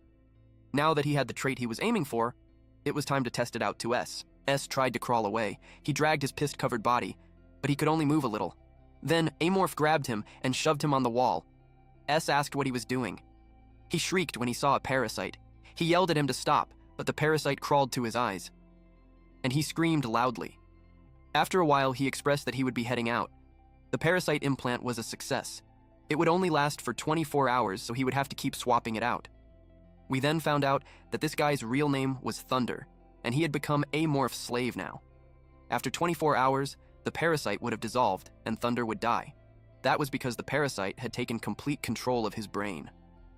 If Thunder tries anything funny, the parasite would read his thoughts and inflict excruciating pain. Thunder was very familiar with that pain, so Amorph was confident that he won't resist him unless something truly drastic happens. On top of that, he had already shown him the disposal method for the bodies, and since he was a smart guy, he would know what exactly that means. It was time for him to go home. Number 26 was waiting by the door. He was furious because Amorph's late, but he brought him some food. He threw one of the guards at him. He encouraged him to eat up. Number 26 happily ate. Amorph has learned so he won't make the same mistake twice. It was time for him to become someone else. Again. 1 week later. Someone asked what the status of Broker S was. These men were in the TNC District Security Team, 5th conference room. One man replied that they had suspended the smuggling investigation after the board's announcement, but he suddenly started up again a week ago. He had 6 successful runs since then. It means he was smuggling almost every single day. They asked if the method of operation has changed. One of them explained that S used to focus on brokering deals between planets, but his last 6 deals have all been with clients inside the city. They think it was because they had increased surveillance. But that couldn't be it, since there was no real profit to be made inside the city. The guy in the green shirt knew that Broker S was extremely cautious. They don't think that a guy who tries to maximize profit with minimal risk does something like that. He asked who was S's contact. They found out that it was an individual with no prior transaction history. It meant that it was a new guy, and they only spotted him 3 days ago. One of them said that a guy in pajamas avoided the cameras and appeared to be professionally trained. They tried tailing him multiple times, but the man had shaken them off every time. As if Broker S wasn't enough, now there's a new criminal. The green guy knew there was a reason why the always cautious was suddenly making such bold moves. He told them to get a composite sketch of the new face and run an analysis, and also to contact the port sector and find out when he first showed up there. Aside from that, he wants them to keep a close eye on all of Broker S' movements. After that, they were dismissed. The guy in the green shirt failed to arrest S every time, because of the bribe that he had been paying the higher-ups. But this time, not even the execs could get in his way. The true ruler of the Space City is a noble capital, and their orders were absolute. A guy from his old unit was on S security detail. He hated using a friend, but he promised himself it would just be this time. He was determined to catch Broker S before the board meeting was over. Meanwhile, Amorph changed into a man in pajamas and came to the meeting place. It was 10:55, so he expected the other party would be there any minute. He finds it a pain in the ass, changing location every time, but he can't risk being seen, so he had no choice. For the past few days, he had been meeting Thunder in that form. He sensed someone watching him near the container berth. He suspects it to be the police who had been tailing Thunder. That's why they had to change the time and place for every meeting. Thunder wasn't happy about it, but his resistance was meaningless. All he could do was obey him. Number 26 started to ask where Thunder could be, and he told him to just wait for a bit. Then he noticed something. He saw an incoming truck. It stopped in front of him. Thunder stepped out. Amorph noticed that Thunder's face had changed so much that he was like a different person. He lost a third of his body weight and his skin sagged. It was the result when a parasite was squeezing out of his brain 24/7. Thunder brought him the goods just as he said, and then he begged him. Amorph knew that Thunder wasn't afraid of him, but on the parasite in his head. If he doesn't swap it at once, he could die. A new parasite entered the eye and the old one left through the nose. He screamed loudly. He held his nose to stop the bleeding. Then, Amorph asked about the goods. He immediately clicked on the screen and the door opened. Number 26 felt cold. Amorph asked if he wanted to wait outside. Number 26 refused because it reminded him of his home. Thunder waits outside. The creatures they had for that day were 5 plant lizards and 1 mutant fairy wing. And that caught his attention. He had never seen a mutant fairy wing in the game. He wondered what it was like. It was a bird type, so he expected it to taste like chicken. The container opened. He felt that something was strange. Number 26 asked him what was wrong. When he saw what was inside, he knew it wasn't a fairy wing. It was a juvenile form of a Galagon, the dragons of space. It was called Blue Dragon. In lore, creatures based on this dragon had different habits compared to common creatures in the game. They live in pride similar to lions, and their packmates would protect the blue Galagons. In the game, this habit was manifested as an inherent trait, giving blue Galagons the ability to summon their kin. If the game lore holds true, they were in a dangerous situation. If that thing summons its kin, it's going to be hell. But Amorph wondered how they were able to capture it. He could tell that it's not something that a common criminal can just smuggle. He knew that there's definitely something else going on down there. But one thing is for sure, our MC knew that someone was planning to destroy this trade center. All Amorph needs to do now is start digging for more details. Immediately he called for Thunder, and this guy hurriedly went to his aid. Our MC tried to confirm if this fatso knew what creature it really is. Thunder went closer and asked if it was not a fairy wing like he had always known. Seeing Thunder's reaction made Amorph think that he had really no clue on what's happening. After all, Galagons are rare creatures, so our MC guessed it's not surprising that Thunder wouldn't be able to recognize it. Then, he asked Thunder who smuggled it. Thunder replied that it was Jade. Jade Russell was caught and put in the holding cells, but he escaped soon after. Amorph had heard that name before. He remembered Arnold Russell who fought him. He was Eugen's subordinate. He was also the guy who managed the space city in the meteor swarm. Shion Eugen had the Galagon claw trait, which led Amorph to think that he must know where their habitats and nest were. It would be easy for him to get a Galagon into the space city. He deduced that the subordinate of the Eugen family plans to attack a city belonging to the T and C family, who were on the same tier. Everything felt so familiar to him. He asked if the city hosts any festivals. Thunder asked if he's talking about the board meeting. He got curious about it. It was the board meeting to decide the next CEO of Megacorp. The directors from the Prime Capital were all scheduled to gather. It's scheduled to be held in 23 days. Now it all made sense to Amorph situations, just like this happened all the time in the game. The event that Megacorp players looked forward to the most was the Civil War. In the game's lore, Megacorp was controlled by 7 great families. The supreme leader, the CEO, was chosen via election. Players who belong to the family that win the CEO position gain massive benefits. To secure their position, they'll stop at nothing. Crushing rival candidates was just business as usual. Amorph suspects that they plan to unleash the Galagon alongside the board meeting. Shion Yujin made Jog smuggle it in, and then he must have hidden somewhere in the city. The plan died with Jade, but Amorph had no way of knowing its current status. He wanted that Galagon trait so bad, but the timing sucks. If it weren't for the board meeting, he could have just eaten it and bailed. But with the security that tight, it's pretty much impossible. It was such a pain. Number 26 noticed the blue Galagon moved. Amorph saw it too. He quickly puts it in the cryotube before it wakes up, but he froze because it was already staring right at him. It was about to cry. Because it got scared, it released its powers, which knocked Amorph out of his feet. It's young, but it had a telepathic attack worthy of a Galagon. If he didn't have a psionic resistance trait, that would have actually hurt him. The blue Galagon uttered words like black, fear, death. Amorph told it to calm down. He assured it that he won't hurt it. So it stopped. Then it stated 4 words. You, adult, trust, calm. Amorph wonders if it sees him as one of its kind. He wondered if it was because of the tentacles on the back of his head. It looked like tentacles of white Galagon, so it might have confused the baby. He decided to use the situation to its advantage. He asked why it was there. It replied that it suddenly mutated and was cast out of its home. Amorph learned that it was cast out because it was a young mutant. He's aware that Galagon variants weren't supposed to be that small. If anything, it seemed more like one of those giant monsters mutated from a psionic power overdose, but he knew Galagons don't lie, so he thinks the story was true. And if it was cast out, it probably couldn't summon its kin even if it tried to. He confirmed that Shion's subordinate really messed up. Then Amorph realized something, that he could eat it without any problems. But it started talking. It told him phrases like, I survive, you promise, and my treasure. Basically, it was saying that it would give Amorph a treasure in exchange for helping it. It remembered a dragon nest and offered to guide him there. For an Amorph, a dragon's nest was basically a treasure trove. It was the perfect place for farming Galagon genes.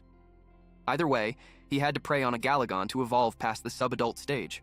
Aside from rare traits, it was a condition for evolving to the adult stage. There is no guarantee he'll get predation if he eats it now. On the other hand, if he kept it alive, he could get info on the dragon's nest. Besides, it sees him as an adult, so it wasn't showing any signs of resistance or deceit. It was leaving the choice solely up to him. Amorph made up his mind. Meanwhile, in another setting, a woman sat on a chair under the tree. There were birds chirping too. Someone came. This person snapped his finger. The image of the forest was gone. They were just in a room. The butler apologized for the interruption. He told her it was time for her meal. The lady was pale, and she's skin and bones. The servants brought the dishes in, and the cutlery was placed down on the table. They brought her favorite dishes. The main course was roast duck with maple sauce. She was about to grab the utensils, but she stopped, and the butler noticed her behavior. He asked if there was something wrong. The dish served to her was her favorite. She grits her teeth and replied that it was Sihyun Yujin's favorite. Her butler approached her again and expressed that she once told them about the side effects of cloning technology. She instructed them to make everything exactly the same. Her meals, her clothes, habits, and everything was just how she liked it. So the butler asked if they made a mistake. He knew the soul transfer to the clone worked. The proof of that was that she remembers every memory until her death. But she sees those memories as belonging to Sihyun Yujin and not me. He wondered what was causing all those. Sihyun had a memory of talking to a guy with antlers. It was her master, Beomho, who taught her not just combat, but also how to protect and transfer soul memories through psychic power. He said it was simple enough for anyone to do, but she was certain that even her master didn't know about the side effects. That's why she took every precaution to prevent it. But even if she couldn't predict that kind of level of dissonance, and it made her annoyed, she remembered that the council meeting would be coming up soon. The butler informed her that intelligence reports indicate that Kisaragi Yujin would be visiting under the guise of sightseeing. She was displeased to hear that. It was like that old geezer was trying to be funny now. Kisaragi is pathologically obsessed with clinging to his own life, but that doesn't make him a coward. He always takes at least 2 shadows with him wherever he goes, and she knew every weakness those shadows have. The original plan for her was to take them out first, then disappear. The rest would be handled by the furious Galagon.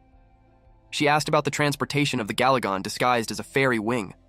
The butler told her that in Jade's report, it was still in the city. Kisaragi doesn't know she's still alive.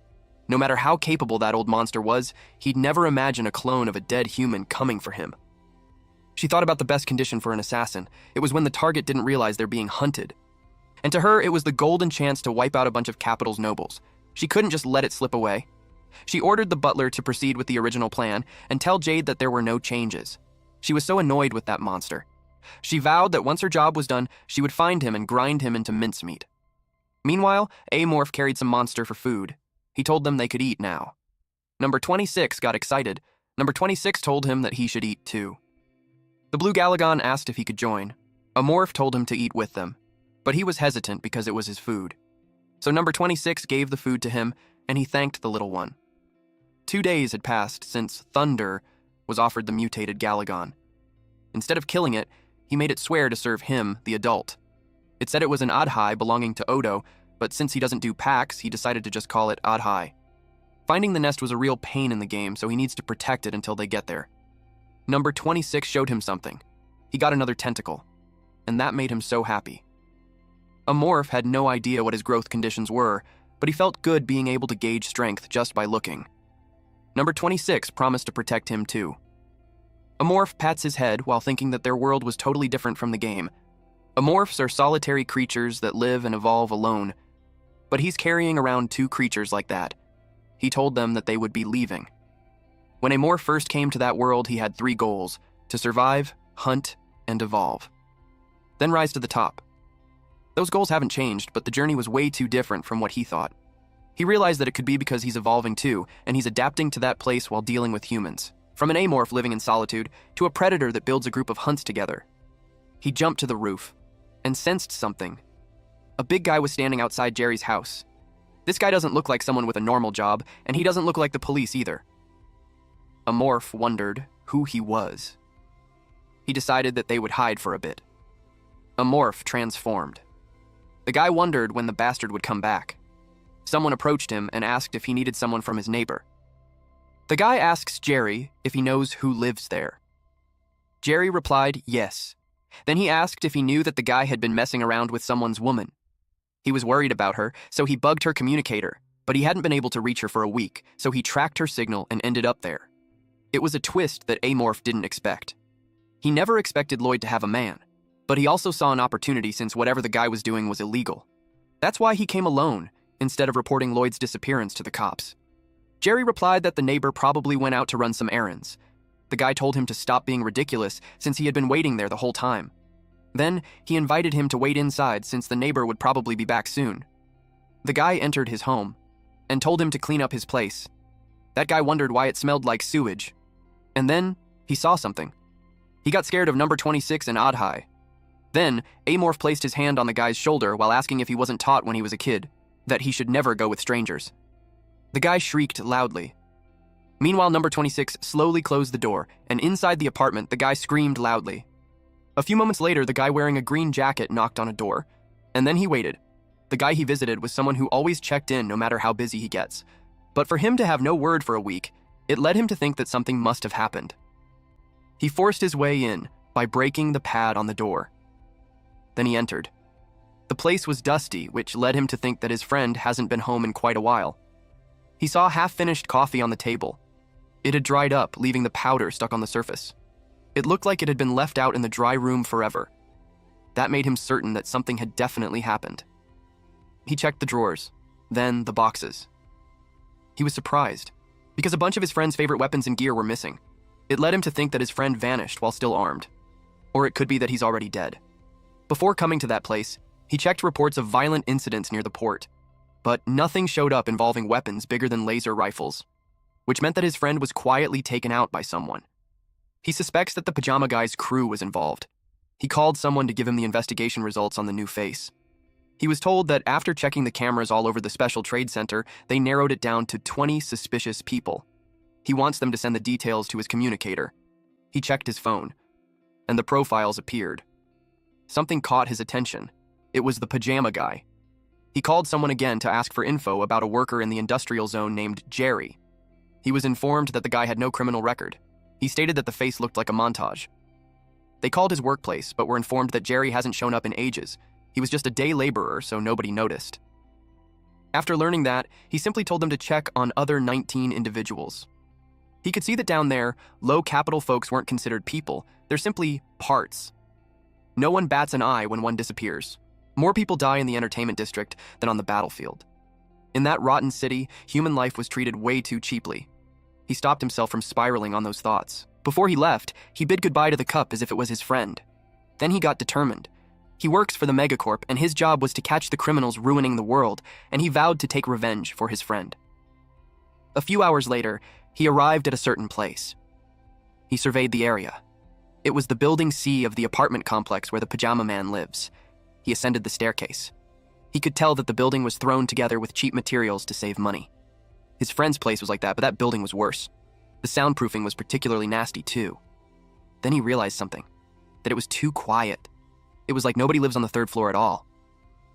His hand went to his gun. He took his gun out. Even during the daytime, the level of silence was suspicious. He carefully walked the hallway. Then he knocked on the door. There was no answer. Normally, he would need a search warrant. But he knew that if he waited for it, the culprit could get away. He forced his way in. The door opened, and as soon as he entered, the foul odor hit his nose. It was the smell of blood. On the surface, it looks tidy and clean. But his instincts as a veteran detective couldn't be fooled. He knew that it was the killer's attempt to cover up the scene. He opened the fridge. His eyes widened. There were bloodstains inside it. He found what he needed. He immediately went to the Doro while calling someone. He reported that he found someone working with Broker S. He gave the location and demanded reinforcements at once. Meanwhile, Amorph was eating. A sudden notification appeared before him. His predation effect kicked in for the first time in ages. The system informed him that one of the subadult to quasi-adult evolution conditions have been met. Transformable intelligent entities 2 out of 20 not achieved. Human-type intelligent entities 12 out of 20 also not achieved, and psychic power-using intelligent entities 10 out of 20 not achieved. The predatory effect successfully acquired the ferocious beast's claws gene. He was asked if he wanted to apply. The fourth-floor resident should have been the last of those wolves, and now he has that trait. Just when he thought he was short on physical traits. He applied it, and his hands transformed into claws. He expected the clearing of the other floor should meet the rest of the conditions. After that, he needs to get ready to strike the cult. Hunting the cult shouldn't be too hard, but the location was the issue. As things are, taking over the administrative district would be tough enough. Evolution conditions were slow, but he's filling them in step by step. He knew he shouldn't be impatient. The system screen showed his status. It had his species, which was an unidentified hostile space organism. State was subadult, and the objective was to survive. And he had 2 successful evolutions. His physical traits were wings, continuous exoskeleton, regenerative power, neurotoxin, kaiju skeleton, acidic blood, leg strength enhancement, mimetic organ, saw tentacle, contamination organ, spine launching organ, and beast-like claws. His psychic traits were predator's sense, monster's tentacle, human traits transparency, psychic resistance. He also had infection-related, which was the parasitic colony, which has the flesh enhancement type. He strategized to attack the administrative district only after he got the psychic enhancement type. While he was planning, he sensed something that distracted him. He heard someone making a report about Building 3 in the C housing complex. The cop stated that it wasn't only connected to Broker S, but a vicious criminal was attacking armed guards, so he requested backup to come immediately. Amorph knew it meant more police. They showed up faster than he expected. Amorph carried his food when he realized that meeting criteria for a humanoid species seems tricky there. He had 2 options, either to run or fight. But the cop already called for backup, so they knew escaping won't be easy. If the secret passage gets exposed during escape, it would be a huge loss. That leaves him one option, and that was to fight. He had the upper hand in every way, but he also knew that the strong don't always win. He planned to eliminate them and throw them into chaos. That's the only way out of the mess. He placed down the food. He told number 26 and Adhai that he had brought back the prey. Number 26 was impressed, while Adhai, who calls him Adult, thanked him for the food. When that was done, he went to plan on how to deal with those cops. He still had time before they showed up. He's in Building 3 Complex C. It's a 6-story building, with hallway and 6 floors on each floor. The basement's got the shared stuff, like generators and laundry. There's no elevator, so moving requires using the staircase at either end of the hallway. He expected them to bring combat androids, and had already uploaded the building's layout into their system. But their weak point was the lack of independent judgment. So they would deploy support units with the androids. A-Morph had seen those androids carry Gauss rifles before. The tungsten rounds they use mostly can't pierce his armor. The problem is that the gun could switch ammo based on the enemy. If they load enhanced rounds, even his outer shell would get punctured. He expected the police to be equipped the same way, so he planned to take them out before they noticed him. Then he remembered that number 26 and Oddhigh were classified as high-threat NPCs. They're young, but they're perfect for hunting cops. So as long as he aims right for the vital spots, they would go down easy. He planned to teach them where to hit. He called those two. Number 26 asked him what was wrong. Oddhigh expressed that he's still hungry. He promised them that food would be coming soon. How the building would be transformed by A-Morph was something to look forward to. A-Morph was determined to make them remember the fate of anyone who dares step into his territory. Moments later, the police car arrived. Armed android deployment completed at main entry points. The perimeter has been secured. The assault team was told to check their weapons and power suits one by one, and to report any malfunctions right away. Someone rushed and scolded the person named William. He asked what this person, the captain of port security, needed. The captain was furious that they were sending armed police just to catch one of the broker's goons. He yelled at him not to make the issue bigger than it is. What made him angrier is that they searched the completely unrelated supply storage team on top of that. He claimed that it was a blatant abuse of authority. William, the guy who used to wear a green jacket, was now wearing full protective gear and asked the captain how he knew about it. The captain was caught off guard. He revealed that they haven't sent any reports to the port district, so he questioned how the captain knew about the supply storage team search. The captain didn't know how to answer. Then he added that the one working with S wasn't just a random goon. That person killed a military-trained bodyguard who was with S. The captain was shocked to hear that because he never got any report about that. But that was to be expected since the report was sent directly to the top. They saw how serious this was and approved the support request. The captain was rattled and questioned him if he even knew what he was doing. He accused him of treason. That triggered him, so he grabbed the captain on the neck. On the topic of treason, he revealed to the captain that even the higher-ups knew that he was in on it with the broker. He warned him that he's finished and threw him on the ground, and advised him to prepare for paying his crimes quietly. Detective William from the Port District security team introduced himself to the androids. The androids greeted him. M01, an android from the security team, introduced itself. As an android, it will be commanding the operation, so it requested that William follow his orders during the mission. William replied that he understood. Their goal was to seize the cells and evidence from the organization member who worked with codename S. S is currently in a coma for unknown reasons. He was instructed to check his suit terminal for the full details. He was also told that his power suit was a new model issued by the upper management. The built-in stimulant and healing systems had been improved too. And a compact psychic shield was mounted on his left wrist. It's psychic equipment developed by the Galmella family in collaboration with the cult. He was instructed to press the purple button of the terminal. The shield came out. And then he was told by M01 that with his helmet on, he could deploy the shield remotely. The equipment was gifted as a congratulatory present for the board meeting. He expressed that he was grateful. They proceeded with the assault. M01 commanded to search the first-floor hallway until he gave further orders. They put their masks on. William expected their mission to work perfectly, because the enemy would have never expected the cops to show up with new equipment like that. The armed police from the Earth security team were all experienced veterans, plus they have combat androids backing them up, so he thinks that it would be weird if they don't win. M01 commanded to detain all first-floor residents. Then, it ordered M05 and M06 to stay on standby on the first floor. They moved to the second floor. They commenced searching on the second floor. Then, M01 ordered that after the search was complete, 3 personnel would be left on standby. M01 was commanding when he suddenly stopped and called out to M06. William asked what was wrong, and it expressed that communication with one android in room 10 on the first floor has been lost. M05 and Unit 11 were on the first floor, and communication with M06 was lost in room 105. It requested immediate verification. William finds it weird. The first floor was searched top to bottom by 13 officers and 6 androids, so there shouldn't be any space for the enemy to hide. M04 was told to report status. They were informed that M06's power unit seems to have been destroyed by heavy impact, but detailed analysis was required. M01 told them to contact them again if an emergency occurs. William had found something strange. Meanwhile, officer number 101 trembled, and then its head was twisted 360 degrees until the blood gushed out. They immediately got alarmed after learning of the psychic attack from the enemy. All armed police had activated the psychic shields. Androids were told to monitor surroundings. They glanced behind them when they heard someone scream loudly. Officer number 112 was being dragged away. William tried to reach him, but he was taken aback at what he saw. It was Amorph.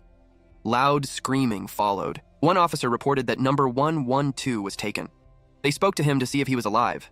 They kept calling out to him, until the final confirmation, telling him to respond if he's alive. A morph pulled out the communication device from the suit. Our boy mimicked 112's voice to tell them that he's on the 4th floor because he was dragged by the enemy. They confirmed the message. Little did they know, they were already being deceived.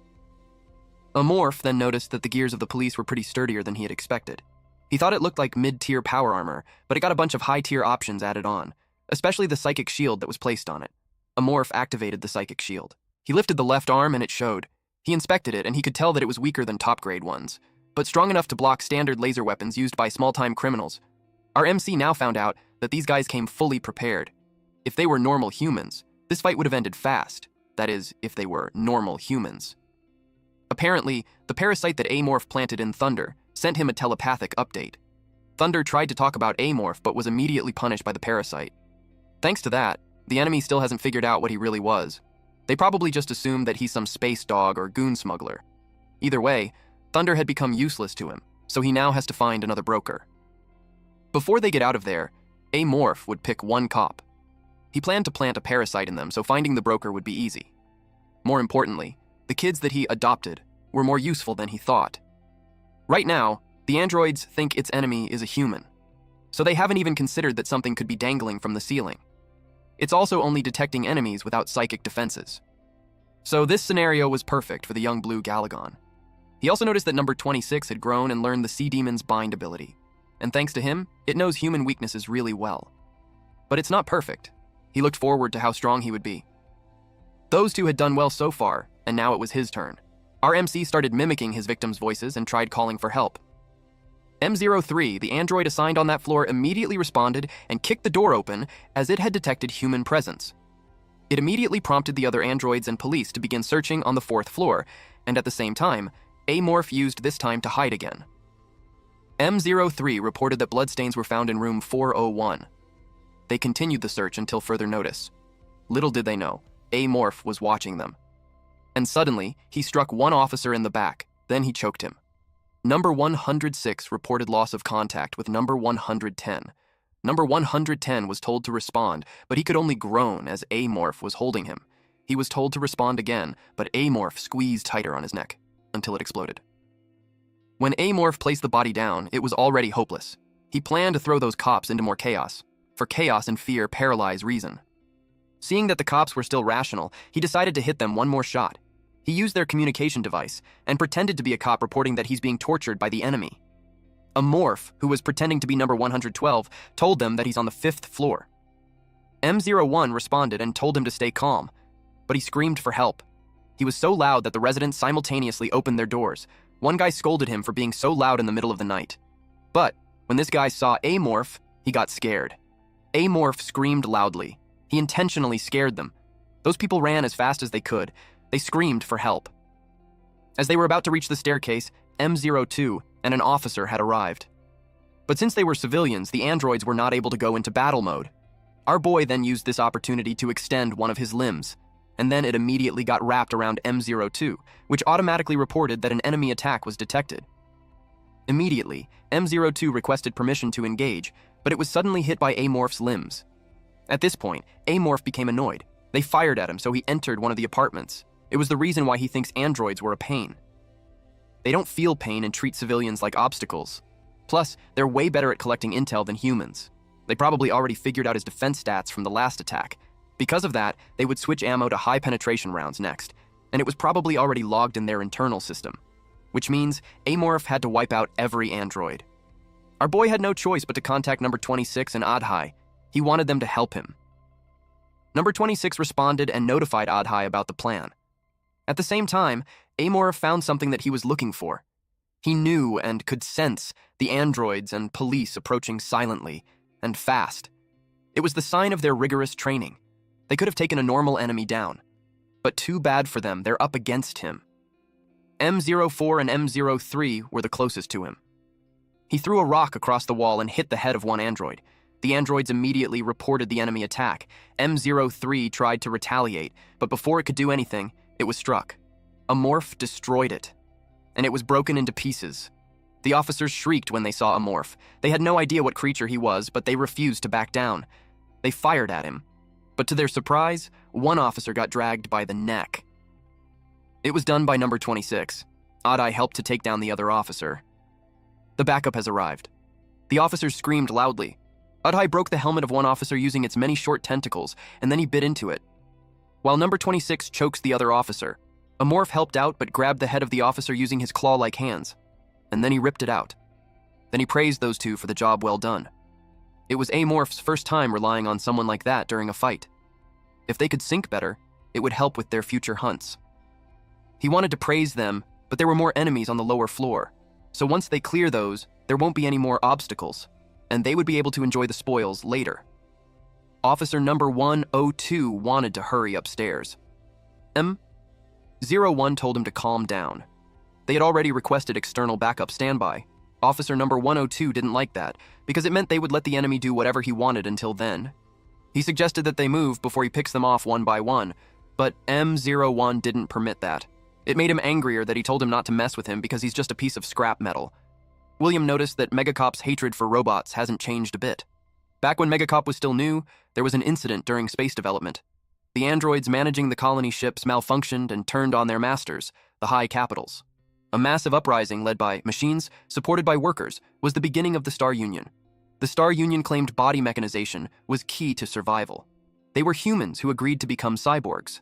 However, their ideology gradually escalated. They started kidnapping colonists who refused to be modified and forced it on them. By implanting chips into their brains, they erased free will and grew their power. Because of this, even centuries after the rebellion, a deep-seated aversion toward machines still lingers in Megacorp. William understood the feeling of wanting to disobey orders from an android like M01, but fighting among teammates won't help. He encouraged the officer to calm down. He reminded Officer 102 that they are the police. He understood that he's worried about his comrades, but he shouldn't forget their mission. William knew the command android got some data on the enemy from his subordinates. M01 confirmed that. But their policy changed recently to prevent EMP attacks. Now, all models were equipped with shielding technology to defend against EMPs, and this restricts data transfer using communication networks. William asked if he could investigate something using that information, because he had an idea that the enemy wasn't human. M01 was shocked that the target could be an intelligent life form different from humans. He admitted that when 112 was taken, he had a glimpse that it wasn't human. He related that it looked like a monster or beast. M01 understood, and it initiated data analysis. After the rebellion, Megacorp put heavy restrictions on android production. One of those was cutting off their shared network to prevent thought linking. It was a necessary measure because that network fueled the rebellion. But on the battlefield, where information could mean life or death, it was inefficient. So they temporarily lifted the rule just for command androids. William finds that ridiculous, because a lot of soldiers had died because of that policy. M01 finished the data analysis, and as William presumed, the target was non-human. William urged it to tell him more. So it was narrated that M04 and M06 attacked with advanced piercing techniques. M04's memory unit was destroyed by a bullet smaller than tungsten. M06, stationed on the first floor, had its power source destroyed by psychic force. So the enemy had both psychic power and advanced piercing weapons. Also, M03's data revealed biological weapon traces from a strange organism. William asked what it meant. By widening the search, it showed that the weapon resembles tentacles of a large alien jellyfish species from planet E101's deep seas. The E101 planet was entirely covered by seawater. It was hard to imagine that aquatic life ended up there. He asked if it was a Hulk mutant model. M01 responded that no model exists with transplanted genes from that creature. So either it's a new type or something totally unknown. It might be an unreleased Hulk mutant prototype. William knew that the Eugen family had exclusive rights to Hulk mutant technology. He wondered if the Eugen family used that creature to destroy T and C. M01 assured that he added a data storage device when applying the shielding technology. So even if they're wiped out, as long as they aren't destroyed, the information would be reliably transmitted to Earth's Central Security Team. He replied that it was reassuring. He suggested waiting for backup, but the enemy could attack while they waited, so he wanted to get ready. He requested stimulant rejection. M01 knew that the side effects had been reduced through improvements, but it still asked if it was safe. For William, it was better than dying. M01 understood, so it authorized the use of stimulants. The drug passed through William's veins. His pupils became smaller. He looked like he's in pain. But one thing's for sure, he's more powerful now. Suddenly, they heard someone scream. William talked to 112 to respond. M01 attached something to William so he could listen. Then M01 urged 112 to respond. 112 informed them that he's being tortured by the enemy. M01 asked if the entity torturing him was human. It was quiet then. 112 just told them to help him. They had confirmed the 15-second delay in response, and M01 calculated that the probability that this person on the line was 112 was less than 30%. So it declared that from then on, 112 was considered deceased. Then M01 pulled out the wire from William. Then it ordered all units to switch to communication frequency. Based on analysis of the information they gathered so far, the enemy was judged to be a life form capable of mimicking the victim's vocal cords. And if communication was lost even one, the member would be considered deceased. Amorph learned their strategy, and it was something that he hadn't seen before. He suspects that it realized that he wasn't a human. He remembered that one of the cops saw him earlier. It was too dark for them to notice him. But now, he knew tricking them was impossible now. He decided to go for a more direct approach. The cops and androids were armed with Gauss rifles and juiced up on stimulants. He suspects that their stimulants were upgraded along with their power suits. He would probably lose a limb or two in the fight. At that point, he couldn't even leave a single one alive, especially when they already knew that he could mimic voices. Galagon's monster tentacles were like the beast's claws, and it lets him use Galagon's psychic powers, a technique modeled after the heat rays monsters fire in Japanese movies. So he thought that if he used it, he could wipe out all the enemies. The only issue was that it burns through a ton of energy. Using that technique could leave him vulnerable. So he decided to save it as a last resort, and this time, he had to pull off the two-pronged plan perfectly. He told number 26 and Adhai to listen carefully on what he's about to say. After that, number 26 told him to be careful. Adhai knew how dangerous it would be for him, so it told him to take caution. He was touched by their gesture. He expected things to go smoothly if they stick to the plan. All that was left was the assault. He gave his enemies credit for noticing him, but they still hadn't realized that there were 3 of them. So this time, in his plan, he puts his faith in his outer shell, and to the strength of those 2. As Amorph left the room, he wondered what route he should take. If he used the hallway, he would be shredded the moment he shows himself. He couldn't go to the outer walls too because they would be watching it since he already pulled that trick once. He thought of dropping into a second-floor room from the window, but if they caught him beforehand, the whole move loses half of its impact. If he wanted maximum shock, he had to make a scene, so he kept thinking. And then he remembered something. The trick he used on the pirate ship might work again. He decided to use that trait one more time. He climbed outside. He sneakily went down, while also feeling every detail of their physical state. It was a duet of flesh and machine. He could sense the faint electromagnetic waves bleeding from their gear and the humans' swollen and tense muscles and their pounding heartbeats. They had stimulants, so their whole bodies were burning with boosted power. Their senses must be razor-sharp like cornered predators. He knew that if he walked in without preparation, he would be done for. But sharp senses doesn't always mean sharper thinking. He found the right spot.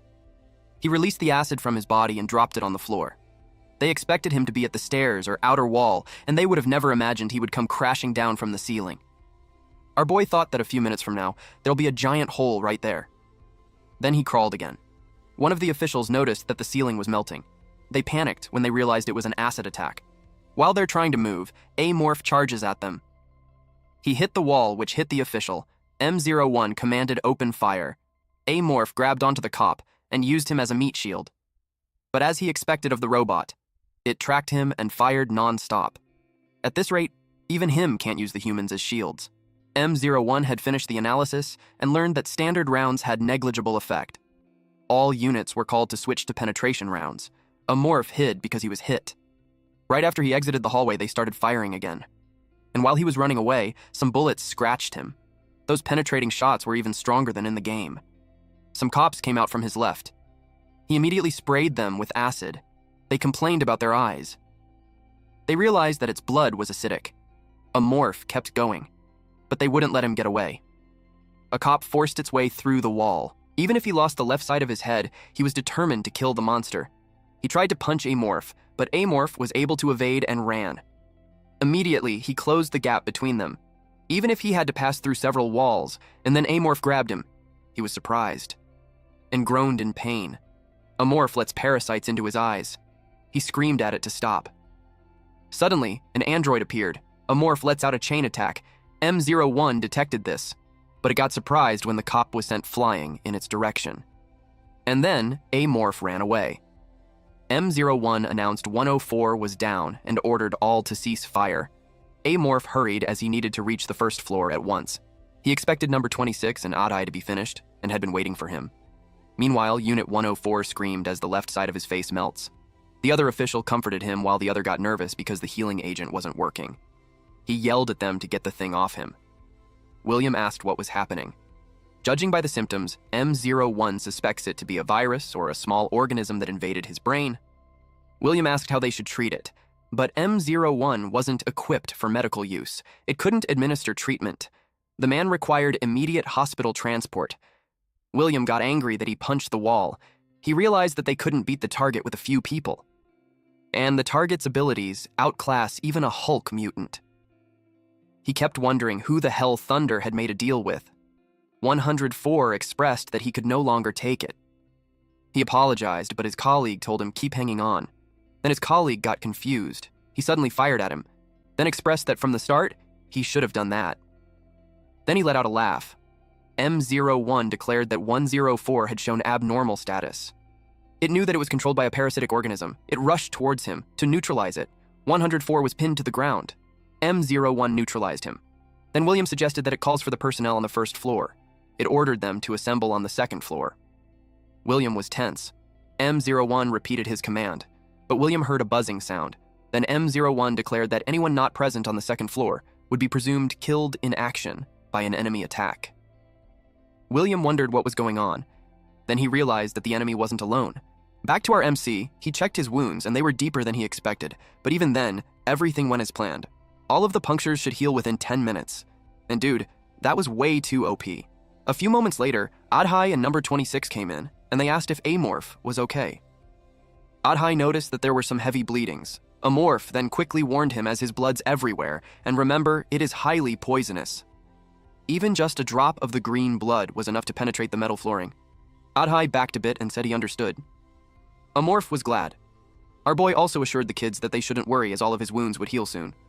Number 26 agreed. Amorph also checked them and found out that neither of them got hurt, and thanks to these two, the first floor is now secured. But the enemy isn't stupid. He knew that they've surely realized by now there's more than one of them.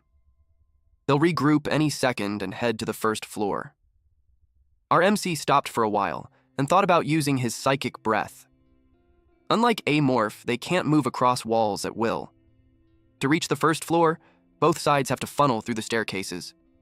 If he strikes when they cluster in the hallway, he can wipe them all out.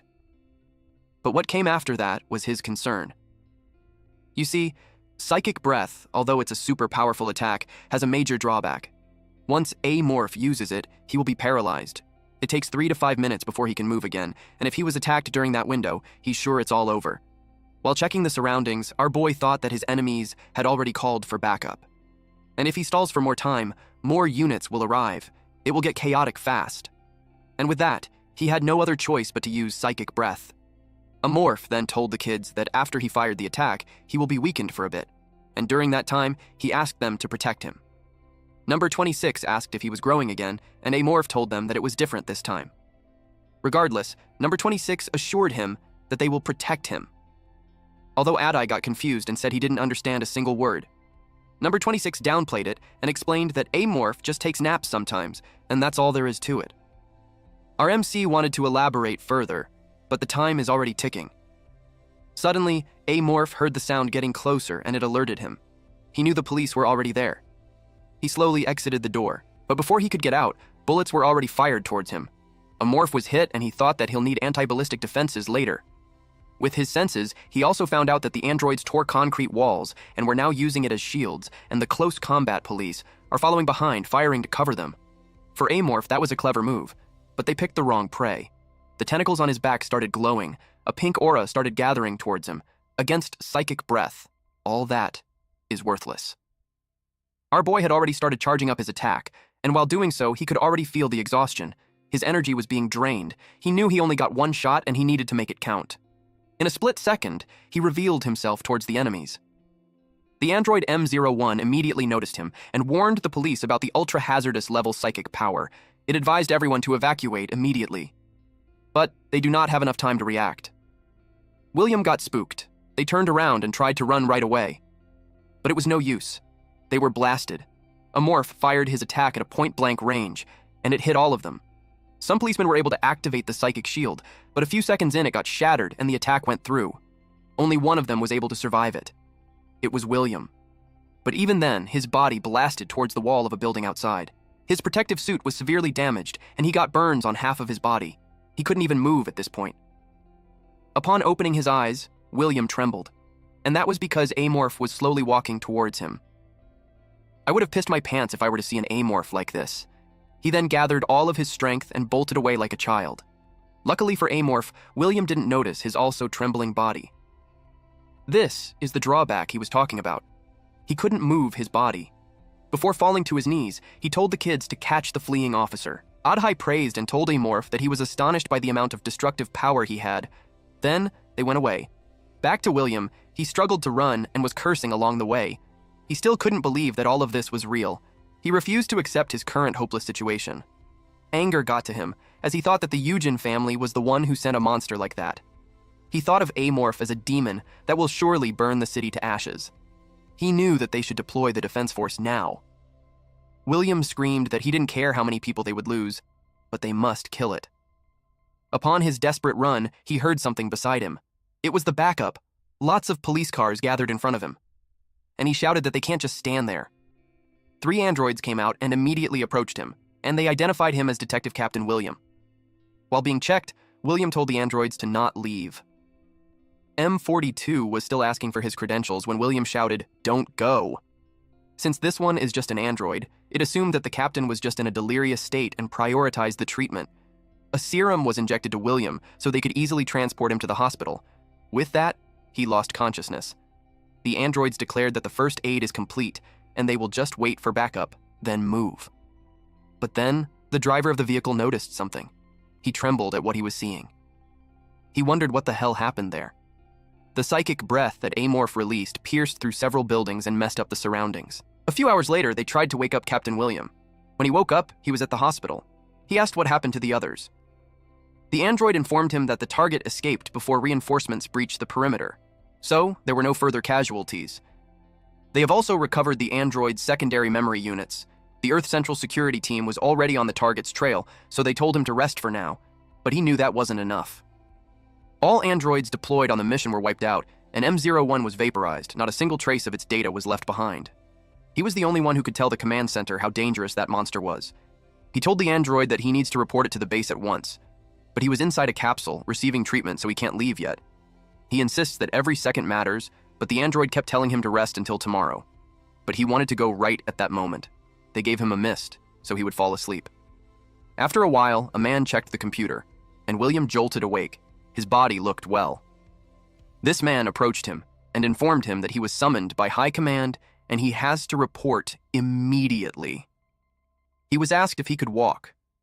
The man looked familiar, so he asked if they had met before. But the man didn't answer his question and insisted that it was a direct summon from High Command.